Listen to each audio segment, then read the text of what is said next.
Part I. The Rev. Thomas Hunter, executed for the murder of his pupils. The case of this criminal, who was executed in the year 1700 for the barbarous murder of his two pupils, the children of a gentleman named Gordon, an eminent merchant and a baillie, or alderman, of the city of Edinburgh, is the first on our record, and certainly for its atrocity deserves to be placed at the head of the list of offences which follows its melancholy recital. From the title of the offender it will be seen that he was a preacher of the word of God, and that a person in his situation in life should suffer so ignominious an end for such a crime is indeed extraordinary; but how much more horrible is the fact, which is related to us, that on the scaffold, when all hope of life and of repentance was past, he expressed his disbelief in that God whom it was his profession to uphold, and whose omnipotence it had been his duty to teach. The malefactor, it would appear, was born of most respectable parents, his father being a rich farmer in the county of Fife, and at an early age he was sent to the University of St. Andrews for his education. His success in the pursuit of classical knowledge soon enabled him to take the degree of Master of Arts, and his subsequent study of divinity was attended with as favourable results. Upon his quitting college, in accordance with the practice of the time, he entered the service of Mr. Gordon in the capacity of chaplain, in which situation it became his duty to instruct the sons of his employer, children, respectively, of the ages of 8 and 10 years. The family consisted of Mr. and Mrs. Gordon, the two boys, their sister, a girl younger than themselves, Mr. Hunter, a young woman who attended upon Mrs. Gordon, and the usual menial servants. The attention of Hunter was attracted by the comeliness of the lady's maid, and a connexion of a criminal nature was soon commenced between them. The accidental discovery of this intrigue by the three children was the ultimate cause of the deliberate murder of two of them by their tutor. The young woman and Hunter had retired to the apartment of the latter, but having omitted to fasten the door, the children entered and saw enough to excite surprise in their young minds.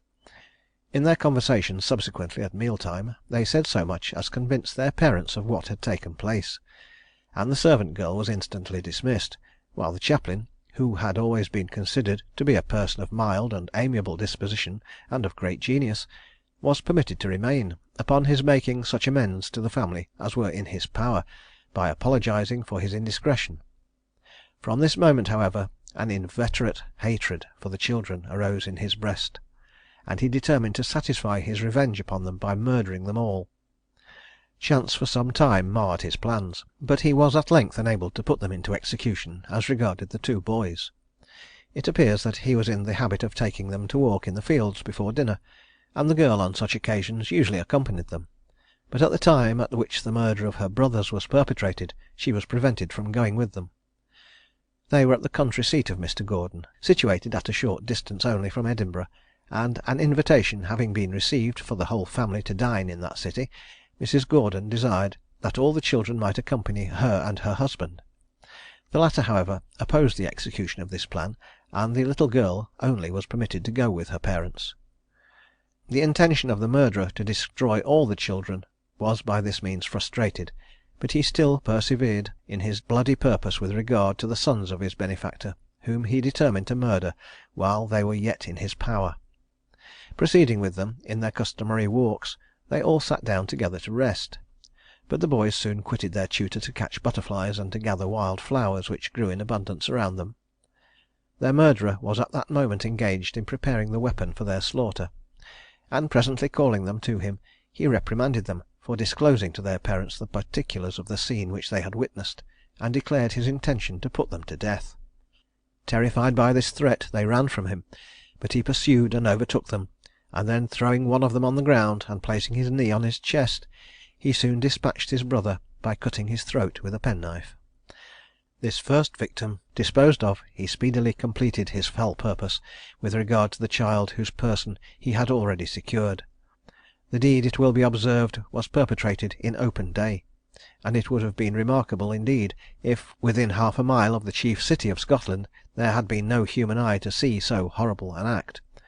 A gentleman who was walking on the Castle Hill had a tolerable view of what passed, and immediately ran to the spot where the deceased children were lying, giving the alarm as he went along, in order that the murderer might be secured.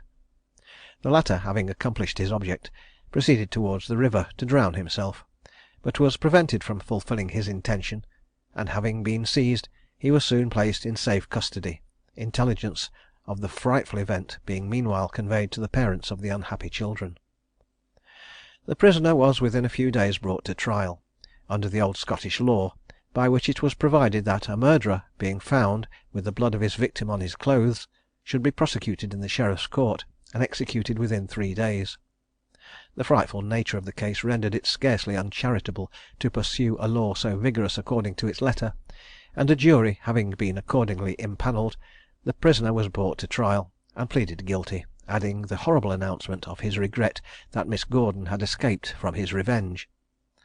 The sentence of death was passed upon the culprit by the sheriff, but it was directed to be carried into effect with the additional terms, that the prisoner should first have his right hand struck off, that he should be then drawn up to the gibbet, erected near the locality of the murder, by a rope, and after that execution he should be hanged in chains between Edinburgh and Leith, the weapon of destruction being passed through his hand, which should be advanced over his head and fixed to the top of the gibbet.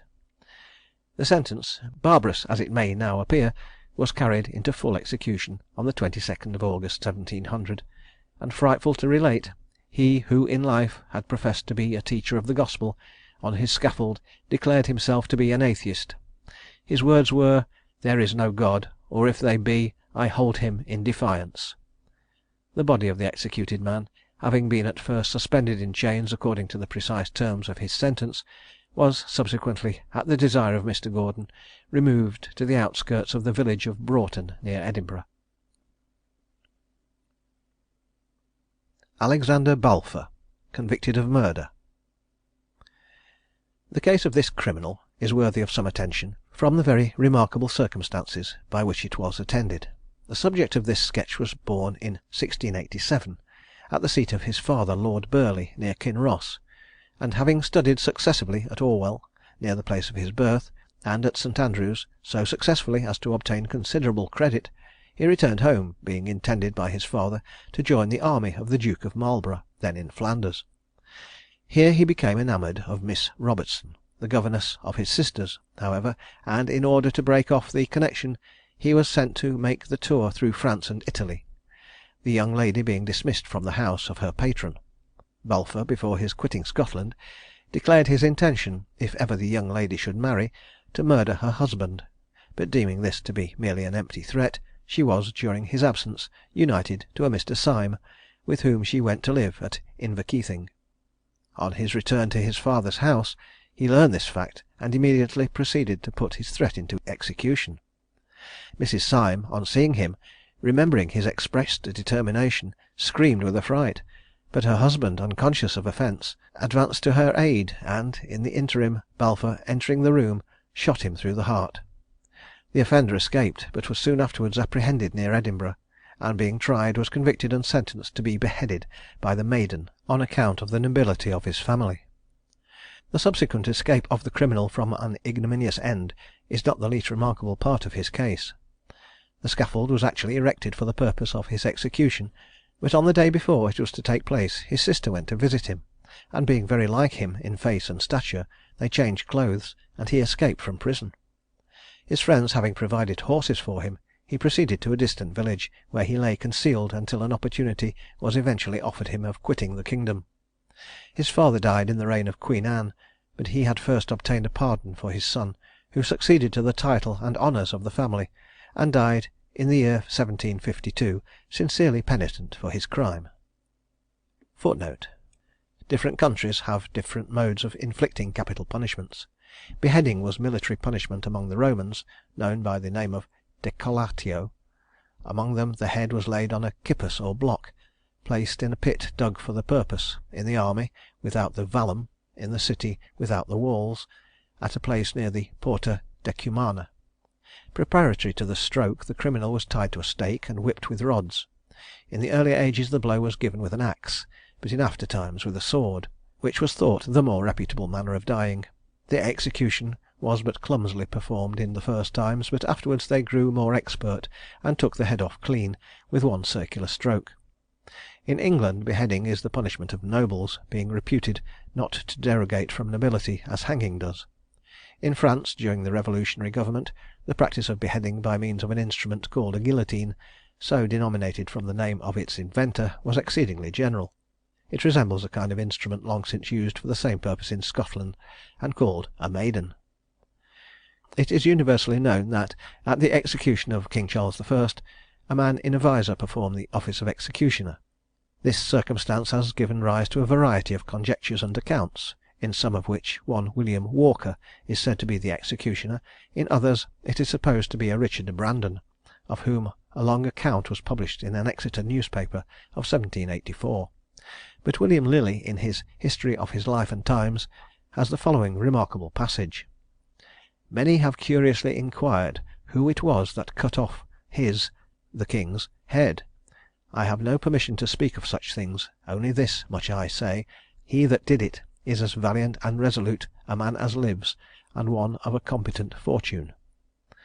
When examined before the Parliament of Charles II., he states, that the next Sunday but one after Charles I. was beheaded, Robert Spavin, secretary to the Lieutenant General Cromwell at that time, invited himself to dine with me, and brought Anthony Pearson and several others along with him to dinner; that their principal discourse all dinner time was only who it was that beheaded the King.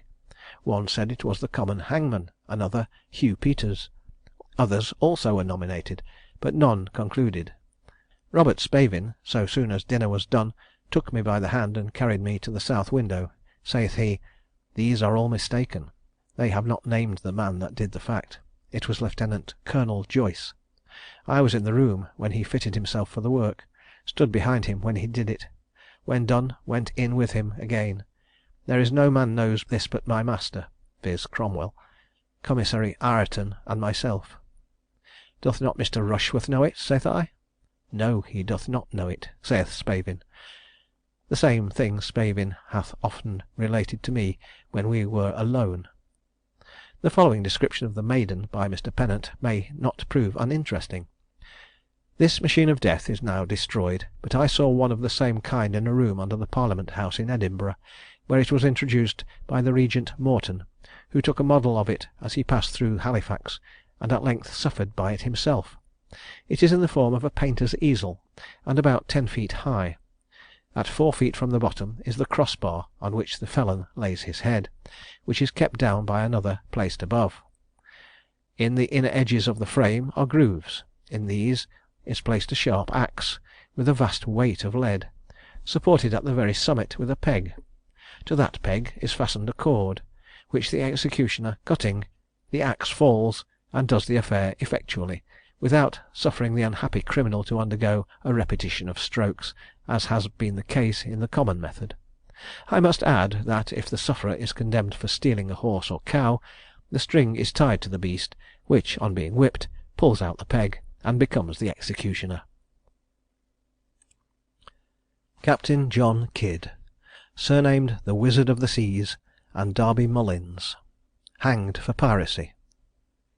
The first named subject of this memoir was born in Greenock in Scotland, and was bred to the sea, and quitting his native land at an early age, he resided at New York, where he eventually became possessed of a small vessel, with which he traded among the pirates, and obtained a complete knowledge of their haunts. His ruling passion was avarice, although he was not destitute of that courage which became necessary in the profession in which he eventually embarked. His frequent remarks upon the subject of piracy, and the facility with which it might be checked, having attracted the attention of some considerable planters, who had recently suffered from the depredations of the marauders who invested the seas of the West Indies, obtained for him a name which eventually proved of great service to him. The constant and daring interruptions offered to trading ships, encouraged as they were by the inhabitants of North America, who were not loath to profit by the irregularities of the pirates, having attracted the attention of the government, the Earl of Bellamont, an Irish nobleman of distinguished character and abilities, was sent out to take charge of the government of New England and New York, with special instructions upon the subject of these marine depredators. Colonel Livingstone, a gentleman of property and consideration, was consulted upon the subject by the governor, and Kidd, who was then possessed of a sloop of his own, was recommended as a fit person to be employed against the pirates.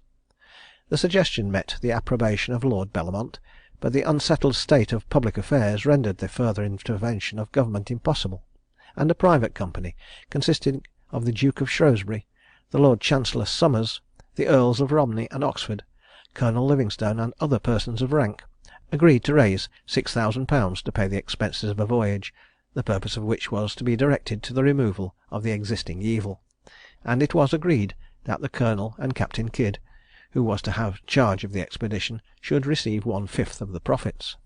A commission was then prepared for Kidd, directing him to seize and take pirates, and to bring them to justice; but the further proceedings of the captain and of his officers were left unprovided for.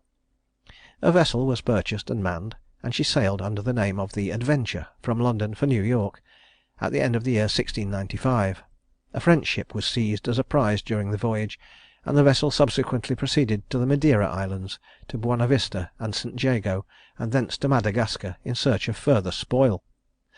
A second prize was subsequently made at Calicut, of a vessel of 150 tons burden, which was sold at Madagascar; and at the termination of a few weeks, the Adventure made prize of the Quedar Merchant, a vessel of 400 tons burden, commanded by an Englishman named Wright, and officered by 2 Dutch mates and a French gunner, whose crew consisted of Moors. The captain having carried this vessel into Madagascar, he burned the Adventure, and then proceeded to divide the lading of the prize with his crew, taking 40 shares for himself. He seems now to have determined to act entirely apart from his owners, and he accordingly sailed in the Quedar Merchant to the West Indies.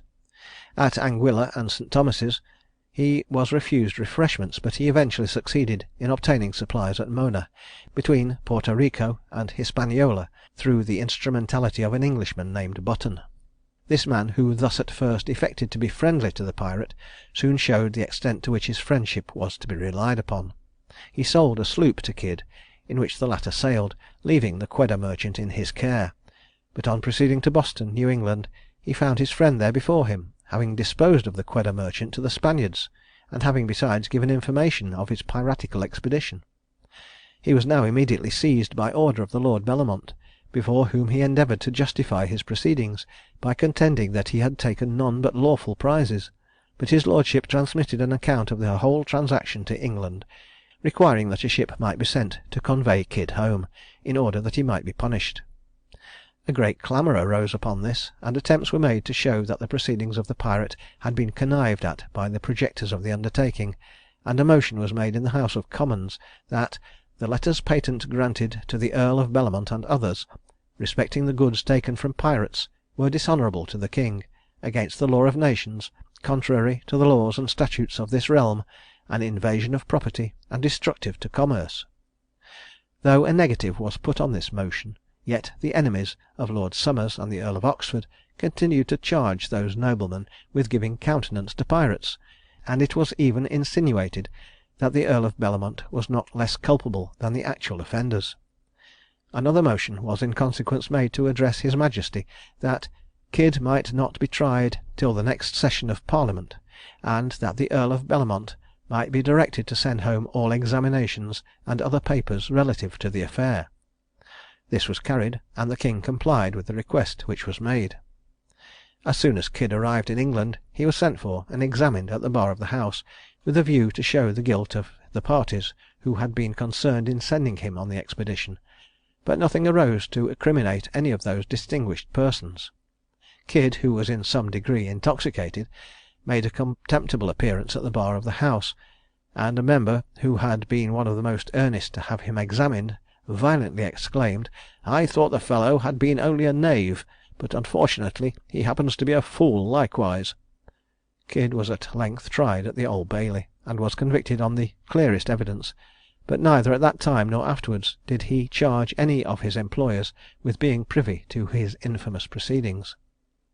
He was executed with one of his companions at Execution Dock on the 23rd of May 1701. After he had been tied up to the gallows, the rope broke and he fell to the ground; but being immediately tied up again, the ordinary, who had before exhorted him, desired to speak with him once more, and on this second application entreated him to make the most careful use of the few further moments thus providentially allotted to him for the final preparation of his soul to meet its important change. These exhortations appear to have the wished for effect, and he died professing his charity to all the world, and his hopes of salvation through the merits of his Redeemer. The companion in crime of this malefactor, and his companion also at the gallows, was named Darby Mullins. He was born in a village in the north of Ireland, about 16 miles from Londonderry, and having resided with his father, and followed the business of husbandry till he was about 18, the old man then died, and the young one went to Dublin, but he had not been long there before he was enticed to go to the West Indies, where he was sold to a planter, with whom he resided 4 years. At the expiration of that term he became his own master, and followed the business of a waterman, in which he saved money enough to purchase a small vessel, in which he traded from one island to another till the time of the earthquake at Jamaica in the year 1691, from the effects of which he was preserved in a miraculous manner. He afterwards went to Kingston, where he kept a punch house, and then proceeding to New York, he married, but at the end of 2 years, his wife dying, he unfortunately fell into company with Kidd, and joined him in his piratical practices. He was apprehended with his commander, and, as we have already stated, suffered the extreme penalty of the law with him. Part 2. George Cadell, executed for the murder of Miss Price, whom he had seduced. This delinquent was a native of Bromsgrove, in Worcestershire, where he was articled to an apothecary. Having served his time, he proceeded to London to complete his studies in surgery, and he then entered the service of Mr. Randall, a surgeon at Worcester, as an assistant. Here he was admired for his extremely amiable character, as well as for the abilities which he possessed, and he married the daughter of his employer, who, however, died in giving birth to her first child. He subsequently resided with Mr. Dean, a surgeon in Lichfield, and during his employment by that gentleman he became enamoured of his daughter, and would have been married to her but for the commission of the crime which cost him his life. It would appear that he had become acquainted with a young woman named Elizabeth Price, who had been seduced by an officer in the army, and who supported herself by her skill in needlework, residing near Mr. Cadell's abode. An intimacy subsisted between them, the result of which was the pregnancy of Miss Price, and she repeatedly urged her paramour to marry her. Mr. Cadell resisted her importunities for a considerable time, until at last Miss Price, hearing of his paying his addresses to Miss Dean, became more importunate than ever, and threatened, in case of his non-compliance with her wishes, to put an end to all his prospects with that young lady by discovering everything that had passed between them. Hereupon Cadell formed the horrid resolution of murdering Miss Price. He accordingly called on her on a Saturday evening, and requested that she would walk in the fields with him on the afternoon of the following day, in order to adjust the plan of their intended marriage. Thus deluded, she met him at the time appointed, on the road leading towards Burton upon Trent, at the Nag's Head public house, and accompanied her supposed lover into the fields. They walked about till towards evening, when they sat down under the hedge, and after a little conversation, Cadell suddenly pulled out a knife, cut the wretched woman's throat, and made his escape. In the distraction of his mind, he left behind him the knife with which he had perpetrated the deed, together with his case of instruments.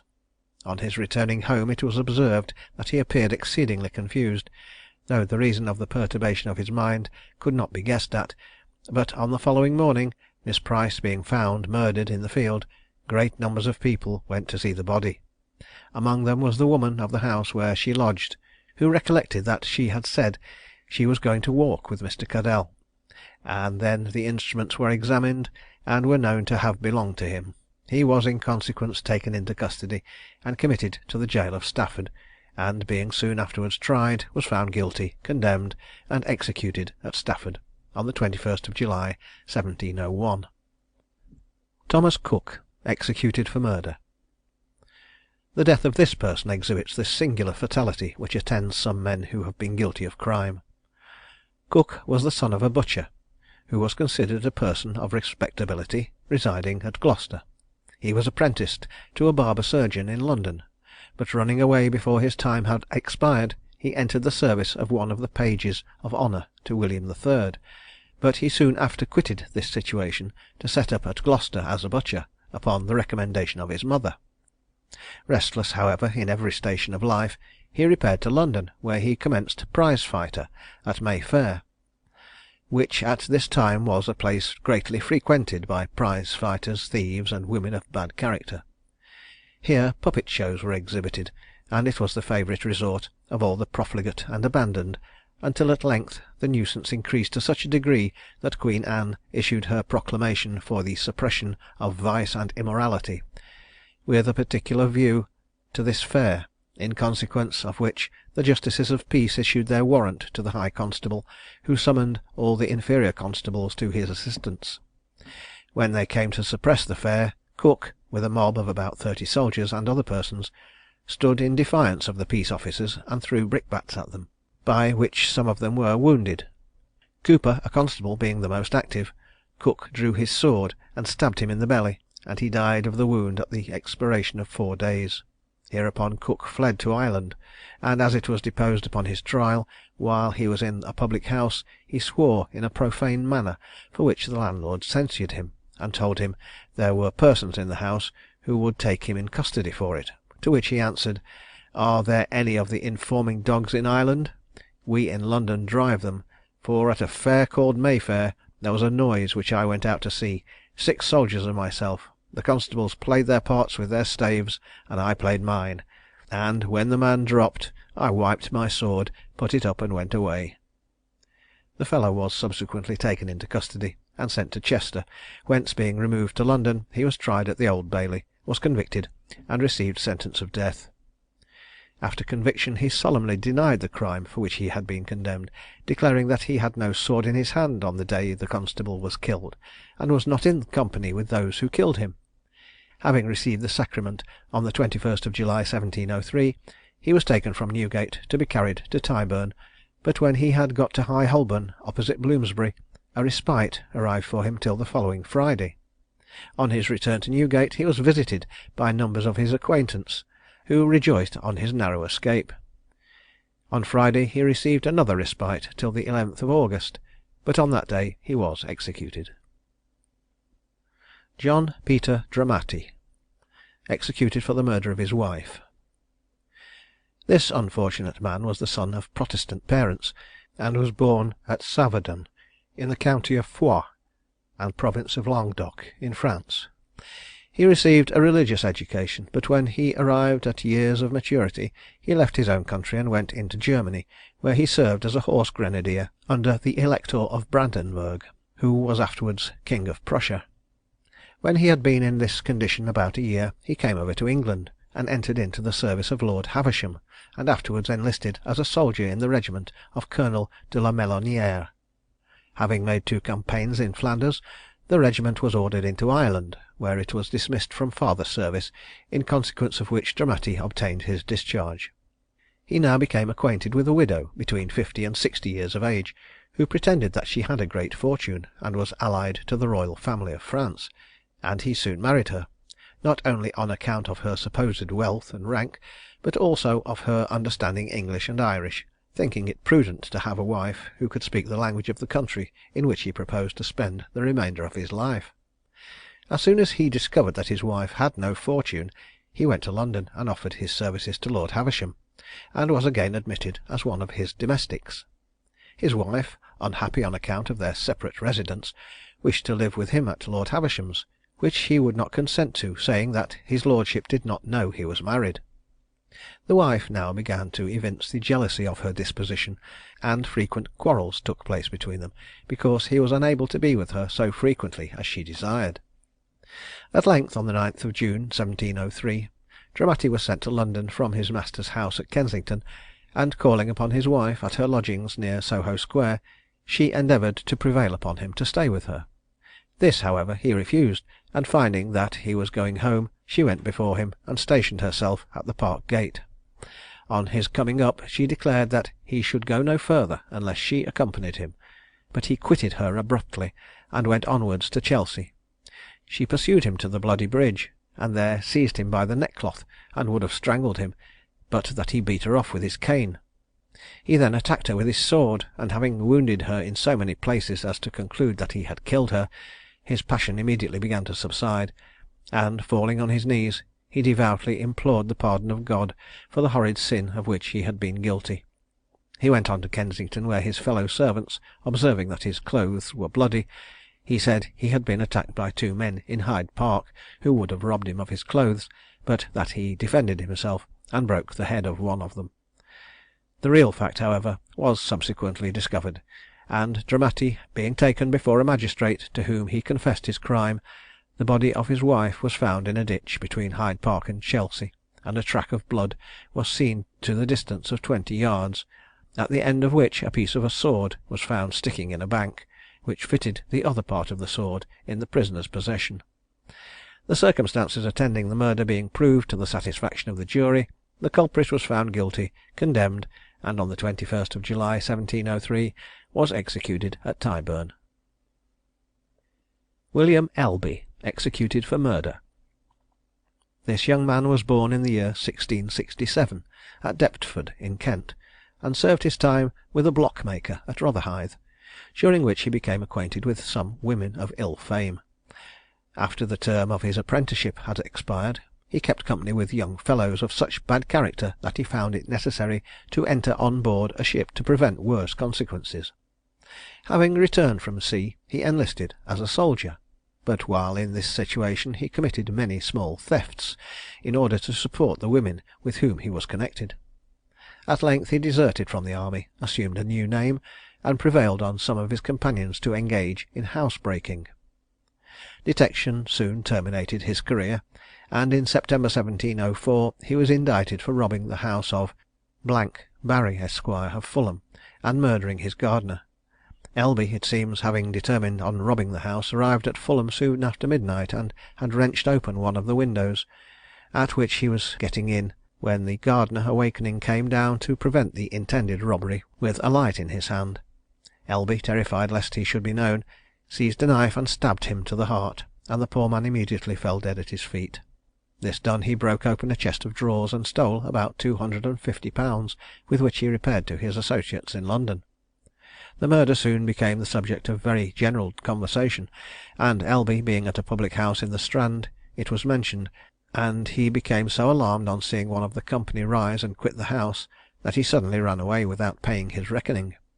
The landlord was enraged at his being cheated, and learning his address from one of his companions, he caused him to be apprehended, and he was eventually committed for trial on suspicion of being concerned in the robbery and murder.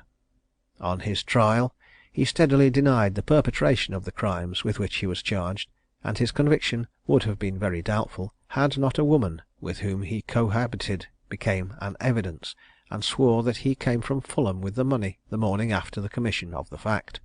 Some other persons also deposed that they saw him come out of Mr. Barry's house on the morning the murder was committed, and he was found guilty, and having received sentence of death was executed at Fulham on the 13th of September 1704, and was hung in chains near the same place.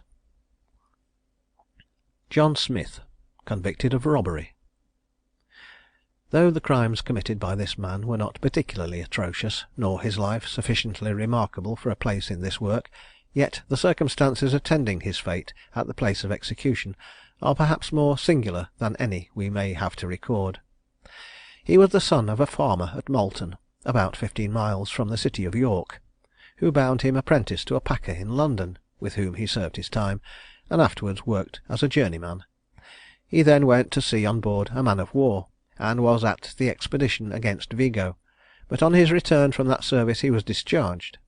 He afterwards enlisted as a soldier in the regiment of guards commanded by Lord Cutts, but in this station he soon made bad connections, and engaged with some of his dissolute companions as a housebreaker. On 5th of December 1705 he was arraigned on 4 different indictments, on 2 of which he was convicted. While he lay under sentence of death, he seemed very little affected with his situation, absolutely depending on a reprieve through the interest of his friends. An order, however, came for his execution on the 24th day of the same month, in consequence of which he was carried to Tyburn, where he performed his devotions, and was turned off in the usual manner, but when he had hung near 15 minutes, the people present cried out, "A reprieve!" Hereupon the malefactor was cut down, and being conveyed to a house in the neighbourhood, he soon revived, upon his being bled, and other proper remedies applied. When he perfectly recovered his senses, he was asked what were his feelings at the time of execution, to which he repeatedly replied, in substance, as follows: that when he was turned off, he for some time was sensible of very great pain, occasioned by the weight of his body, and felt his spirits in a strange commotion, violently pressing upwards, that, having forced their way to his head, he, as it were, saw a great blaze or glaring light, which seemed to go out at his eyes with a flash, and then he lost all sense of pain. That after he was cut down and began to come to himself, the blood and spirits forcing themselves into their former channels, put him, by a sort of pricking or shooting, to such intolerable pain, that he could have wished those hanged who had cut him down. From this circumstance he was called Half-hanged Smith. After this narrow escape from the grave, Smith pleaded to his pardon on the 20th of February and was discharged. Yet such was his propensity to evil deeds, that he returned to his former practices, and being apprehended was again tried at the Old Bailey for housebreaking, but some difficulties arising in the case, the affair was left to the opinion of the 12 judges, who determined in favour of the prisoner. After this second extraordinary escape, he was a third time indicted, but the prosecutor happening to die before the day of the trial, he once more obtained that liberty which his conduct showed had not deserved. We have no account of what became of this man after this third remarkable incident in his favour, but Christian charity inclines us to hope that he made a proper use of the singular dispensation of Providence evidenced in his own person. It was not infrequently the case that in Dublin men were formerly seen walking about who, it was known, had been sentenced to suffer the extreme penalty of the law, and upon whom, strange as it may appear to unenlightened eyes, the sentence had been carried out. The custom until lately was, that the body should hang only half an hour, and, in a mistaken lenity, the sheriff, in whose hands was entrusted the execution of the law, would look away, after the prisoner had been turned off, while the friends of the culprit would hold up their companion by the waistband of his breeches, so that the rope should not press upon his throat. They would, at the expiration of the usual time, thrust their deceased friend into a cart, in which they would gallop him over all the stones and rough ground they came near, which was supposed to be a never-failing recipe in order to revive him, professedly, and indeed in reality, with the intention of waking him. An anecdote is related of a fellow named Mahony, who had been convicted of the murder of a Connaught man, in one of the numerous Munster and Connaught wars, and whose execution had been managed in the manner above described, who, being put into the cart in a coffin by his Munster friends, on his way home was so revived, and so overjoyed at finding himself still alive, that he sat upright and gave 3 hearty cheers, by way of assuring his friends of his safety. A gentleman, who was shocked at this indecent conduct in his defunct companion, and who was, besides, afraid of their scheme being discovered and thwarted, immediately, with the sapling which he carried, hit him a thump on the head, which effectually silenced his self-congratulations. On their arrival at home, they found that the friendly warning which had been given to the poor wretch had been more effectual than the hangman's rope, and the wailings and lamentations which had been employed at the place of execution to drown the encouraging cries of the aiders of the criminal's escape were called forth in reality at his wake on the same night. It was afterwards a matter of doubt whether the fellow who dealt the unfortunate blow ought not to have been charged with the murder of his half-hanged companion, but a justice being consulted, it was thought no one could be successfully charged with the murder of a man who was already dead in law. Part III. William Gregg, executed for high treason. The treason of which this offender was convicted was that of adhering to the Queen's enemies and giving them aid without the realm, which was made a capital offence by the statute of Edward III. It appears that Gregg was a native of Montrose in Scotland, and, having received such instruction as the grammar schools of the place afforded, he completed his education at Aberdeen University, where he pursued these studies which were calculated to fit him for the profession of the Church, for which he was intended. London, however, held forth so many attractions to his youthful eye, that the wishes of his relatives were soon overruled, and having visited that city with good introductions, he was, after some time, appointed secretary to the ambassador at the court of Sweden. But while performing the duties of his office, he was guilty of so many and so great excesses, that he was at length compelled to retire, and London once more became his residence. His good fortune placed him in a situation alike honourable and profitable, but his dishonest and traitorous conduct in his employment was such as to cost him his life, and to involve his employers in political difficulties of no ordinary kind. Having been engaged by Mr. Secretary Harley, minister of the reigning sovereign, Queen Anne, to write dispatches, he took advantage of the knowledge which he thus gained, and voluntarily opened a communication with the enemies of his country. England, it will be remembered, was at this time in a situation of no ordinary difficulty, and the position of her Majesty's ministers, harassed as they were by the opposition of their political antagonists, was rendered even more difficult by the disclosures of their traitorous servant.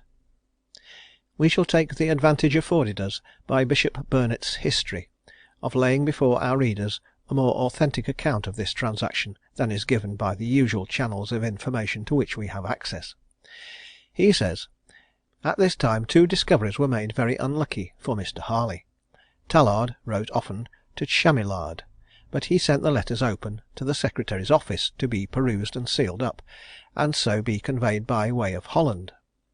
These were opened upon some suspicion in Holland, and it appeared that one in the secretary's office put letters in them, in which, as he offered his services to the courts of France and St. Germain, so he gave an account of all transactions here. In one of these he sent a copy of the letter that the Queen was to write in her own hand to the Emperor, and he marked what parts were drawn by the secretary, and what additions were made to it by the Lord Treasurer. This was the letter by which the Queen pressed the sending Prince Eugene into Spain, and this, if not intercepted, would have been at Versailles many days before it could reach Vienna. He who sent this wrote, that by this they might see what service he could do them, if well encouraged.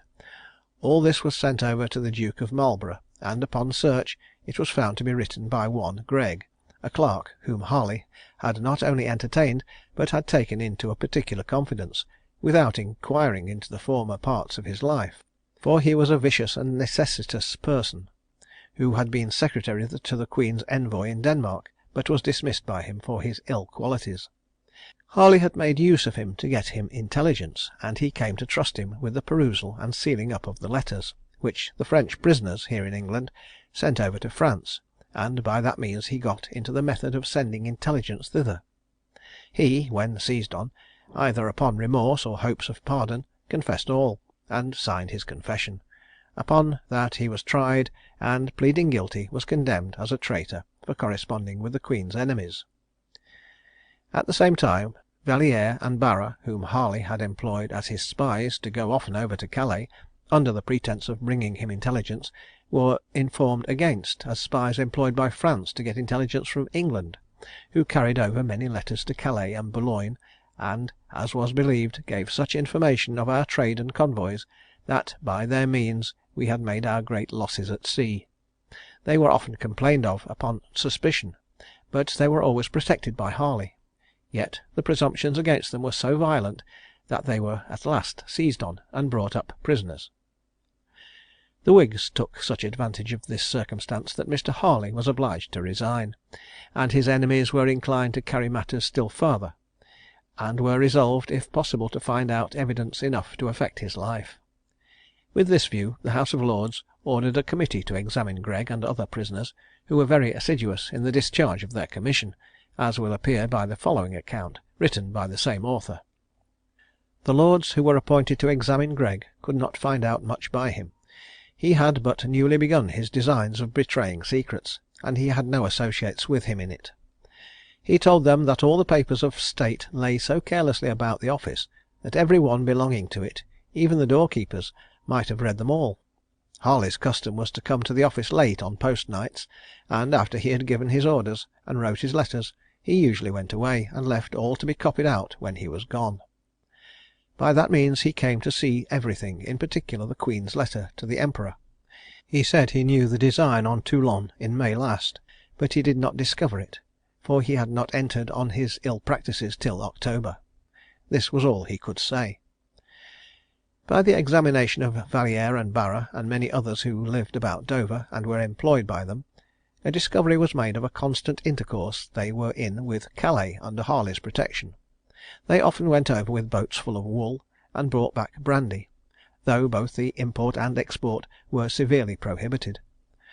They and those who belonged to the boats carried over by them were well treated on the French side at the governor's house, or at the commissaries. They were kept there until their letters were sent to Paris, and till returns could be brought back, and were all the while upon free cost. The order that was constantly given them was, that if an English or Dutch ship came up with them, they should cast their letters into the sea, but that they should not do it when French ships came up with them. So they were looked on by all on that coast as the spies of France.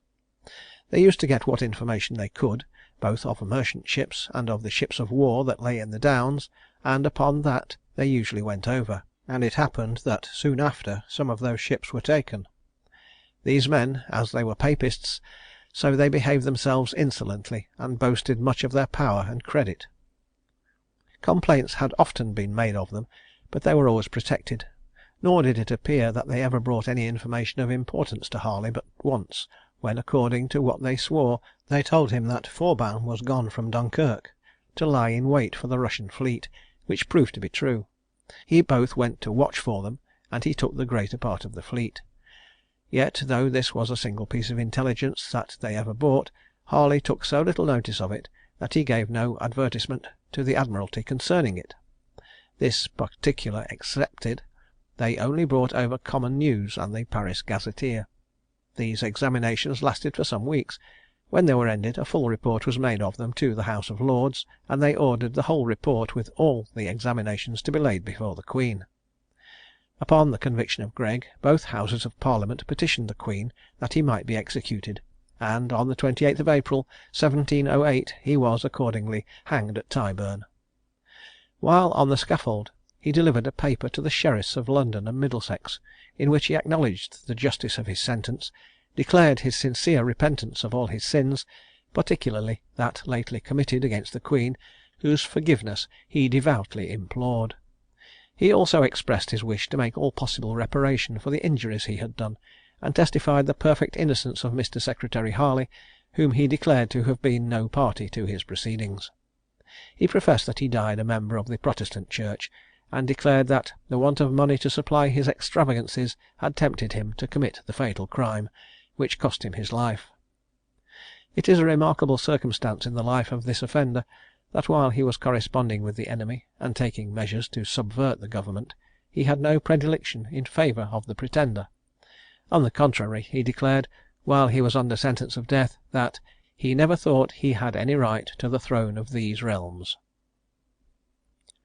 Richard Thornhill, Esquire, convicted of manslaughter in killing Sir C. Deering in a duel. This was a case which arose out of the practice of duelling, which has always existed almost peculiarly among the higher classes of society. Mr. Thornhill and Sir Cholmondeley Deering having dined together on the 7th of April 1711, in company with several other gentlemen, at the Toy at Hampton Court, a quarrel arose, during which Sir Cholmondeley struck Mr. Thornhill. A scuffle ensuing, the wainscot of the room broke down, and Thornhill falling, the other stamped on him, and beat out some of his teeth. The company now interposed, and Sir Cholmondeley, convinced that he had acted improperly, declared that he was willing to ask pardon. But Mr. Thornhill said that asking pardon was not a proper retaliation for the injury that he had received, adding, "Sir Cholmondeley, you know where to find me." Soon after this the company broke up, and the parties went home in different coaches, without any farther steps being taken towards their reconciliation. On the next day the following letter was written by Mr. Thornhill. April 8th, 1711. Sir, I shall be able to go abroad to morrow morning, and desire you will give me a meeting with your sword and pistols, which I insist on. The worthy gentleman who brings you this will concert you with the time and place. I think Tothill Fields will do well. Hyde Park will not at this time of year, being full of company. I am your humble servant, Richard Thornhill. On the 9th of April, Sir Cholmondeley went to the lodgings of Mr. Thornhill, and the servant showed him to the dining room. He ascended with a brace of pistols in his hand, and soon afterwards Mr. Thornhill, coming to him, asked him if he would drink tea, but he declined. A hackney coach was then sent for, and the gentlemen rode to Tothill Fields, where, unattended by seconds, they proceeded to fight their duel. They fired their pistols almost at the same moment, and Sir Cholmondeley, being mortally wounded, fell to the ground. Mr. Thornhill, after lamenting the unhappy catastrophe, was going away, when a person stopped him, and told him he had been guilty of murder, and took him before a justice of the peace, who committed him to prison. On the 18th of May, Mr. Thornhill was indicted at the Old Bailey Sessions for the murder, and the facts already detailed having been proved, the accused called several witnesses to show how ill he had been used by Sir Cholmondeley, that he had languished some time of the wounds he had received, during which he could take no other sustenance than liquids, and that his life was in imminent danger. Several persons of distinction swore that Mr. Thornhill was of a peaceable disposition, and that, on the contrary, the deceased was of a remarkable quarrelsome temper; and it was also deposed that Sir Cholmondeley, being asked if he came by his hurt through unfair usage, replied, "No, poor Thornhill, I am sorry for him. This misfortune was my own fault, and of my own seeking. I heartily forgive him, and desire you all to take notice of it, that it may be of some service to him, and that one misfortune may not occasion another." The jury acquitted Mr. Thornhill of the murder, but found him guilty of manslaughter, in consequence of which he was burnt in the hand. Colonel John Hamilton, convicted of manslaughter as second in a duel. There was no occurrence which at the time occupied so much of the public attention and excited so much general interest as the duel which took place in the year 1711 between the Duke of Hamilton and Lord Mohun, in which unhappily both the principals fell. The gentleman who is the subject of the present notice was the second of the noble Duke, and appears to have been connected with him by the ties of relationship. At the sessions held at the Old Bailey on the 11th of September, he was indicted for the murder of Charles Lord Mohun, Baron of Oakhampton, on the 15th of November preceding, and at the same time he was indicted for abetting Charles Lord Mohun and George Macartney, Esquire, in the murder of James, Duke of Hamilton and Brandon. Colonel Hamilton pleaded not guilty, and evidence was then adduced, which showed that Lord Mohun, having met the Duke of Hamilton at the chambers of a master in Chancery, on Thursday the 13th of November, a misunderstanding arose between them respecting the testimony of a witness. On the return home of his lordship, he directed that no person should be admitted to him except Mr. Macartney, and subsequently he went with that gentleman to a tavern. The Duke of Hamilton and his second, Colonel Hamilton, were also in the tavern, and from thence they all proceeded to Hyde Park. The only evidence which exhibited the real circumstances immediately attending the duel was that of William Morris, a groom, who deposed that, as he was walking his horses towards Hyde Park, he followed a hackney coach with two gentlemen in it, whom he saw alight by the lodge, and walk together towards the left part of the ring. They were there about a quarter of an hour, when he saw two other gentlemen come to them, and, having saluted each other, one of them, who he was since told was the Duke of Hamilton, threw off his cloak, and one of the other two, who he now understands was Lord Mohun, his surtout coat, and all immediately drew. The Duke and Lord pushed at each other but a very little while, when the Duke closed, and took the Lord by the collar, who fell down and groaned, and the Duke fell upon him. That just as Lord Mohun was dropping, he saw him lay hold of the Duke's sword, but could not tell whether the sword was at that time in his body, nor did he see any wound given after the closing, and was sure that Lord Mohun did not shorten his sword. He declared he did not see the seconds fight, but they had their swords in their hands, assisting their lords. It further appeared that the bodies of the deceased noblemen were examined by Messrs. Boussier and Amy, surgeons, and that in that of the Duke a wound was found between the second and third ribs on the right side, and also that there were wounds in his right arm, which had cut the artery and one of the small tendons, as well as others in his right and left leg. There was also a wound in his left side between his second and third ribs, which ran down into his body, and pierced the midriff and caul; but it appeared that the immediate cause of the sudden death of his grace was the wound in his arm.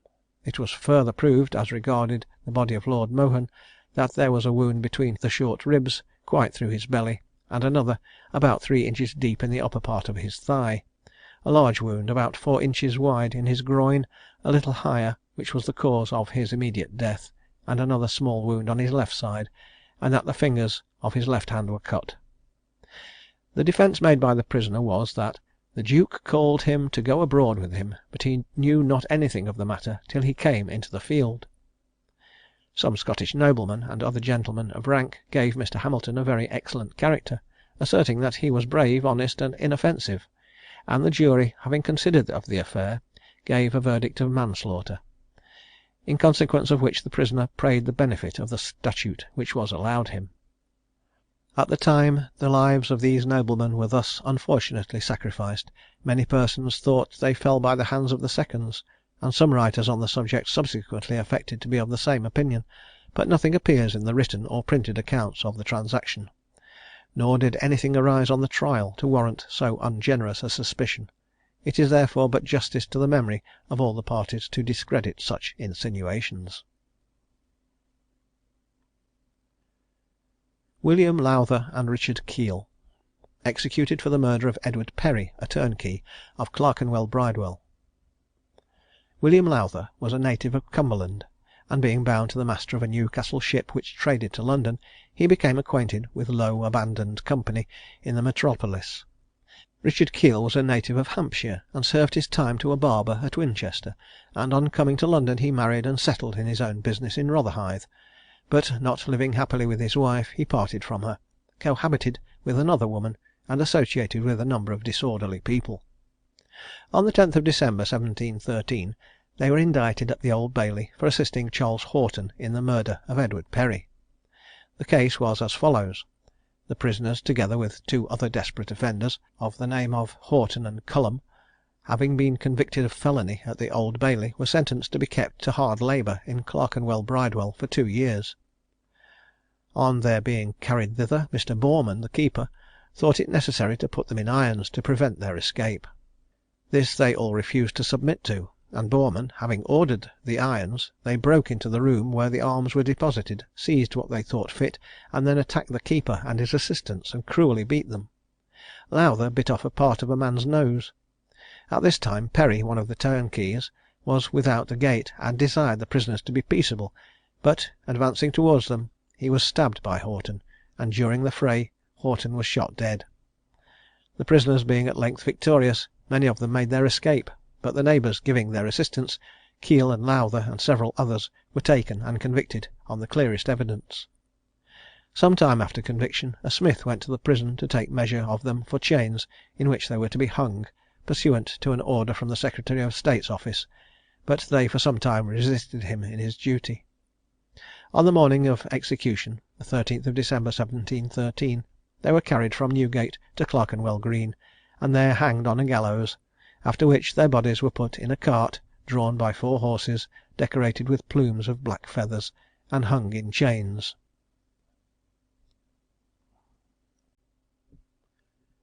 Part 4.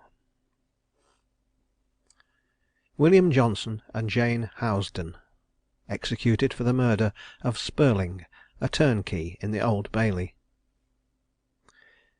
It is not a little remarkable that 2 instances should have occurred within so short a space of time as 9 months, in which the officers of the Crown should have fallen victims to the exertions which they were compelled to make in the discharge of their duties. The male prisoner in this case, William Johnson, was a native of Northamptonshire, where he served his time to a butcher, and removing to London, he opened a shop in Newport Market; but business not succeeding to his expectation, he pursued a variety of speculations, until at length he sailed to Gibraltar, where he was appointed a mate to one of the surgeons of the garrison. Having saved some money at this place, he came back to his native country, where he soon spent it, and then had recourse to the highway for a supply. Being apprehended in consequence of one of his robberies, he was convicted, but received a pardon. Previously to this he had been acquainted with Jane Housden, his fellow in crime, who had been tried and convicted of coining, but had obtained a pardon, but who in September 1714 was again in custody for a similar offence. On the day that she was to be tried, and just as she was brought down to the bar of the Old Bailey, Johnson called to see her; but Mr. Spurling, the head turnkey, telling him that he could not speak to her till her trial was ended, he instantly drew a pistol, and shot Spurling dead on the spot, in the presence of the court and all the persons attending to hear the trials, Mrs. Housden at the same time encouraging him in the perpetration of this singular murder.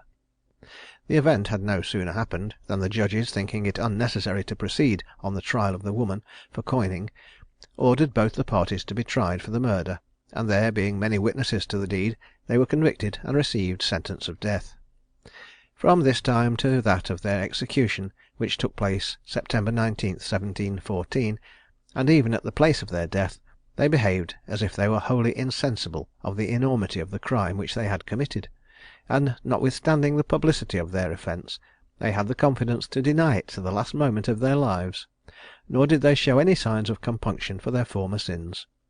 After hanging the usual time, Johnson was hung in chains near Holloway, between Islington and Highgate.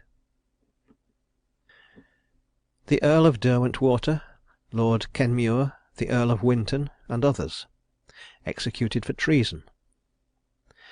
The circumstances attending the crime of these individuals, intimately connected as they were with the history of the royal family of England, must be too well known to require them to be minutely repeated.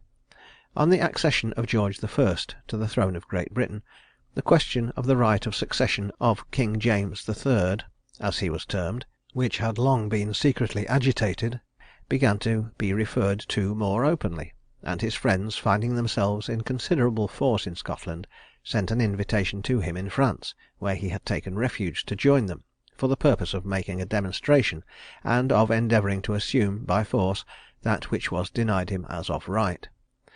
The noblemen, whose names appear at the head of this article, were not the least active in their endeavours to support the title of the Pretender, by enlisting men under his standard, and their proceedings, although conducted with all secrecy, were soon made known to the government. The necessary steps were immediately taken for quelling the anticipated rebellion, and many persons were apprehended on suspicion of secretly aiding the rebels, and were committed to jail. Meanwhile the Earl of Mar, the chief supporter of the Pretender, was in open rebellion at the head of an army of 3,000 men, which was rapidly increasing, marching from town to town in Scotland, proclaiming the Pretender as King of England and Scotland by the title of James III. An attempt was made by stratagem to surprise the castle of Edinburgh, and with this object some of the king's soldiers were base enough to receive a bribe to admit those of the Earl of Mar, who were, by means of ladders of rope, to scale the walls, and surprise the guard; but the Lord Justice Clerk, having some suspicion of the treachery, seized the guilty, and many of them were executed. The rebels were greatly chagrined at this failure of their attempt, and the French king, Louis XIV., from whom they hoped for assistance, dying about this time, the leaders became disheartened, and contemplated the abandonment of their project until their king could appear in person among them. They were aided, however, by the discontent which showed itself in another quarter. In Northumberland the spirit of rebellion was fomented by Thomas Forster, then one of the members of Parliament for that county, who, being joined by several noblemen and gentlemen, attempted to seize the large and commercial town of Newcastle, but was driven back by the friends of the government. Forster now set up the standard of the Pretender, and proclaimed him the lawful king of Great Britain and Scotland wherever he went, and eventually joining the Scotch rebels, he marched with them to Preston in Lancashire. They were there attacked by Generals Carpenter and Wills, who succeeded in routing them, and in making 1,500 persons prisoners, among whom were the Earl of Derwentwater and Lord Widrington, English peers, and the Earls of Nithisdale, Winton, and Carnworth, Viscount Kenmore, and Lord Nairn, Scottish peers. These noblemen, with about 300 more rebels, were conveyed to London, while the remainder taken at the Battle of Preston were sent to Liverpool and its adjacent towns. At Highgate, the party intended for trial in London was met by a strong detachment of foot guards, who tied them back to back, and placed 2 on each horse, and in this ignominious manner were they held up to the derision of the populace, the lords being conveyed to the Tower, and the others to Newgate and other prisons. The Earl of Mar, on the day of the battle, attempted to cross the Forth, but was prevented by a squadron of the British fleet, which had anchored off Edinburgh, and Sir John Mackenzie, on the part of the Pretender, having fortified the town of Inverness.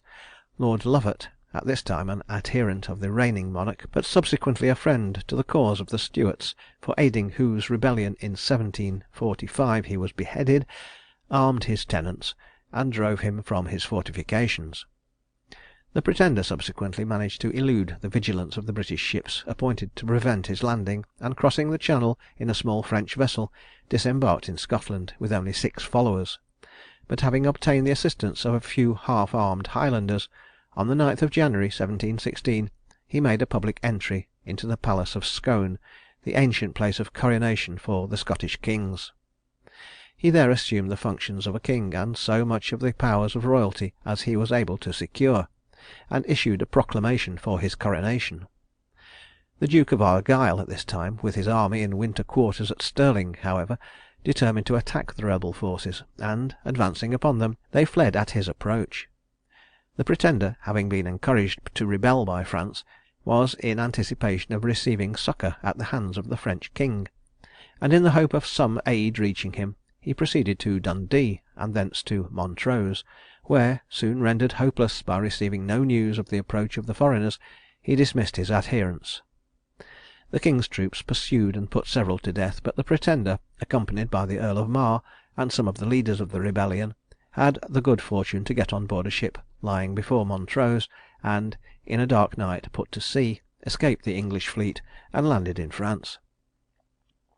The unfortunate noblemen who had been secured were meanwhile committed to the custody of the Keeper of the Tower, and the House of Commons unanimously agreed to impeach them, and expel Forster from his seat as one of their members, while the courts of common law proceeded with the trials of those of less note. The articles of impeachment being sent by the Commons, the Lords sat in judgment, Earl Cowper, the Lord Chancellor of England, being constituted Lord High Steward. All the peers who were charged, except the Earl of Winton, pleaded guilty to the indictment, but offered pleas of extenuation for their guilt, in hopes of obtaining mercy. In that of the Earl of Derwentwater, he suggested that the proceedings in the House of Commons, in impeaching him, were illegal. Proclamation was then made, and the Lord High Steward proceeded to pass sentence upon James Earl of Derwentwater, William Lord Widrington, William Earl of Nithisdale, Robert Earl of Carnwath, William Viscount Kenmure, and William Lord Nairn. His lordship having detailed the circumstances attending their impeachment, and having answered the argumentative matter contained in their pleas, and urged in extenuation of their offences, proceeded to say: "It is my duty to exhort your lordships to think of the aggravations as well as the mitigations, if there be any, of your offences; and if I could have the least hopes that the prejudices of habit and education would not be too strong for the most earnest and charitable entreaties, I would beg you not to rely any longer on those directors of your consciences by whose conduct you have, very probably, been led into this miserable condition, in allusion to their lordships being members of the Roman Catholic Church, but that your lordships would be assisted by some of those pious and learned divines of the Church of England who have constantly borne that infallible mark of sincere Christians, universal charity. And now, my lords, nothing remains but that I pronounce upon you, and sorry I am that it falls to my lot to do it, that terrible sentence of the law, which must be the same that is usually given against the meanest offender of the like kind. The most ignominious and painful parts of it are usually remitted, by the grace of the Crown, to persons of your quality; but the law, in this case, being deaf to all distinctions of persons, requires I should pronounce, and accordingly it is adjudged by this court, that you, James Earl of Derwentwater, William Lord Widrington, William Earl of Nithisdale, Robert Earl of Carnwath, William Viscount Kenmure, and William Lord Nairn, and every of you, return to the prison of the Tower from whence you came. From thence you must be drawn to the place of execution. When you come there, you must be hanged by the neck, but not till you be dead, for you must be cut down alive. Then your bowels must be taken out and burnt before your faces. Then your heads must be severed from your bodies, and your bodies divided each into 4 quarters, and these must be at the king's disposal. And God Almighty be merciful to your souls." After sentence thus passed, the lords were remanded to the Tower, and on the 18th of February orders were sent to the lieutenant of the Tower and the sheriffs for their execution. Great solicitations were made in favour of them, which not only reached the court but the 2 houses of Parliament, and petitions were delivered in both, which, being supported, occasioned debates. That in the House of Commons went no farther than to occasion a motion for adjournment, so as to prevent any farther interposition there. But the matter in the House of Peers was carried on with more success, where petitions were delivered and spoke to, and it was carried by 9 or 10 voices that they should be received and read. The question was also put whether the king had power to reprieve in case of impeachment, and this being carried in the affirmative, a motion was made to address his majesty to desire him to grant a reprieve to the lords under sentence, but the movers only obtained this clause, viz., to reprieve such of the condemned lords as deserved his mercy, and that the time of the respite should be left to his majesty's discretion. The address having been presented, his majesty replied, that on this and other occasions he would do what he thought most consistent with the dignity of his crown and the safety of his people. The great parties which had been made by the rebel lords, as was said, by means of money, and the rash expressions too common in the mouths of many of their friends, as if the government did not dare to execute them, did not a little contribute to hasten their execution. For on the same day that the address was presented, the 23rd of February, it was resolved in council that the Earl of Derwentwater and the Lord Kenmure should be beheaded on the next day, and the Earl of Nithisdale, apprehending he should be included in the warrant, succeeded in making his escape on the evening before, in a woman's riding hood, supposed to have been conveyed to him by his mother on a visit. On the morning of the 24th of February, 3 detachments of the Life Guards went from Whitehall to Tower Hill, and having taken their stations round the scaffold, the 2 lords were brought from the Tower at 10 o'clock, and being received by the sheriffs at the bar, were conducted to the Transport Office on Tower Hill. At the expiration of about an hour, the Earl of Derwentwater sent word that he was ready, on which Sir John Fryer, one of the sheriffs, walked before him to the scaffold, and, when there, told him he might have what time he pleased to prepare himself for death. His lordship desired to read a paper which he had written, the substance of which was, that he was sorry for having pleaded guilty, that he acknowledged no king but James III, for whom he had an inviolable affection, that the kingdom would never be happy until the ancient constitution was restored, and he wished that his death might contribute to that end. His lordship professed to die in the Roman Catholic faith, and said at the end of his speech, which he delivered, that if that prince who then governed had given him life, he should have thought himself obliged never more to take up arms against him. He then read some prayers, and kneeled to see how the block would fit him, and having told the executioner that he forgave him, as well as all his enemies, he desired him to strike when he should repeat the words "Sweet Jesus" for the 3rd time. He immediately proceeded to prepare himself for the blow of the axe, and having placed his neck so that it might be fairly struck, he said, "Sweet Jesus, receive my spirit. Sweet Jesus, be merciful unto me. Sweet Jesus," and was proceeding in his prayer when his head was severed from his body at one blow. The executioner then took it up, and carrying it to the 4 corners of the scaffold, said, "Behold the head of a traitor. God save King George."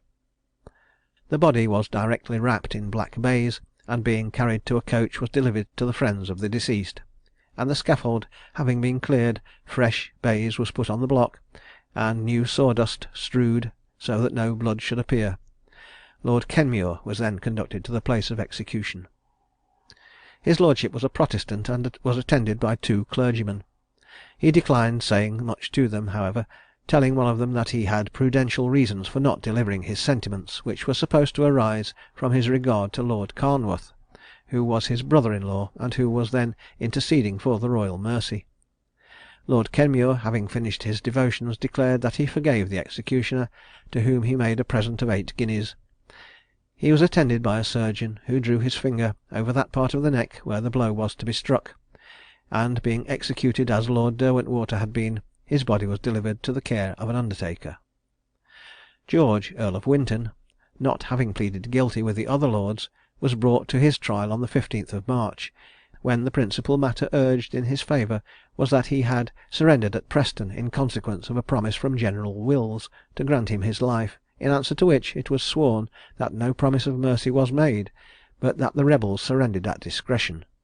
The circumstances of the Earl of Winton having left his house with 14 or 15 of his servants well mounted and armed, his joining Earl Carnwarth and Lord Kenmure, his proceeding with the rebels through the various stages of their march, and his surrendering with the rest, were fully proved; notwithstanding which, his counsel moved in arrest of judgment, but the plea on which this motion was founded being thought insufficient, his peers unanimously found him guilty. The Lord High Steward then pronounced sentence on him, after having addressed him in forcible terms in the same manner as he had sentenced the other peers. The Earls of Winton and Nithisdale afterwards found means to escape out of the Tower, and Messrs. Forster and Mackintosh escaped from Newgate; but it was supposed that motives of mercy and tenderness in the Prince of Wales, afterwards George II., favoured the flight of all these gentlemen. This rebellion occasioned the untimely death of many other persons.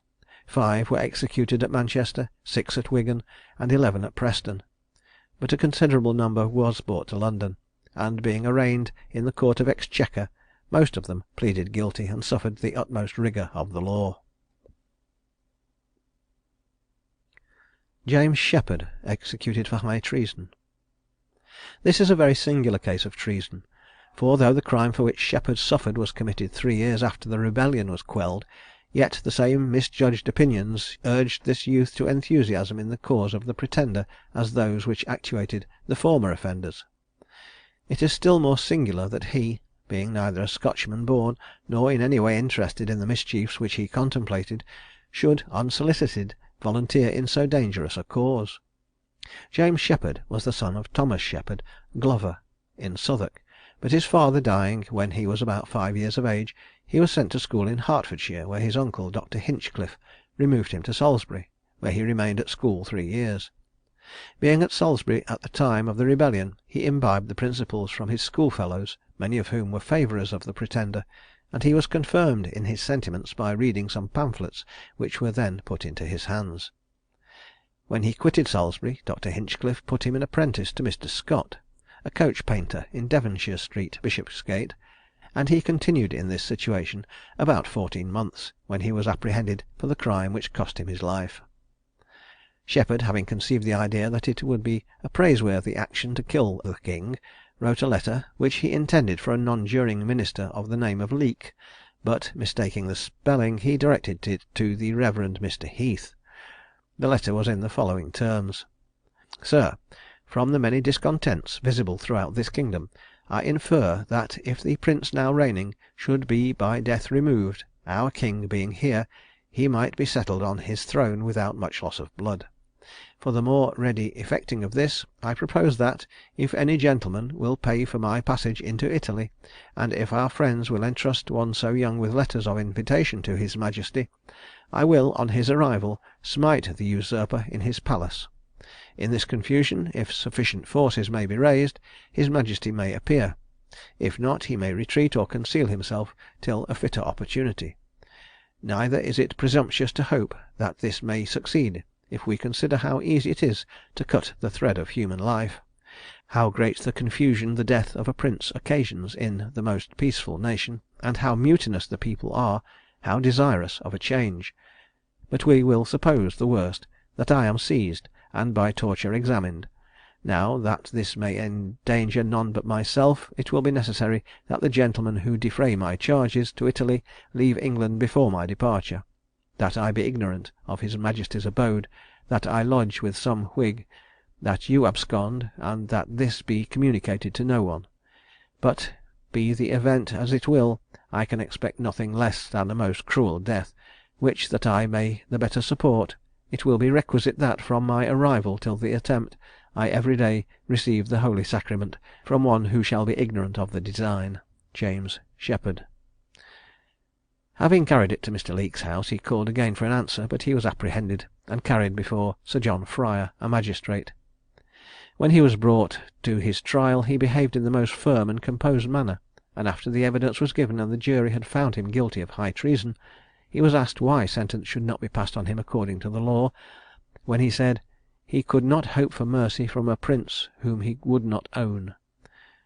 The recorder then proceeded to pass sentence on him, in pursuance of which he was executed at Tyburn on the 17th of March 1718. He was attended by a non-juring clergyman up to the time of his execution, between whom and the ordinary the most indecent disputes arose, extending even up to the time of his arriving at the scaffold, when the latter quitted the field and left the other to instruct and pray with the malefactor as he might think proper.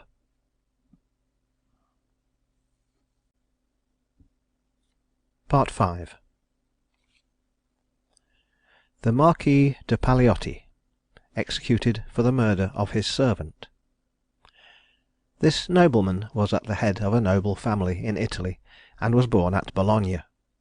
In the reign of Queen Anne he was a colonel in the imperial army.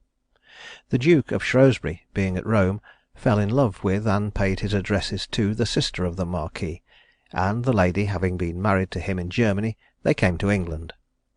The Marquis, quitting the army at the Peace of Utrecht, visited England to see his sister, and being fond of an extravagant course of life, and attached to gaming, he soon ran in debt for considerable sums. His sister paid his debts for some time, till she found it would be a burdensome and endless task, and she therefore declined all further interference. The habits of the Marquis, however, were in no wise changed, and being one day walking in the street, he directed his servant, an Italian, to go and borrow some money. The servant, having met with frequent denials, declined going, on which the Marquis drew his sword and killed him on the spot. He was instantly apprehended and committed to prison, and being tried at the next sessions, was convicted on full evidence and received the sentence of death.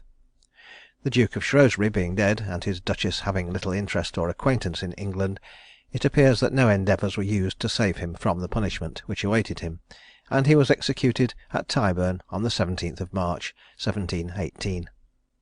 Italian pride had taken deep root in the mind of this man. To his last moment it was predominant. He petitioned the sheriffs that his body should not be defiled by touching the unhappy Englishmen doomed to suffer with him, and that he might die before them and alone.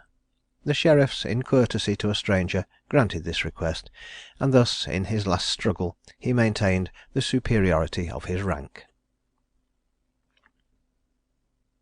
John Price, commonly called Jack Ketch, executed for murder.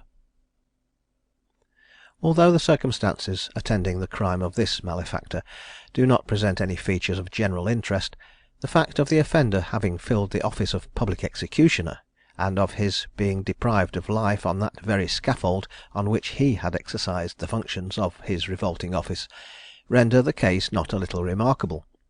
It would appear that the prisoner was born of decent parents in the parish of St. Martin's in the Fields, London, and that his father, who was in the service of his country, having been blown up at the demolition of Tangier, he was put apprentice to a rag merchant. His master dying, he ran away and went to sea, and served with credit on board different ships in the navy for the space of 18 years, but at length was paid off and discharged from further service.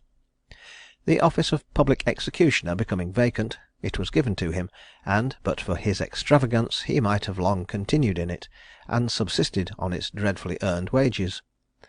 On returning from an execution, however, he was arrested in Holborn for debt, which he discharged, in part, with the wages he had that day earned, and the remainder with the produce of 3 suits of clothes, which he had taken from the bodies of the executed men; but soon afterwards he was lodged in the Marshalsea prison for other debts, and there he remained for want of bail, in consequence of which one William Marvel was appointed in his stead. He continued some time longer in the Marshalsea, when he and a fellow prisoner broke a hole in the wall, through which they made their escape. It was not long after this that Price committed the offence for which he was executed. He was indicted on the 20th of April 1718 for the murder of Elizabeth, the wife of William White, on the 13th of the preceding month. In the course of the evidence it appeared that Price met the deceased near 10 at night in Moorfields, and attempted to ravish her; but the poor woman, who was the wife of a watchman, and sold gingerbread in the streets, doing all in her power to resist his villainous attacks, he beat her so cruelly that streams of blood issued from her eyes and mouth, one of her arms was broken, some of her teeth were knocked out, her head was bruised in a most dreadful manner, and one of her eyes was forced from the socket. Some persons, hearing the cries of the unhappy creature, repaired to the spot, took Price into custody, and lodged him in the watch house; and the woman, being attended by a surgeon and a nurse, was unable to speak, but she answered the nurse's questions by signs, and in that manner described what had happened to her. She died, after having languished 4 days. The prisoner, on his trial, denied that he was guilty of the murder, but he was found guilty and sentenced to death. He then gave himself up to the use of intoxicating liquors, and continued obstinately to deny his guilt until the day of execution. He then, however, admitted the justice of his punishment, but said that he was in a state of intoxication when he committed the crime for which he suffered. He was executed on the 21st of May 1718 at Bunhill Row, and was afterwards hung in chains at Holloway.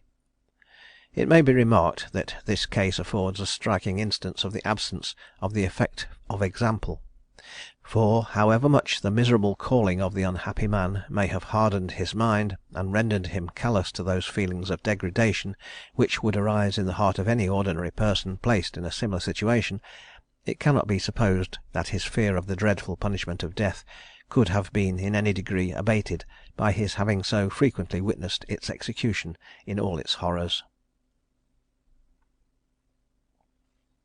Barbara Spencer, strangled and then burned for coining.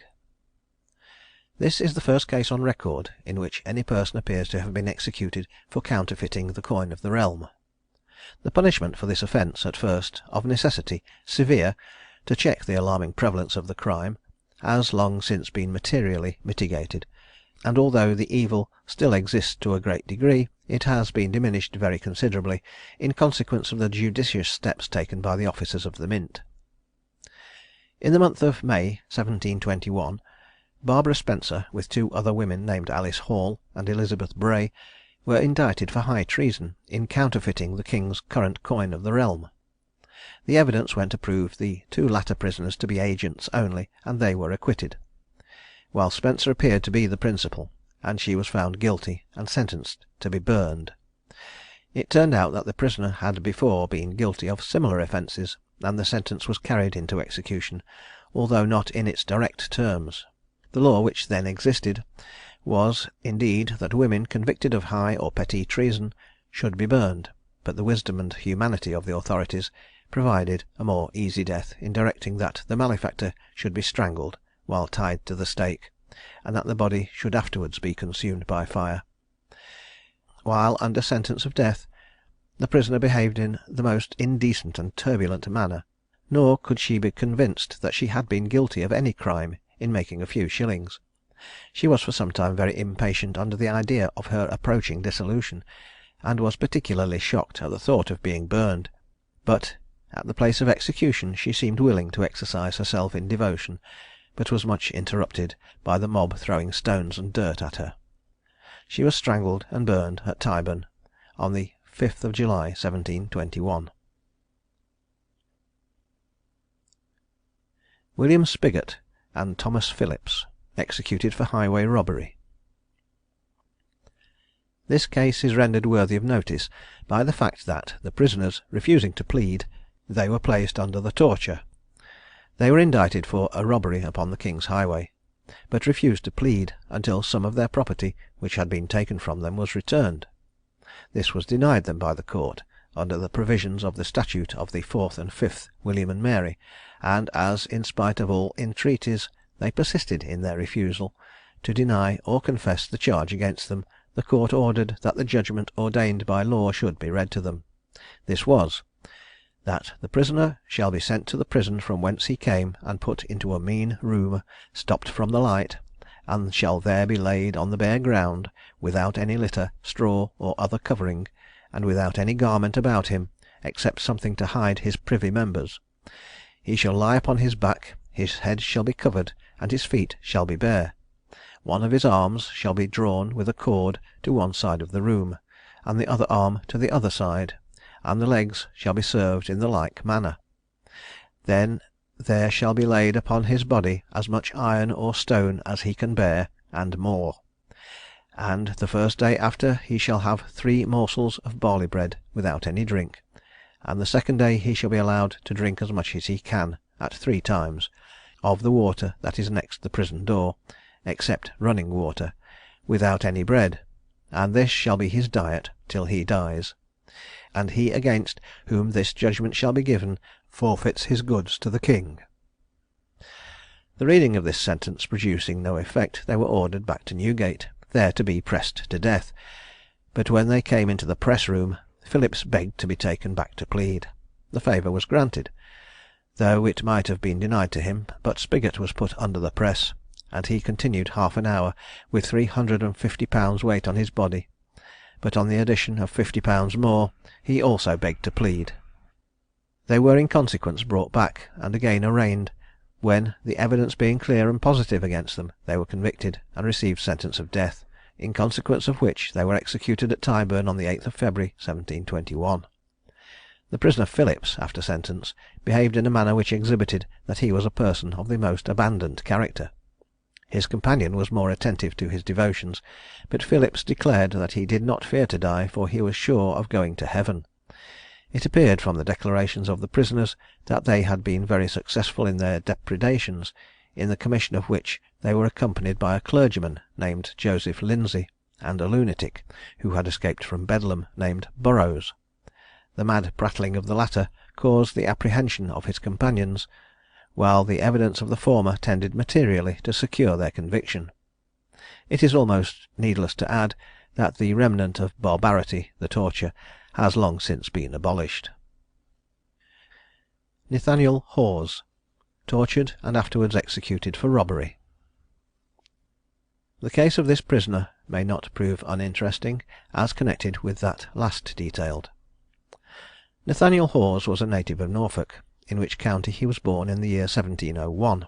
His father was a grazier in good circumstances, but dying while the son was an infant, a relation in Hertfordshire took care of his education.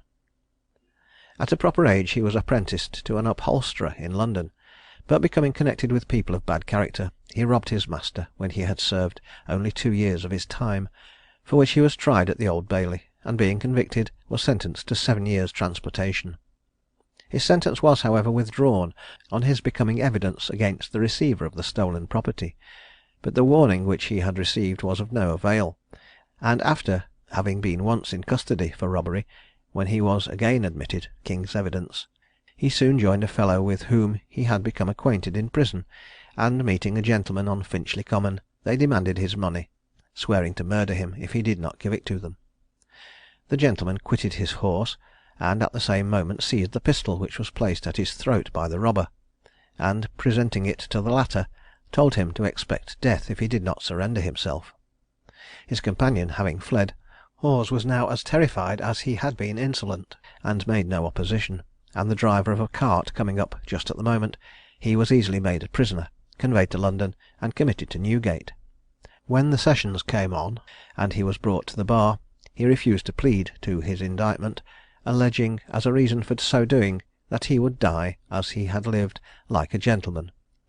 "The people," said he, "who apprehended me seized a suit of fine clothes which I intended to have gone to the gallows in, and unless they are returned I will not plead, for no one shall say that I was hanged in a dirty shirt and ragged coat."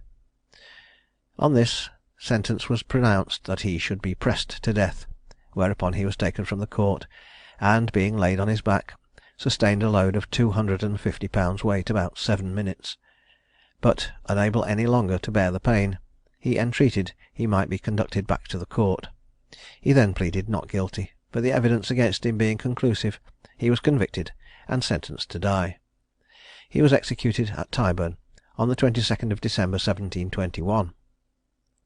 The subject of torture may not be inaptly illustrated by an account given by Stedman of a scene witnessed by him at Surinam, when a young man, a free negro, was tortured for the murder of the overseer of the estate of Altona in the Para Creek.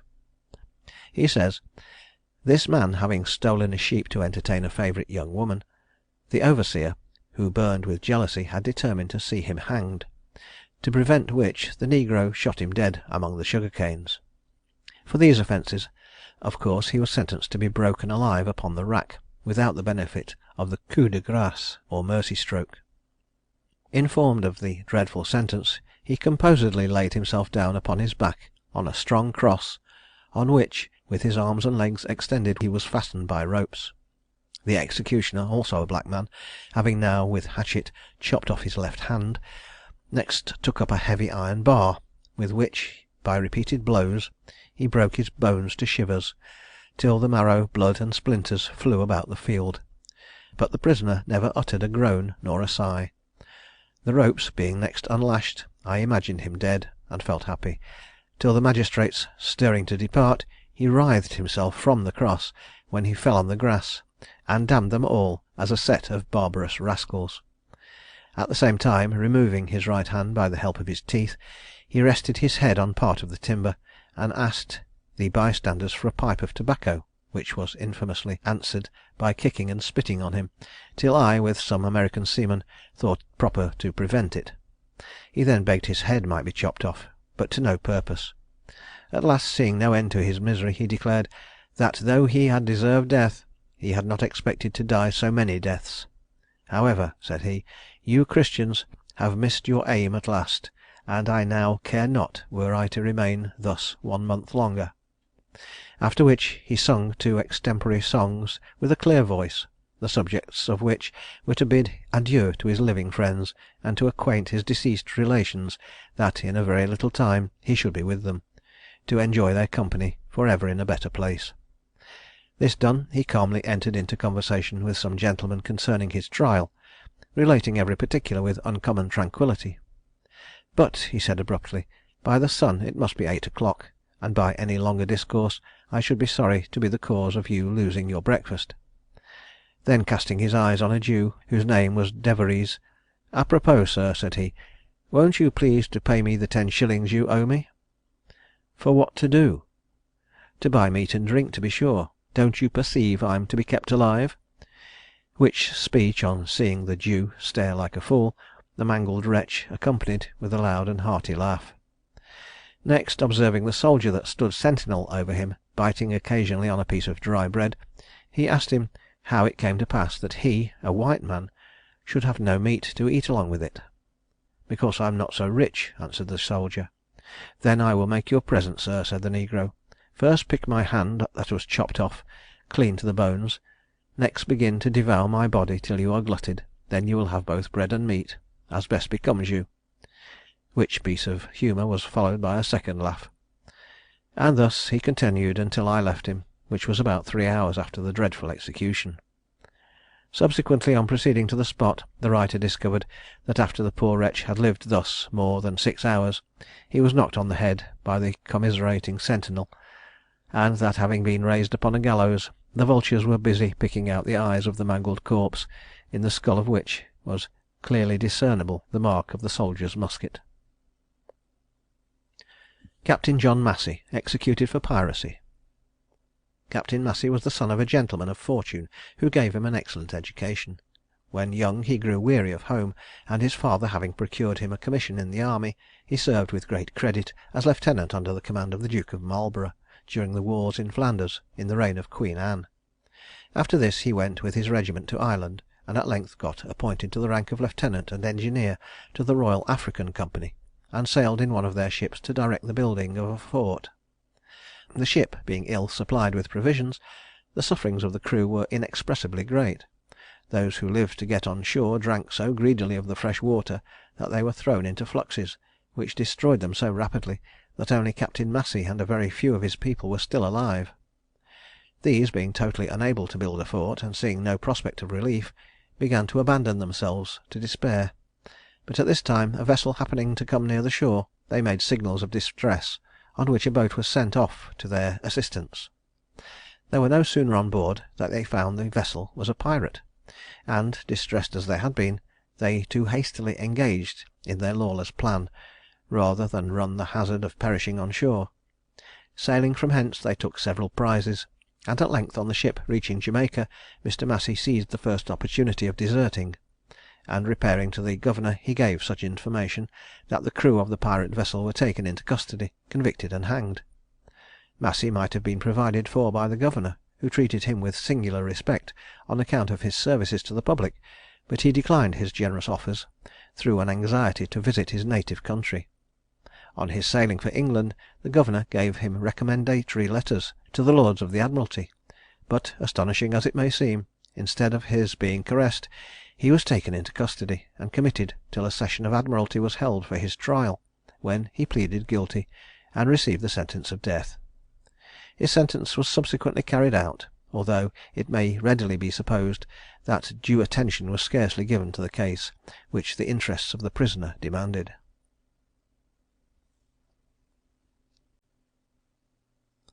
Part 6. Arundel Cook, Esquire, and John Woodburn, executed for cutting and maiming. The prosecution of these offenders took place under the provisions of a statute passed in the reign of Charles II, commonly called Sir John Coventry's Act, the origin of which we have elsewhere described, and which has since been followed by an enactment more extensive in its operation, called Lord Ellenborough's Act. Mr. Cook, who by virtue of his profession as a barrister was entitled to the rank of Esquire, was born at Bury St. Edmunds, in Suffolk, and was a man of considerable fortune at the time of his execution. Woodburn, his companion in crime, was a labouring man in his service, who, having a family of 6 children, was induced to join in the commission of the crime, of which he was found guilty, upon the promise of the payment to him of £100 for his aid in the diabolical plan. Mr. Cook, it appears, was married to the daughter of Mr. Crisp, the victim of his attack. The latter was a gentleman of very large property and infirm habit of body, and having made his will in favour of his son-in-law, the latter became anxious to possess the estate, and determined by murdering the old gentleman to secure its immediate transfer to himself. For this purpose he procured the co-operation of Woodburn on the terms which we have already mentioned, and Christmas evening of the year 1721 was fixed upon for the perpetration of the intended murder. Mr. Crisp was to dine with his son-in-law on that day, and Woodburn was directed to lie in wait in the churchyard, which lay between the houses of the old gentleman and his son-in-law, behind a tombstone, in the evening, when, at a given signal, he was to fall upon and kill the former. The time arrived when Mr. Crisp was to depart, and upon his going out, Mr. Cook followed him, and then aided his assistant in a most violent attack upon his father-in-law. The old man was left for dead, but in spite of the wounds which he had received, he crawled back to his daughter, to whom he communicated his suspicions that her husband was the originator of the murderous attempt which had been made. Woodburn was impeached by his sudden disappearance, and, the affair having created a great deal of excitement in the neighbourhood, he was followed and secured, and then he exposed the enormity of his offence by confessing the whole of the circumstances attending its commission. Mr. Cook was also taken into custody, and a bill of indictment was preferred at the ensuing assizes at Bury St. Edmunds, upon which the 2 prisoners were tried and found guilty. Upon their being called up to receive sentence of death, Cook desired to be heard, and the court, complying with his request, he urged that judgment could not pass on the verdict, because the Act of Parliament simply mentions an intention to maim or deface, whereas he was firmly resolved to have committed murder. He quoted several law cases in favour of the arguments he had advanced, and hoped that judgment might be respited till the opinion of the 12 judges could be taken on the case. Lord Chief Justice King, however, who presided on this occasion, declared that he could not admit the force of Mr. Cook's plea consistently with his own oath as a judge; for, said he, it would establish a principle in the law inconsistent with the first dictates of natural reason, as the greatest villain might, when convicted of a smaller offence, plead that the judgment must be arrested because he intended to commit a greater. In the present instance, therefore, judgment cannot be arrested, as the intention is naturally implied when the crime is actually committed. Sentence of death was then passed, and the prisoners were left for execution. After condemnation, the unhappy man Woodburn exhibited signs of the most sincere penitence, but his wretched tempter to crime conducted himself with unbecoming reserve and moroseness, steadily denying his guilt, and employing his most strenuous exertions to procure a pardon.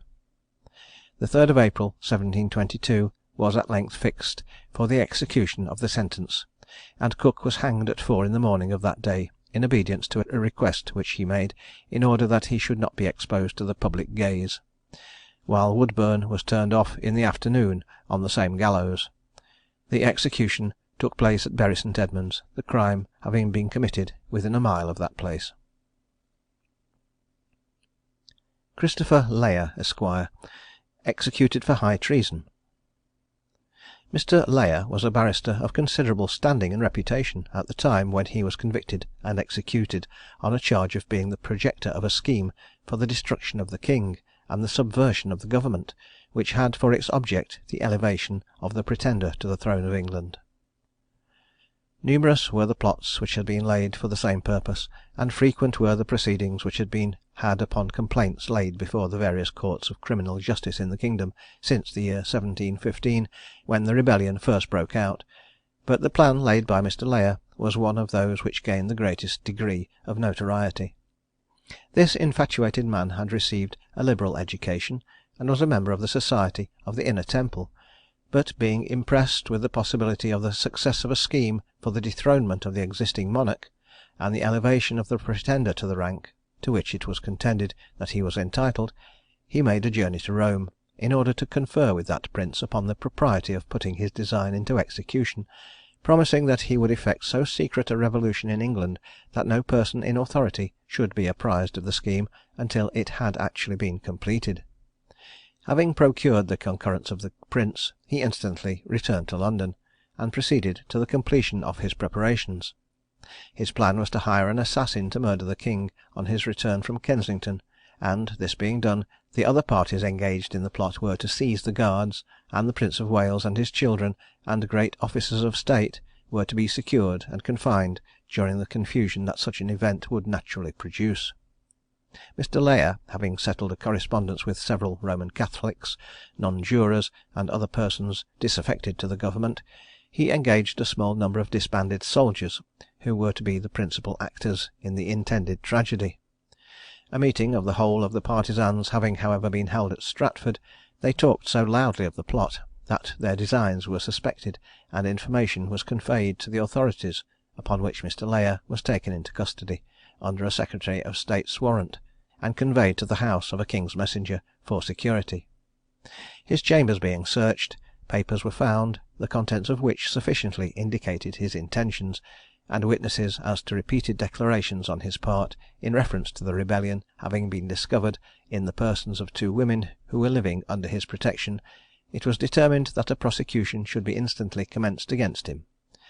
But it was not until he had nearly given his jailers the slip that this determination was carried into execution with effect, for it appears that the prisoner became convinced of the practicability of an escape from the room where he was confined, through an ale-house which was situated at the back of the messenger's house, and resolved to make the attempt to procure his liberty. He therefore formed a rope of his blanket, and dropping from the window of his apartment, he fell into the yard below, unscathed, but in his descent he overset a bottle rack, and from the noise which was caused, the family of the house was disturbed. Mr. Layer managed nevertheless to gain the street in the confusion which prevailed, but being instantly pursued by officers, he was traced to have taken a boat at the Horse Ferry, Westminster, from thence to St. George's Fields, and he was at length overtaken at Newington Butts. On the following day he was committed to Newgate, and a grand jury of the county of Essex having found a true bill against him for high treason, his trial came on before Chief Justice Pratt and the other judges of the Court of King's Bench, in the month of January 1723, when, after an inquiry which lasted 16 hours, he was found guilty and sentenced to death in the customary manner. As he had some important affairs to settle from the nature of his profession, the court did not order his execution till more than 2 months after he had been condemned, and the king repeatedly reprieved him to prevent his clients being sufferers by his affairs being left in a state of confusion. After conviction, Mr. Layer was committed to the Tower, and at length the sheriffs of London and Middlesex received a warrant to execute the sentence of law. He was carried to Tyburn on a sledge on the 15th of March 1723, to be hanged, being dressed in a suit of black, full trimmed, and wearing a tie wig. At the place of execution he was assisted in his devotions by a non-juring clergyman, and when these were ended, he spoke to the surrounding multitude, declaring that he deemed King James, so he called the Pretender, his lawful sovereign. He said that King George was a usurper, and that damnation would be the fate of those who supported his government. He insisted that the nation would never be in a state of peace till the Pretender was restored, and therefore advised the people to take up arms in his behalf. He professed himself willing to die for the cause, and expressed great hopes that Providence would eventually support the right heir to the throne. His body having been suspended during the accustomed time, it was quartered, and the head was afterwards exposed on Temple Bar. Among others concerned in this strange scheme was Lord Grey, an ancient nobleman of the Roman Catholic religion, who died a prisoner in the Tower before the necessary legal proceedings against him could take place. Philip Roach, executed for piracy and murder. This fellow was a native of Ireland, and having during his youth followed a seafaring life, he was advanced to the position of first mate on board a West Indiaman, which sailed to and from Barbadoes. Having, however, become acquainted with a fisherman named Neil, who hinted to him that large sums of money might be acquired by insuring ships and then causing them to be sunk, to defraud the insurers, he was wicked enough to listen to this horrid idea, and being recommended to a gentleman who had a ship bound to Cape Breton, he got a station on board, next in command to the captain, by whom he was entrusted with the management of the vessel. On the voyage it would appear that he would have abstained from carrying out his diabolical plan, but having brought some Irishmen on board with him, they persisted in pursuing their original design, or in demanding that the vessel should be seized. Accordingly, one night, when the captain and most of the crew were asleep, Roach gave the orders to 2 of the seamen to furl the sails, which being immediately done, the poor fellows no sooner descended on the deck than Roach and his associates murdered them and threw them overboard. At this instant a man and a boy at the yard arm, observing what passed, and dreading a similar fate, hurried toward the topmast head, when one of the Irishmen, named Cullen, followed them, and seizing the boy, threw him into the sea. The man, thinking to effect at least a present escape, descended to the main deck, but he was instantly butchered and committed to the deep. The noise occasioned by these transactions had alarmed the sailors below, and they hurried up with all possible expedition, but were severally seized and murdered as fast as they came on deck, and were thrown into the sea. At length the master and mate came on the quarter-deck, but they were doomed to share the same fate as their unhappy shipmates.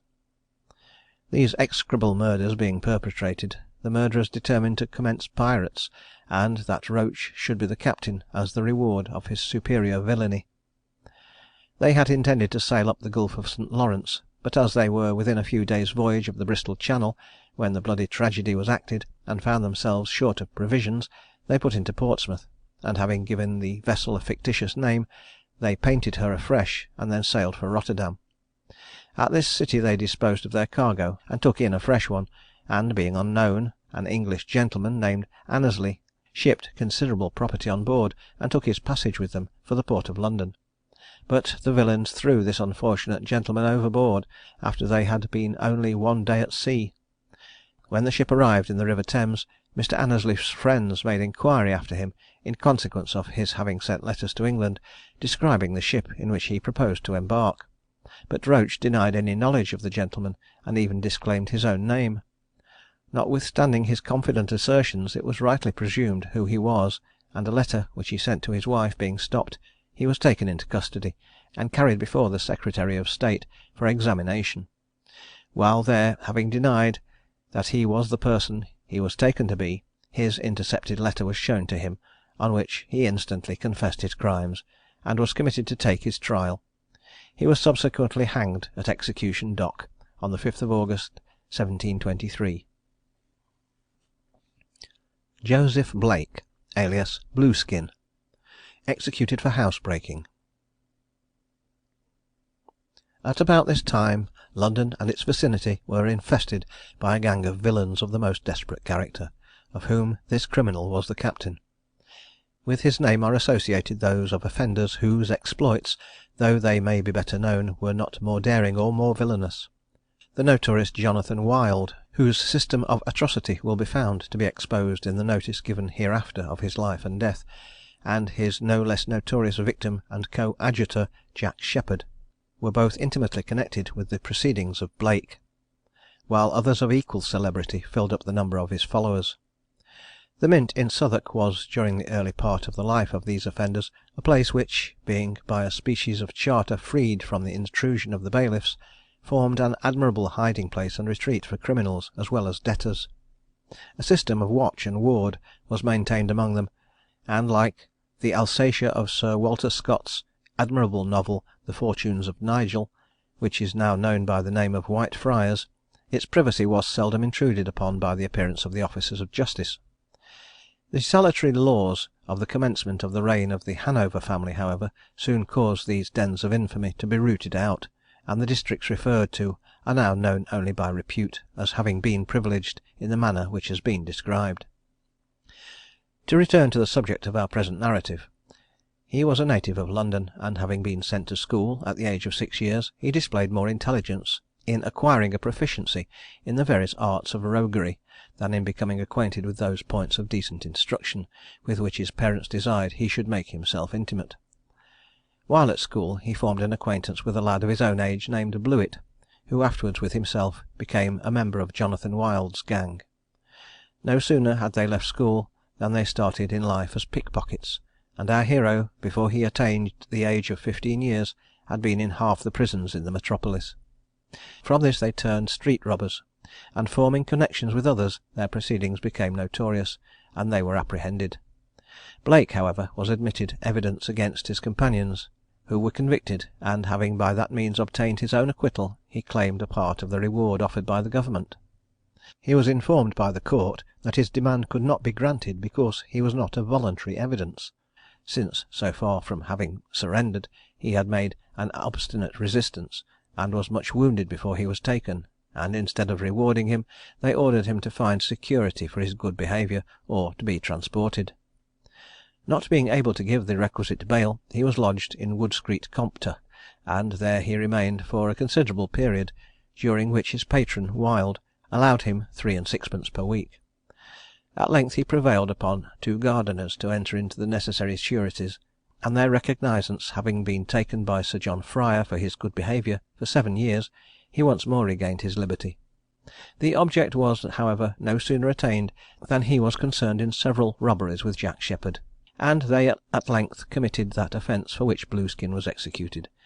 We have already said that he had become notorious for the daring which he displayed, and the frequency of his attacks upon the property of others, and he had become no less celebrated among his companions, who favoured him with the appellation of Blueskin from the darkness of his complexion, and had besides honoured him by dubbing him captain. At the October sessions of the Old Bailey, 1723, he was indicted under the name of Joseph Blake, alias Blueskin, for breaking and entering the dwelling house of William Kneebone, in St. Clement's churchyard, and stealing 108 yards of woollen cloth, value £36, and other property. It was sworn by the prosecutor that the entry was effected by cutting the bars of his cellar window, and by subsequently breaking open the cellar door, which had been bolted and padlocked, and that afterwards, on his going to Jonathan Wild and acquainting him with what had occurred, he was conducted to Blake's lodgings, for the purpose of procuring his apprehension. The prisoner refusing to open the door, Quilt Arnold, one of Wild's men, broke it open. On this Blake drew a penknife and swore that he would kill the first man that entered, in answer to which Arnold said, "Then I am the first man, and Mr. Wild is not far behind, and if you don't deliver your penknife immediately, I will chop your arm off." Hereupon the prisoner dropped the knife, and Wild entering, he was taken into custody. It further appeared that as the parties were conveying Blake to Newgate, they came by the house of the prosecutor, on which Wild said to the prisoner, "There's the ken," and the latter replied, "Say no more of that, Mr. Wild, for I know I am a dead man; but what I fear is, that I shall afterwards be carried to Surgeon's Hill and anatomized." To which Wild replied, "No, I'll take care to prevent that, for I'll give you a coffin." William Field, an accomplice, who was evidence on the trial, swore that the robbery was committed by Blake, Sheppard, and himself, and the jury brought in a verdict of guilty.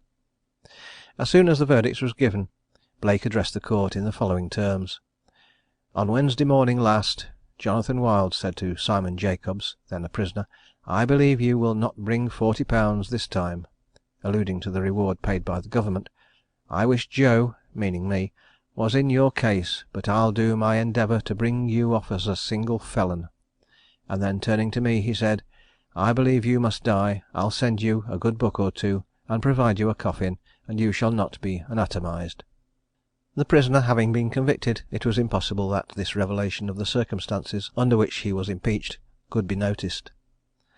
But subsequent discoveries distinctly showed that Wild's system was precisely that which was pointed out, namely, to lead on those who chose to submit themselves to his guidance, to the full extent to which they could go, so as to be useful to him, and then to deliver them over to justice for the offences in which he had been the prime mover, securing to himself the reward payable upon their conviction.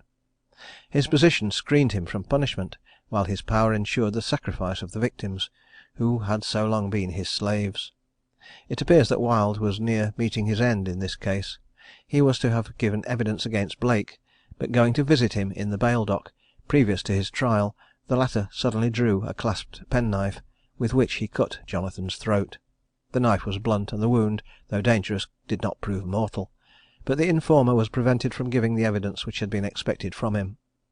While under sentence of death, Blake did not show a concern proportioned to his calamitous situation. When asked if he was advised to commit the violence on Wild, he said no, but that a sudden thought entered his mind. Had it been premeditated, he would have provided a knife, which would have cut off his head at once. On the nearer approach of death, he appeared still less concerned, and it was thought that his mind was chiefly bent on meditating means of escaping; but seeing no prospect of getting away, he took to drinking, which he continued to the day of his death, and he was observed to be intoxicated even while he was under the gallows. He was executed at Tyburn on the 11th of November 1723. Part VII. John Sheppard, executed for housebreaking. The prisoner, whose name heads this article, was a companion and fellow in crime to the notorious Blueskin. The name of Jack Sheppard is one which needs no introduction. His exploits are so notorious that nothing more is necessary than to recount them. Sheppard was born in Spitalfields in the year 1702. His father was a carpenter, and bore the character of an honest man, but dying when his son was yet young, he, as well as a younger brother, Tom Sheppard, soon became remarkable for their disregard for honesty. Our hero was apprenticed to a carpenter in Wych Street, like his father, and during the first 4 years of his service he behaved with comparative respectability; but frequenting a public house, called the Black Lion, in Drury Lane, he became acquainted with Blueskin, his subsequent companion in wickedness, and Wild, his betrayer, as well as with some women of abandoned character, who afterwards also became his coadjutors.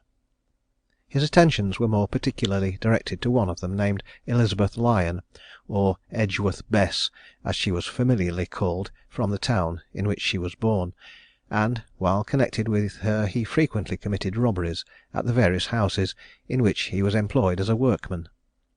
He was, however, also acquainted with a woman named Maggot, who persuaded him to commit his first robbery in the house of Mr. Baines, a piece broker, in White Horse Yard, Drury Lane. He was at this time still resident at his master's house, and having stolen a piece of fustian, he took it home to his trunk, and then returning to the house which he was robbing, he took the bars out of the cellar window, entered, and stole goods and money to the amount of £22, which he carried to Maggot.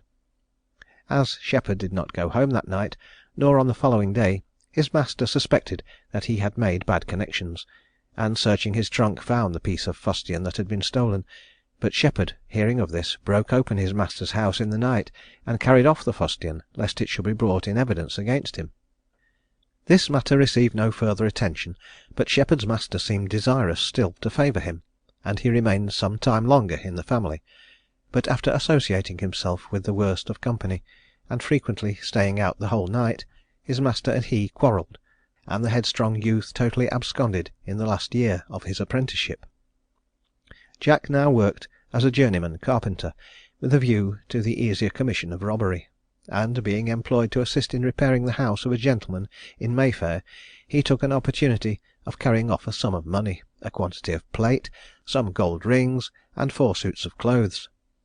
Not long after this, Edgeworth Bess was apprehended, and lodged in the round house of the parish of St. Giles, where Sheppard went to visit her; but the beadle refusing to admit him, he knocked him down, broke open the door, and carried her off in triumph, an exploit which acquired him a high degree of credit among his companions.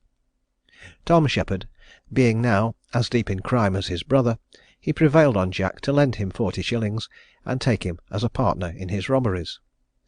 The first act they committed in concert was the robbing of a public house in Southwark, whence they carried off some money and wearing apparel, but Jack permitted his brother to reap the whole advantage of this booty. Not long after this, in conjunction with Edgeworth Bess, they broke open the shop of Mrs. Cook, a linen draper in Clare Market, and carried off goods to the value of £55; and in less than a fortnight afterwards they stole some articles from the house of Mr. Phillips in Drury Lane. Tom Sheppard, going to sell some of the goods stolen at Mrs. Cook's, was apprehended, and committed to Newgate, when, in the hope of being admitted an evidence, he impeached his brother and Bess, but they were sought for in vain. At length James Sykes, otherwise called Hell Fury, one of Sheppard's companions, meeting with him in St. Giles's, enticed him into a public house, in the hope of receiving a reward for apprehending him; and while they were drinking, Sykes sent for a constable, who took Jack into custody, and carried him before a magistrate. After a short examination, he was sent to St. Giles's round house, but he broke through the roof of that place, and made his escape in the night. Within a short time after this, as Sheppard and an associate named Benson were crossing Leicester Fields, the latter endeavoured to pick a gentleman's pocket of his watch, but failing in the attempt, the gentleman called out "A pickpocket!" on which Sheppard was taken, and lodged in St. Anne's roundhouse, where he was visited by Edgeworth Bess, who was detained on suspicion of being one of his accomplices.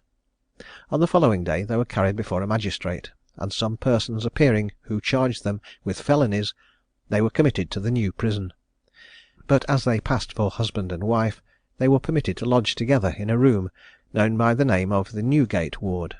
They were here visited by many of their friends, Blueskin among the number, and being provided by them with the implements necessary to enable them to escape, Jack proceeded to secure the object which he had in view with that alacrity and energy which always characterised his actions. The removal of his fetters by means of a file was a work which occupied him a very few minutes, and he then, with the assistance of his companion, prepared for flight. The first obstacle which presented itself to them was in the shape of the heavy cross bars which defended the aperture by which light and air were admitted to their cell, but the application of their file soon removed the difficulty. There was then another point of a more dangerous character to overcome, the descent to the yard. Their window was 25 feet in height, and the only means of reaching the earth was by the employment of their blankets as ropes. These, however, would not enable them to touch the ground, but they found that there was a considerable distance for them to drop, even after they should have arrived at the extreme end of their cord. Gallantry induced our hero to give the first place to Bess, and she, having stripped off a portion of her clothes, so as to render herself lighter, descended in perfect safety. Jack followed, and they found some consolation in their being at least without the jail, although there were yet the walls of the yard to climb. These were topped with a strong chevaux de frise of iron, and were besides 22 feet high; but passing round them until they came to the great gates, the adventurous pair found means by the locks and bolts, by which they were held together, to surmount this, apparently the greatest difficulty of all, and they once again stood on the open ground outside the jail. Bess having now reassumed the clothes, of which she had denuded herself in order that she might be the more agile in her escape, and which she had taken the precaution to throw over the wall before her, she and her paramour, once more enjoying the free air of liberty, marched into town.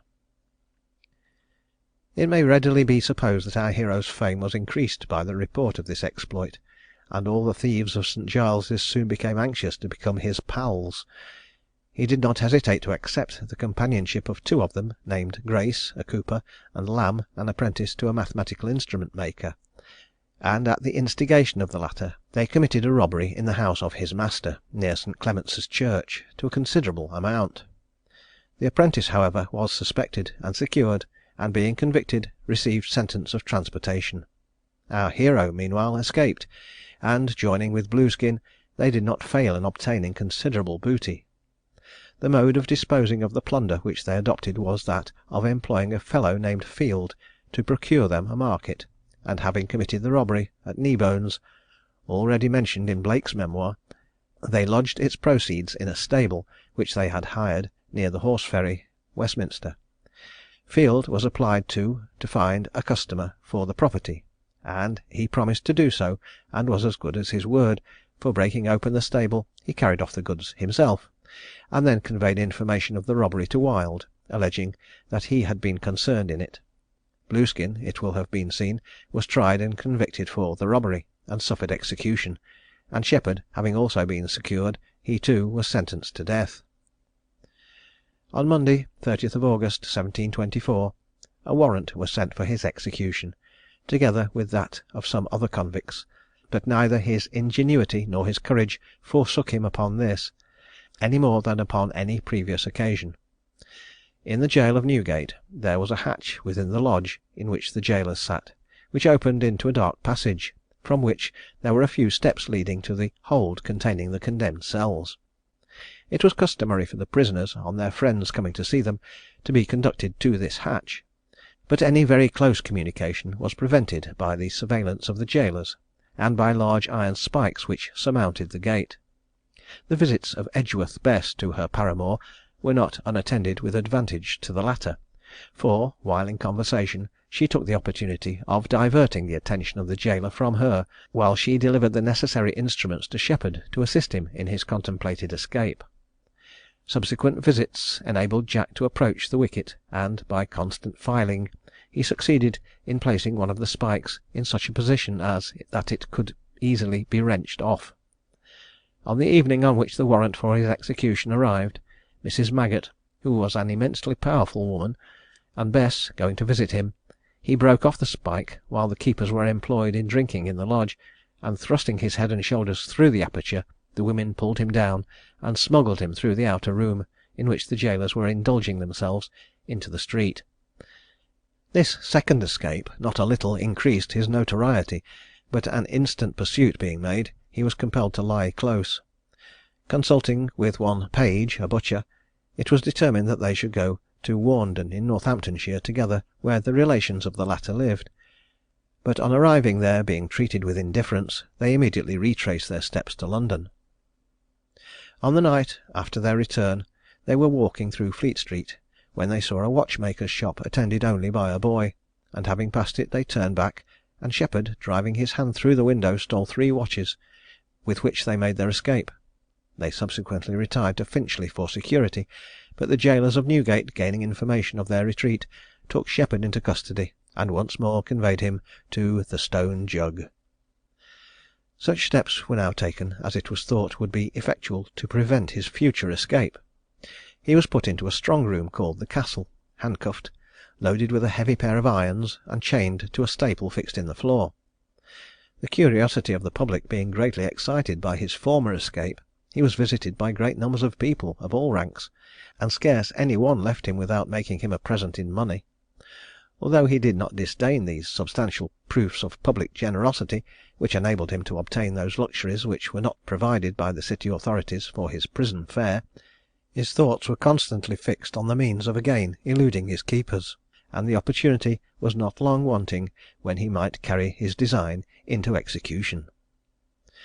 On the 14th of October the sessions began at the Old Bailey, and the keepers being much engaged in attending the court, he thought rightly that they would have little time to visit him, and therefore that the present juncture would be the most favourable to carry his plan into execution. About 2 o'clock in the afternoon of the following day, one of the keepers carried him his dinner, and having carefully examined his irons and found them fast, he left him. Sheppard now immediately proceeded to the completion of the great work of his life, his second escape from Newgate, in describing which we shall extract from Mr. Ainsworth's work of Jack Sheppard, in which that gentleman has given a lasting fame to our hero, and has founded a most interesting romance on the real circumstances of the life of this daring and extraordinary offender. He says, "Jack Sheppard's first object was to free himself from his handcuffs. This he accomplished by holding the chain that connected them firmly between his teeth, and squeezing his fingers as closely together as possible, he succeeded in drawing his wrists through the manacles. He next twisted the heavy gyves around and round, and partly by main strength, partly by a dexterous and well applied jerk, snapped asunder the central link, by which they were attached to the padlock. Taking off his stockings, he then drew up the basils as far as he was able, and tied the fragments of the broken chains to his legs, to prevent them from clanking, and impeding his future exertions. Upon a former attempt to make his way up the chimney, he had been impeded by an iron bar which was fixed across it, at a height of a few feet. To remove this obstacle, it was necessary to make an extensive breach in the wall. With the broken links of the chain, which served him in lieu of more efficient implements, he commenced operations just above the chimney piece, and soon contrived to pick a hole in the plaster. He found the wall, as he suspected, solidly constructed of brick and stone, and, with the slight and inadequate tools which he possessed, it was a work of infinite skill and labour to get out a single brick. That done, however, he was well aware the rest would be comparatively easy, and as he threw the brick to the ground, he exclaimed triumphantly, "The first step is taken, the main difficulty is overcome." Animated by this trifling success, he proceeded with fresh ardour, and the rapidity of his progress was proclaimed by the heap of bricks, stones, and mortar which before long covered the floor. At the expiration of an hour, by dint of unremitting exertion, he made so large a breach in the chimney that he could stand upright in it. He was now within a foot of the bar, and introducing himself into the hole, he speedily worked his way to it. Regardless of the risk he ran by some heavy stones dropping on his head or feet, regardless also of the noise made by falling rubbish, and of the imminent risk to which he was consequently exposed of being interrupted by some of the jailers, should the sound reach their ears, he continued to pull down large masses of the wall, which he flung upon the floor of the cell. Having worked thus for another quarter of an hour, without being sensible of fatigue, though he was half stifled by the clouds of dust which his exertions raised, he had made a hole about 3 feet wide and 6 high, and uncovered the iron bar. Grasping it firmly with both hands, he quickly wrenched it from the stones in which it was mortised, and leapt to the ground. On examination it proved to be a flat bar of iron nearly a yard in length and more than an inch square. "A capital instrument for my purpose," thought Jack, shouldering it, "and worth all the trouble I have had in procuring it." While he was thus musing, he thought he heard the lock tried. A chill ran through his frame, and grasping the heavy weapon with which chance had provided him, he prepared to strike down the first person who should enter his cell. After listening attentively for a short time without drawing breath, he became convinced that his apprehensions were groundless, and greatly relieved, sat down upon the chair to rest himself and prepare for future efforts. Acquainted with every part of the jail, Jack well knew that his only chance of effecting an escape must be by the roof. To reach it would be a most difficult undertaking. Still it was possible, and the difficulty was only a fresh incitement. The mere enumeration of the obstacles which existed would have deterred any spirit less daring than Sheppard's from even hazarding the attempt. Independently of other risks, and the chance of breaking his neck in the descent, he was aware that to reach the leads he should have to break open 6 of the strongest doors in the prison. Armed, however, with the implement he had so fortunately obtained, he did not despair of success. "My name will not only be remembered as that of a robber," he mused, "but it shall be remembered as that of a bold one, and this night's achievement, if it does nothing else, shall prevent me from being classed with the common herd of depredators." Roused by this reflection, he grasped the iron bar, which, when he sat down, he had laid upon his knees, and stepped quickly across the room. In doing so, he had to clamber up the immense heap of bricks and rubbish which now littered the floor, amounting almost to a cart load, and reaching up nearly to the chimney piece, and having once more got into the chimney, he climbed to a level with the ward above, and recommenced operations as vigorously as before.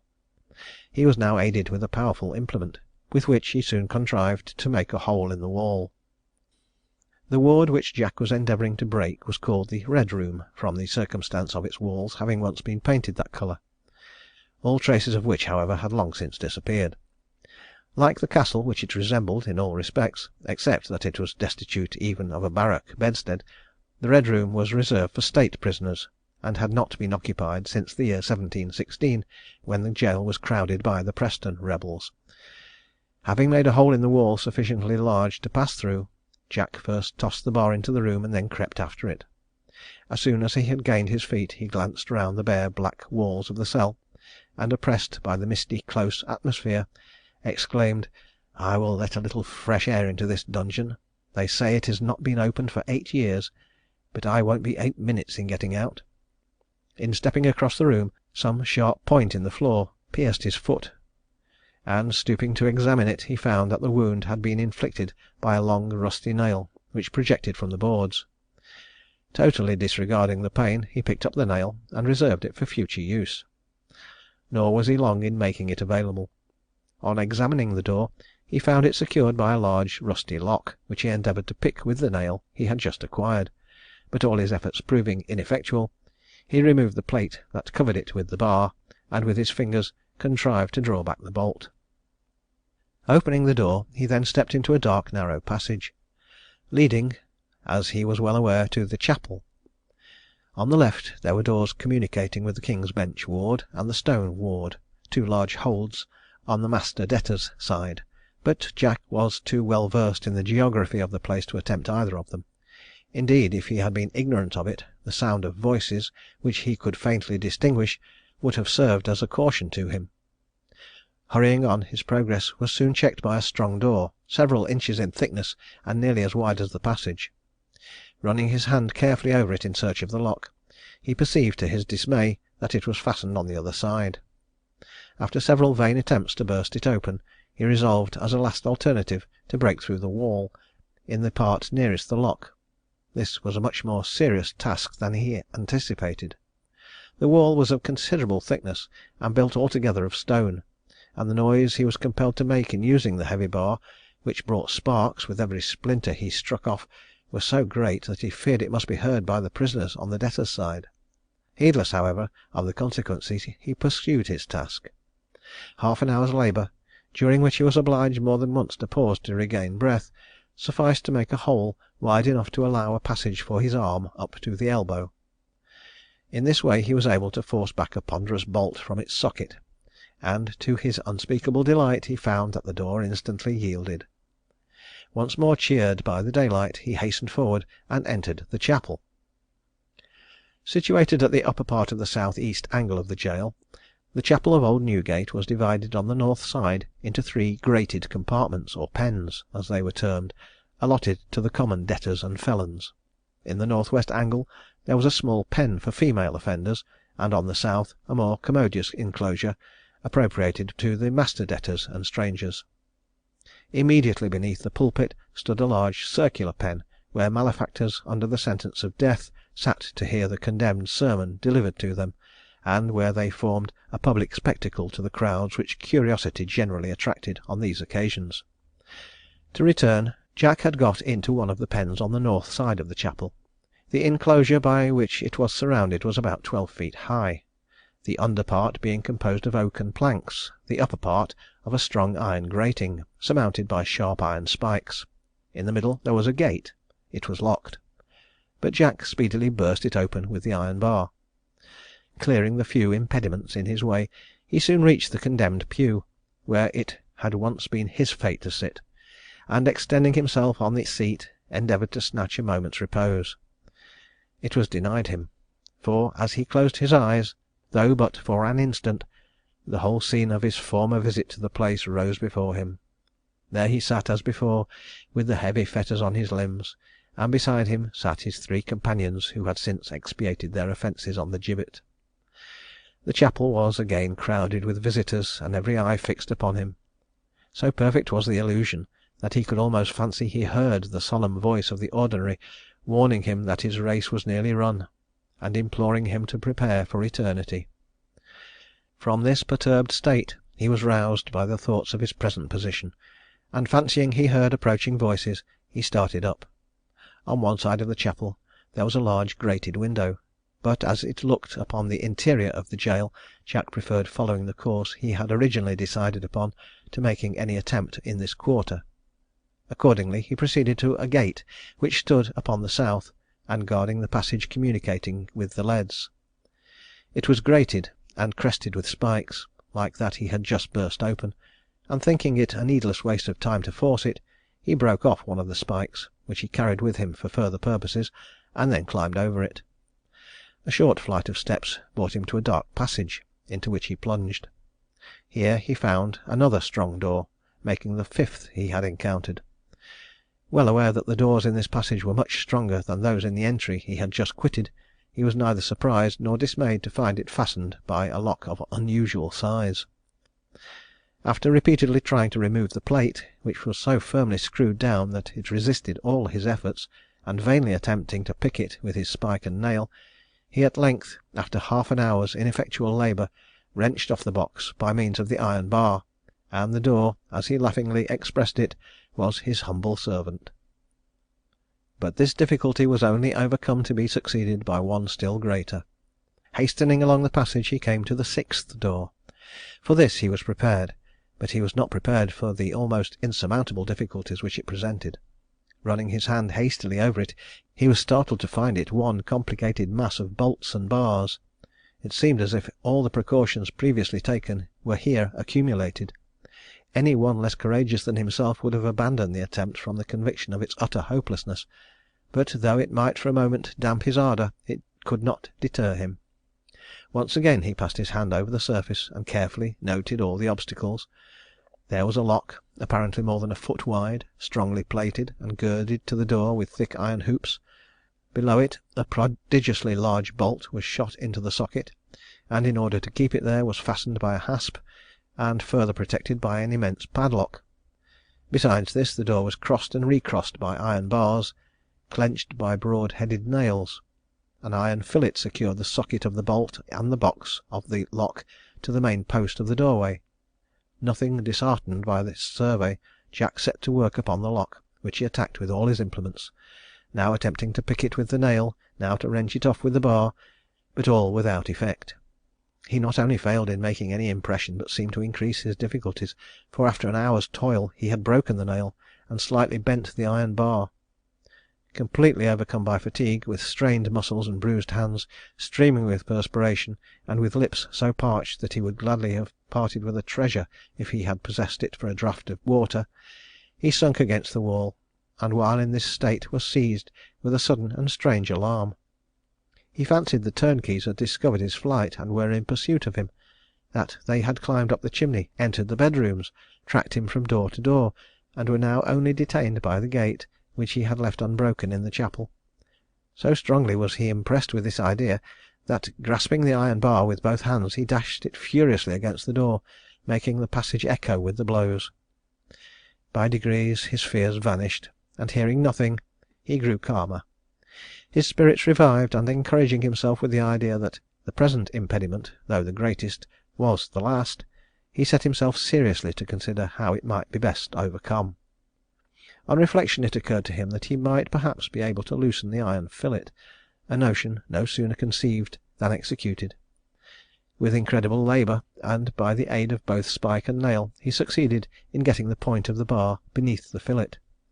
Exerting all his energies, and using the bar as a lever, he forced off the iron band, which was full 7 feet high, 7 inches wide, and 2 inches thick, and which brought with it, in its fall, the box of the lock, and the socket of the bolt, leaving no further hindrance. Overjoyed beyond measure at having vanquished this apparently insurmountable obstacle, Jack darted through the door. Ascending a short flight of steps, Jack found at the summit a door, which being bolted on the inside, he speedily opened. The fresh air which blew in his face greatly revived him. He had now reached what were called the lower leads, a flat covering part of the prison contiguous to the gateway, and surrounded on all sides by walls about 14 feet high. On the north stood the battlements of one of the towers of the gate. On this side a flight of wooden steps, protected by a handrail, led to a door opening upon the summit of the prison. This door was crested with spikes, and guarded on the right by a bristling semicircle of similar weapons. Hastily ascending the steps, Jack found the door, as he anticipated, locked.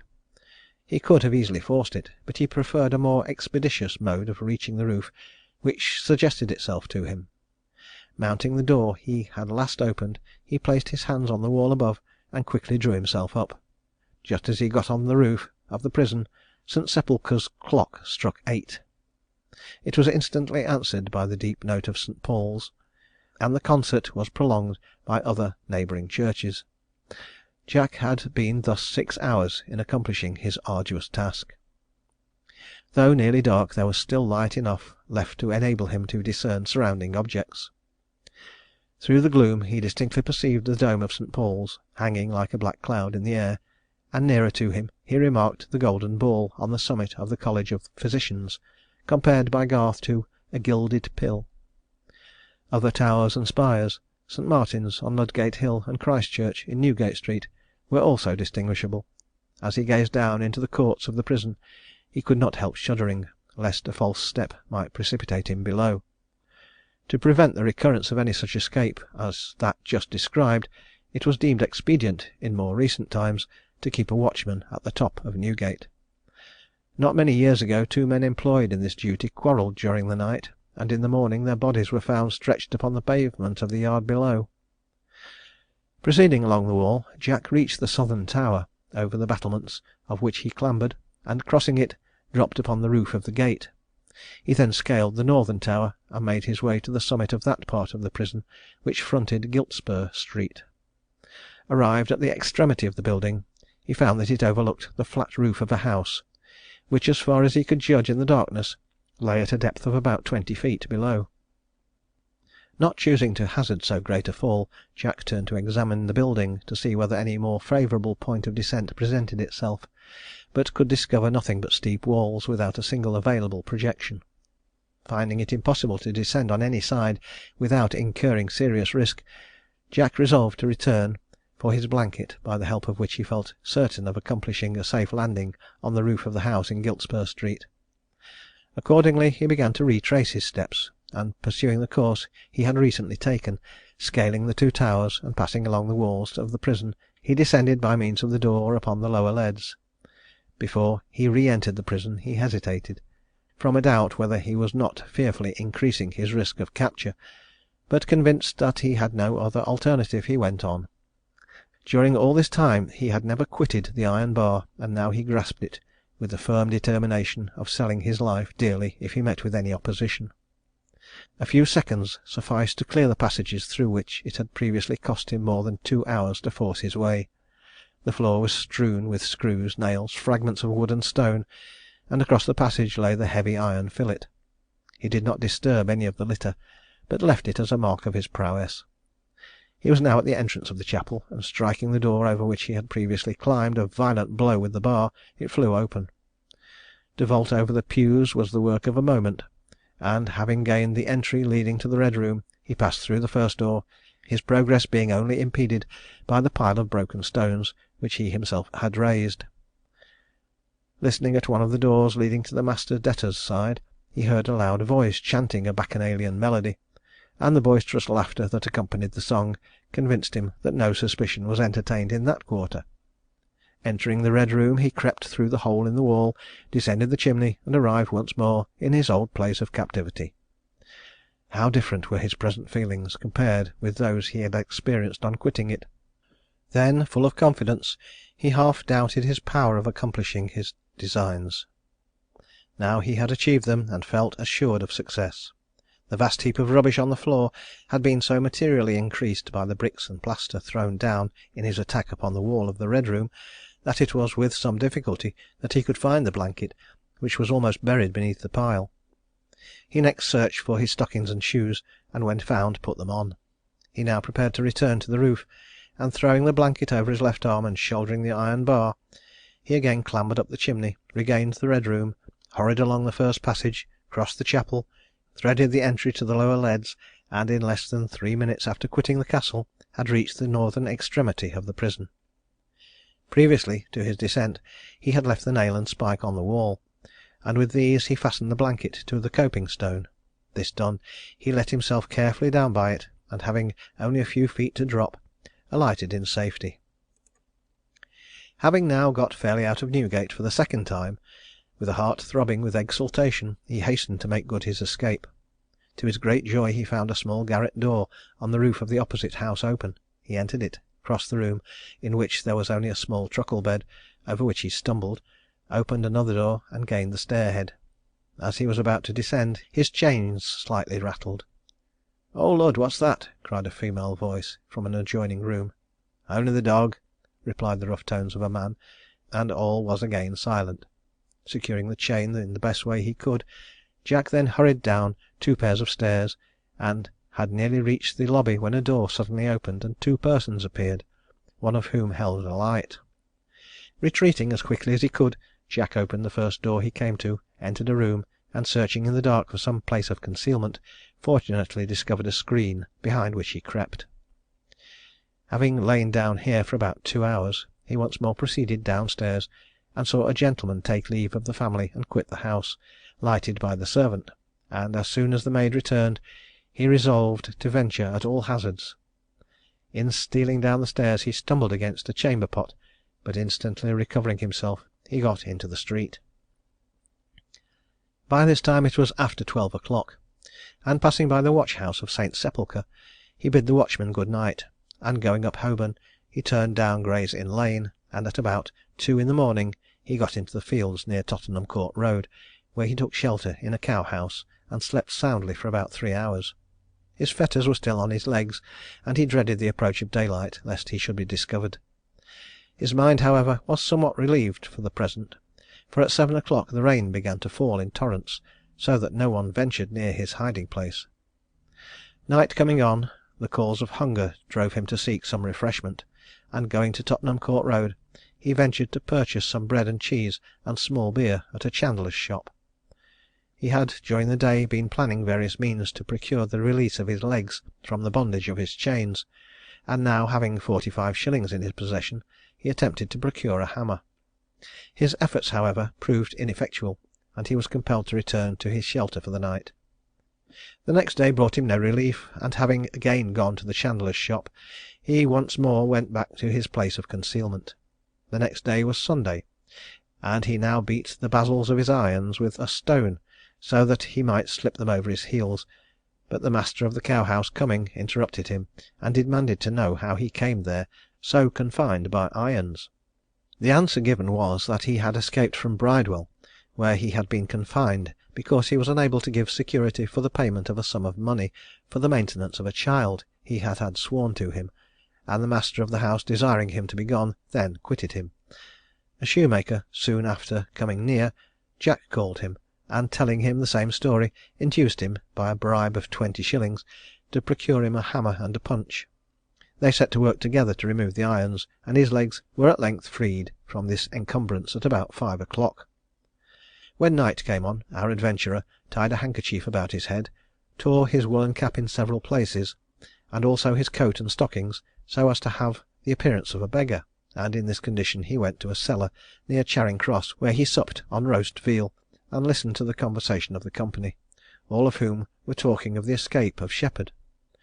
On the Monday he sheltered himself at a public house of little trade in Rupert Street, and conversing with the landlady about Sheppard, he told her it was impossible for him to get out of the kingdom, and the keepers would certainly have him again in a few days, on which the woman wished that a curse might fall on those who should betray him. On the next day he hired a garret in Newport Market, and soon afterward, dressing himself like a porter, he went to Blackfriars, to the house of Mr. Appleby, printer of the dying speeches, and delivered a letter, in which he ridiculed the printer and the ordinary of Newgate, and enclosed a communication for one of the keepers of the gaol. Some nights after this he broke open the shop of Mr. Rawlins, a pawnbroker, in Drury Lane, where he stole a sword, a suit of wearing apparel, some snuff boxes, rings, watches, and other effects to a considerable amount, and determining to make the appearance of a gentleman among his old acquaintance in Drury Lane and Clare Market, he dressed himself in a suit of black and a tie wig, wore a ruffled shirt, a silver hilted sword, a diamond ring, and a gold watch, and joined them at supper, though he knew that diligent search was making after him at that very time. On the 31st of October he dined with two women at a public house in Newgate Street, and about 4 in the afternoon they all passed under Newgate in a hackney coach, having first drawn up the blinds.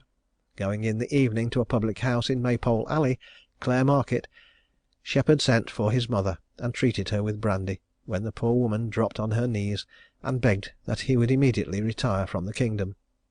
He promised to do so, but now being grown mad from the effects of the liquor he had drunk, he wandered about from public house to public house in the neighbourhood, till near 12 o'clock at night, when he was apprehended in consequence of the information of an alehouse boy who knew him. When taken into custody he was quite senseless, and was conveyed to Newgate in a coach, without being capable of making any resistance, although he had 2 loaded pistols in his possession at the time. He was now lodged securely enough, and his fame being increased by his recent exploits, he was visited by many persons of distinction, whom he diverted by a recital of the particulars of many robberies in which he had been concerned, but he invariably concluded his narration by expressing a hope that his visitors would endeavour to procure the exercise of the royal mercy on his behalf, to which he considered that his remarkable dexterity gave him some claim. Having been already convicted, it was unnecessary that the forms of a trial should be again gone through, and on the 10th of November he was carried to the bar of the Court of King's Bench, when a record of his conviction having been read, and an affidavit made that he was the same person alluded to in it, sentence of death was passed upon him by Mr. Justice Powis, and a rule of court was made for his execution on the following Monday. He subsequently regularly attended chapel in the gaol, and behaved there with apparent decency, but on quitting its walls he did not hesitate to endeavour to prevent any seriousness among his fellow prisoners.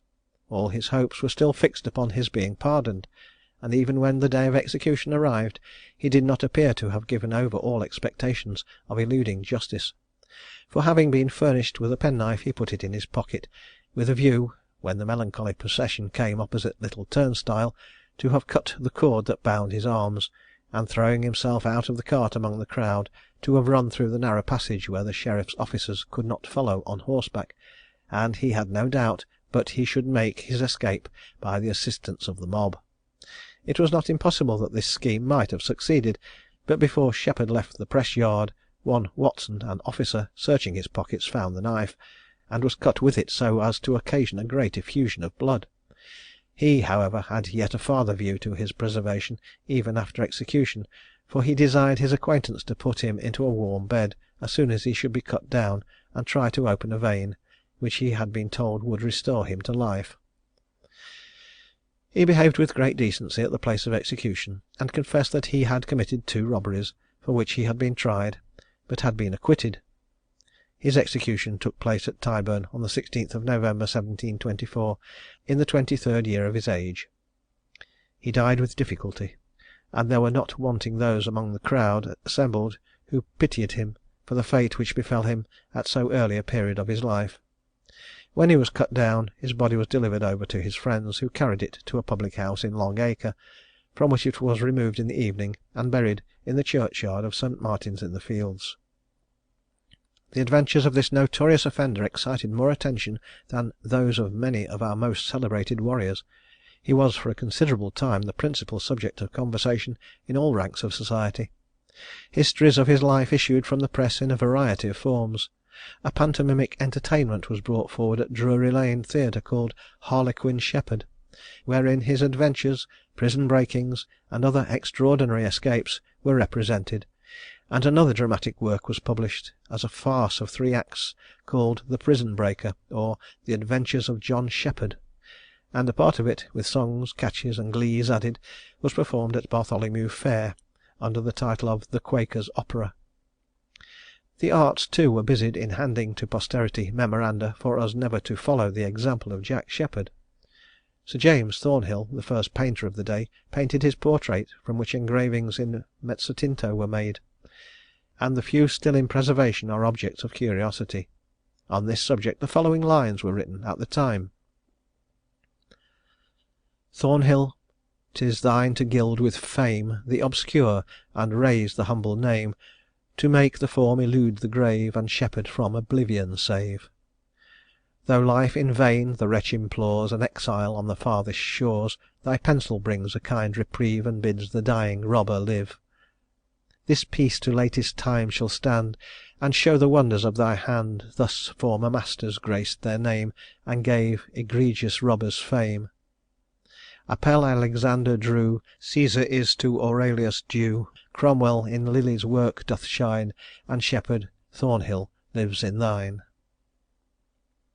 In modern times the adventures of Sheppard and his contemporaries have become even better known and more remarked, in consequence of the work to which we have already alluded, and from which we have made an extract which details his exploits with great exactness, but at the same time gives to them a degree of romantic interest to which they are hardly entitled.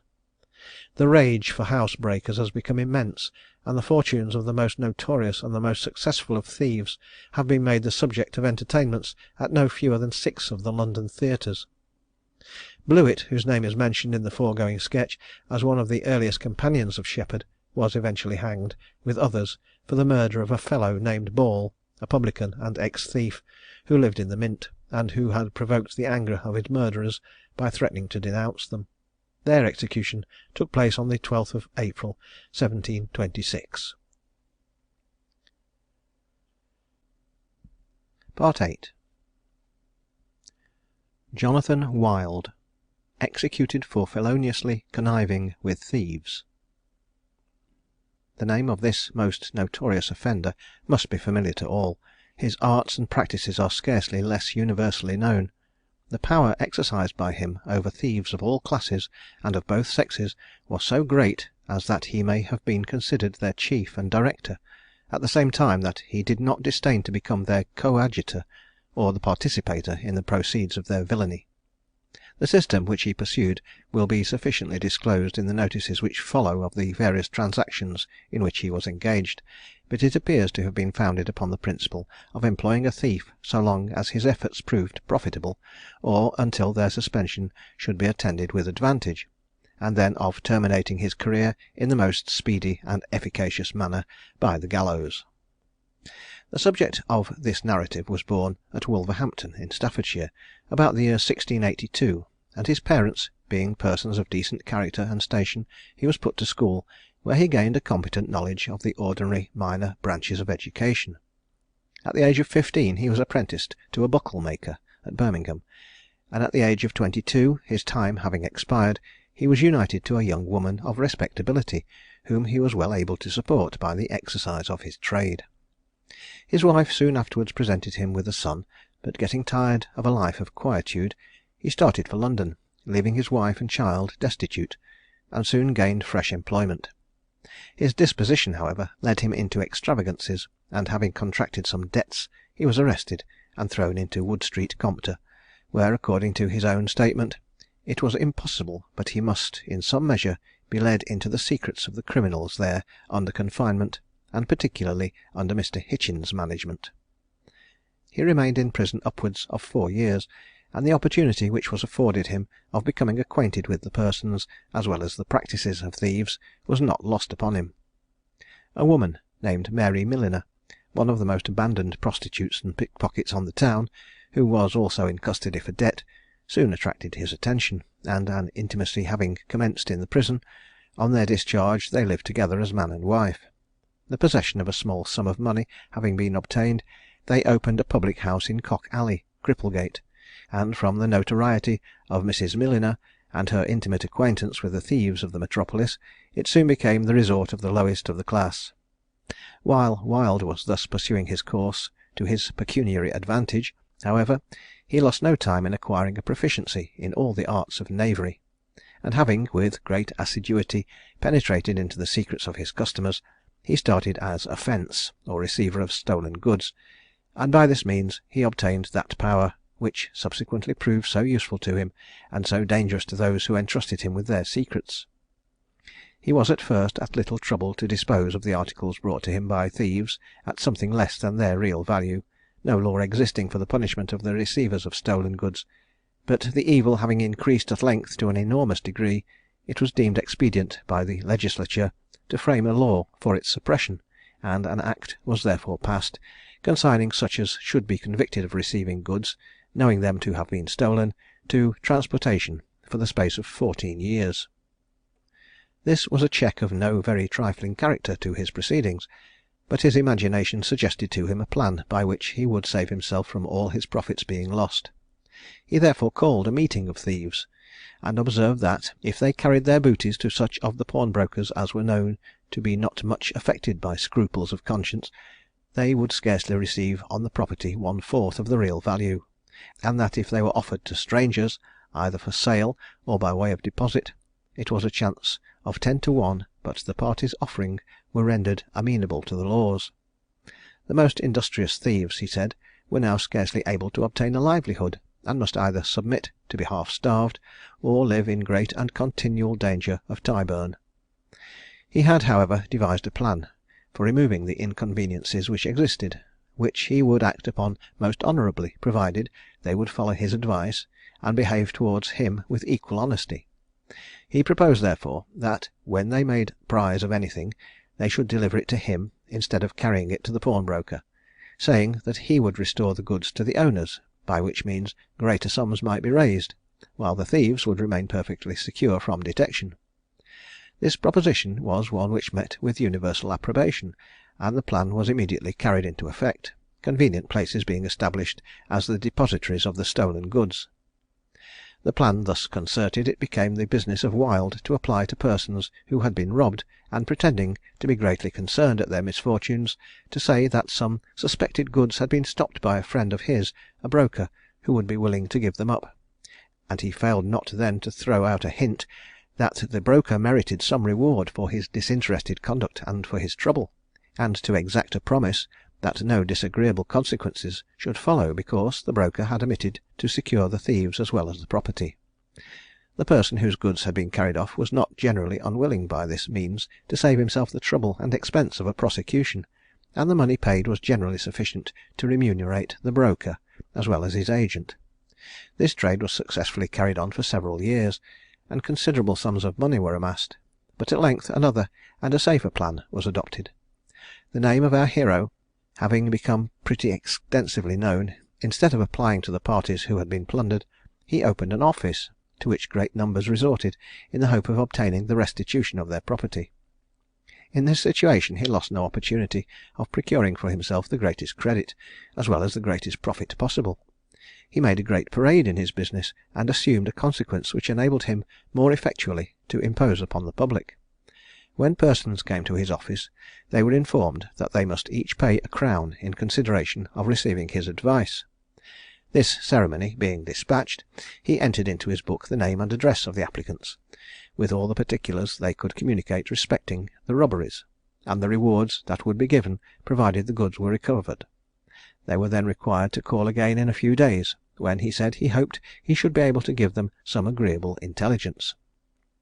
Upon returning to know the success of his inquiries, he told them that he had received some information concerning their goods, but that the agent he had employed to trace them had apprised him that the robbers pretended they could raise more money by pawning the property than by restoring it for the promised reward, saying, however, that if he could by any means procure an interview with the villains, he doubted not of being able to settle matters agreeably to the terms already stipulated, but, at the same time, artfully insinuating that the safest and most expeditious method would be to make some addition to the reward, and thus having secured the promise of the largest sum that could be obtained, he would direct a third call, and then the goods would be ready to be delivered.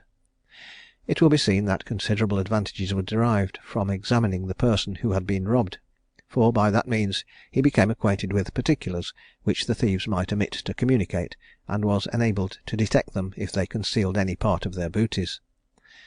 Being in possession of the secrets of every notorious thief, they were under the necessity of complying with whatever terms he thought proper to exact, because they were aware that, by opposing his inclination, they would involve themselves in the most imminent danger of being sacrificed to the injured laws of their country. And thus he was enabled to impose both on the robber and the robbed. The accumulation of money by these artifices enabled Wild to maintain the character of a man of consequence, and to support his imaginary dignity. He dressed in laced clothes, and wore a sword, which martial instrument he first exercised on the person of his accomplice and reputed wife, Mary Milliner, who, having on some occasion provoked him, he instantly struck at her with it, and cut off one of her ears.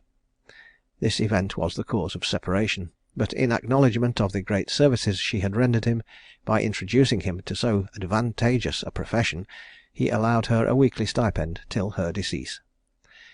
In the year 1715, Wild removed from his house in Cock Alley to a Mrs. Seagoe's in the Old Bailey, where he pursued his business with the usual success. But while resident there, a controversy of a most singular character arose between him and a fellow named Charles Hitchin, who had been city marshal, but had been suspended for malpractices, to whom before his adoption of the lucrative profession which he now carried on, he had acted as an assistant. These celebrated co-partners in villainy, under the pretext of controlling the enormities of the dissolute, paraded the streets from the Temple Bar to the Minories, searching houses of ill fame and apprehending disorderly and suspected persons. But those who complimented the reformers with douceurs were allowed to practise every species of wickedness with impunity. Hitchin and Wild, however, grew jealous of each other, and an open rupture taking place, they parted, each pursuing the business of thief-taking on his own account. Our readers will doubtless be somewhat surprised to hear that these rivals in villainy appealed to the public, and attacked each other with all possible scurrility in pamphlets and advertisements. Never was the press so debased as in publishing the productions of their pens. Hitchin published what he called The Regulator, or A Discovery of Thieves and Thief-Takers. It is an ignorant and impudent insult to the reader, and replete with abuse of Wild, whom he brands, in his capacity of thief-taker, with being worse than the thief. Wild retorts with great bitterness, but Hitchin, having greatly debased the respectable post of City Marshal, the Lord Mayor suspended him from that office. In order to repair his loss, he determined, as the most prudent step, to strive to bury his aversion, and confederate with Wild. To effect this, he wrote as follows: "I am sensible that you are let into the knowledge of the secrets of the Compter, particularly with relation to the securing of pocket books, but your experience is inferior to mine. I can put you in a far better method than you are acquainted with, and which may be done with safety; for though I am suspended, I still retain the power of acting as constable, and, notwithstanding I cannot be heard before my Lord Mayor as formerly, I have interest among the aldermen upon any complaint. But I must first tell you that you spoil the trade of thief-taking in advancing greater rewards than are necessary. I give but £half-a-crown a book, and when thieves and pickpockets see you and me confederate, they will submit to our terms, and likewise continue their thefts for fear of coming to the gallows by our means. You shall take a turn with me, as my servant or assistant, and we'll commence our rambles this night." Wild, it appears, readily accepted the ex-marshal's proposals, and they accordingly proceeded to take their walks together, imposing upon the unwary and confederating with thieves, whom at the same time they did not hesitate to make their slaves. One or two instances of their mode of doing business may not be uninteresting. They are taken from a pamphlet written by Wild, and may therefore be supposed to be correct. A biscuit baker near Wapping, having lost a pocket book containing among other papers an exchequer bill for £100, applied to Wild for its recovery. The latter advised him to advertise it, and stop the payment of the bill, which he did accordingly; but having no account of his property, he came to Wild several times about it, and at length told him that he had received a visit from a tall man, with a long peruke and sword, calling himself the City Marshal, who asked him if he had lost his pocket book. He said that he had, and desired to know the inquirer's reasons for putting such a question, or whether he could give him any intelligence; but he replied, no, he could not give him any intelligence of it as yet, and wished to be informed whether he had employed any person to search after it. He said that he had employed one Wild, whereupon the Marshal told him he was under a mistake, that he should have applied to him, as he was the only person in England that could serve him, being well assured it was entirely out of the power of Wild, or any of those fellows, to know where the pocket book was. This was very certain, he having it at that time in his custody, and begged to know the reward that would be given. The biscuit baker replied that he would give £10, but the Marshal said that a greater reward should be offered, for that exchequer bills and those things were ready money, and could immediately be sold, and that if he had employed him in the beginning, and offered £40 or £50, he would have served him. Wild gave it as his opinion that the pocket book was in the Marshal's possession, and that it would be to no purpose to continue advertising it, and he advised the owner rather to advance his bidding, considering what hands the note was in, especially as the Marshal had often told him how easily he could dispose of bank notes and exchequer notes at gaming houses, which he very much frequented. Pursuant to this advice, the losing party went to the Marshal and bid £40 for his pocket book and bill, but "Zounds, sir," said the Marshal, "you are too late," and that was all the satisfaction he gave him. Thus was the poor biscuit baker tricked out of his exchequer bill, which was paid to another person, though it could never be traced back. But it happened a short time after, that some of the young fry of pickpockets, under the tuition of the Marshal, fell out in sharing the money given them for this very pocket book, whereupon one of them came to Wild, and discovered the whole matter, viz. that he had sold the pocket book with the £100 exchequer note in it, and other bills, to the City Marshal, at a tavern in Aldersgate Street for 4 or 5 guineas. The Marshal, going one night up Ludgate Hill, observed a well-dressed woman walking before, whom he told Wild was a lewd woman, for that he saw her talking with a man. This was no sooner spoke, but he seized her, and asked who she was. She made answer that she was a bailiff's wife. "You are more likely to be a prostitute," said the Marshal, "and as such you shall go to the Compter." Taking the woman through St. Paul's churchyard, she desired liberty to send for some friends, but he would not comply with her request. He forced her into the Nag's Head Tavern in Cheapside, where he presently ordered a hot supper and plenty of wine to be brought in, commanding the female to keep at a distance from him, and telling her that he did not permit such vermin to sit in his company, though he intended to make her pay the reckoning. When the supper was brought to the table, he fell to it lustily, and would not allow the woman to eat any part of it with him, or to come near the fire, though it was extreme cold weather. When he had supped, he stared round, and applying himself to her, told her that if he had been an informer, or such a fellow, she would have called for eatables and wine herself, and not have given him the trouble of direction, or else would have slipped a piece into his hand, adding, "You may do what you please, but I can assure you it is in my power, if I see a woman in the hands of informers, to discharge her and commit them. You are not so ignorant but you must guess my meaning." She replied that she had money enough to pay for the supper, and about 3½ crowns more; and this desirable answer being given, he ordered his attendant to withdraw, while he compounded the matter with her. When Wild returned, the gentlewoman was civilly asked to sit by the fire and eat the remainder of the supper, and in all respects treated very kindly, only with a pretended reprimand to give him better language whenever he should speak to her in the future, and, after another bottle drunk at her expense, she was discharged. The object of these allegations on the part of Wild may be easily seen, and the effect which he desired was at length produced, for the Marshal having been suspended, and subsequently fined £20, and pilloried for a crime too loathsome to be named, he was at length compelled to retire, and thus he left Wild alone to execute his plans of depredation upon the public. The latter, not unmindful of the tenure upon which his reputation hung, was too wary to allow the discontent to appear among his followers, and therefore he found it to his interest to take care that where he promised them protection, his undertaking should not be neglected or pass unfulfilled.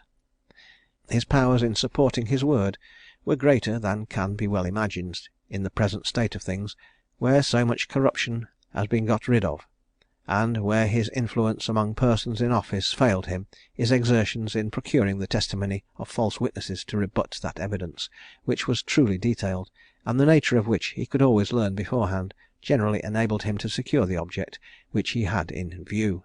His threats, however, were not less amply fulfilled than his promises, and his vengeance, once declared, was never withdrawn, and seldom failed in being carried out. By his subjecting such as incurred his displeasure to the punishment of the law, he obtained the rewards offered for pursuing them to conviction, and greatly extended his ascendancy over the other thieves, who considered him with a kind of awe, while at the same time he established his character as being a man of great public utility. A few anecdotes of the life and proceedings of this worthy will sufficiently exhibit the system which he pursued. A lady of fortune being on a visit in Piccadilly, her servants, leaving her sedan at the door, went to refresh themselves at a neighbouring public house. Upon their return the vehicle was not to be found, in consequence of which the men immediately went to Wild, and having informed him of their loss, and complimented him with the usual fee, they were desired to call upon him again in a few days.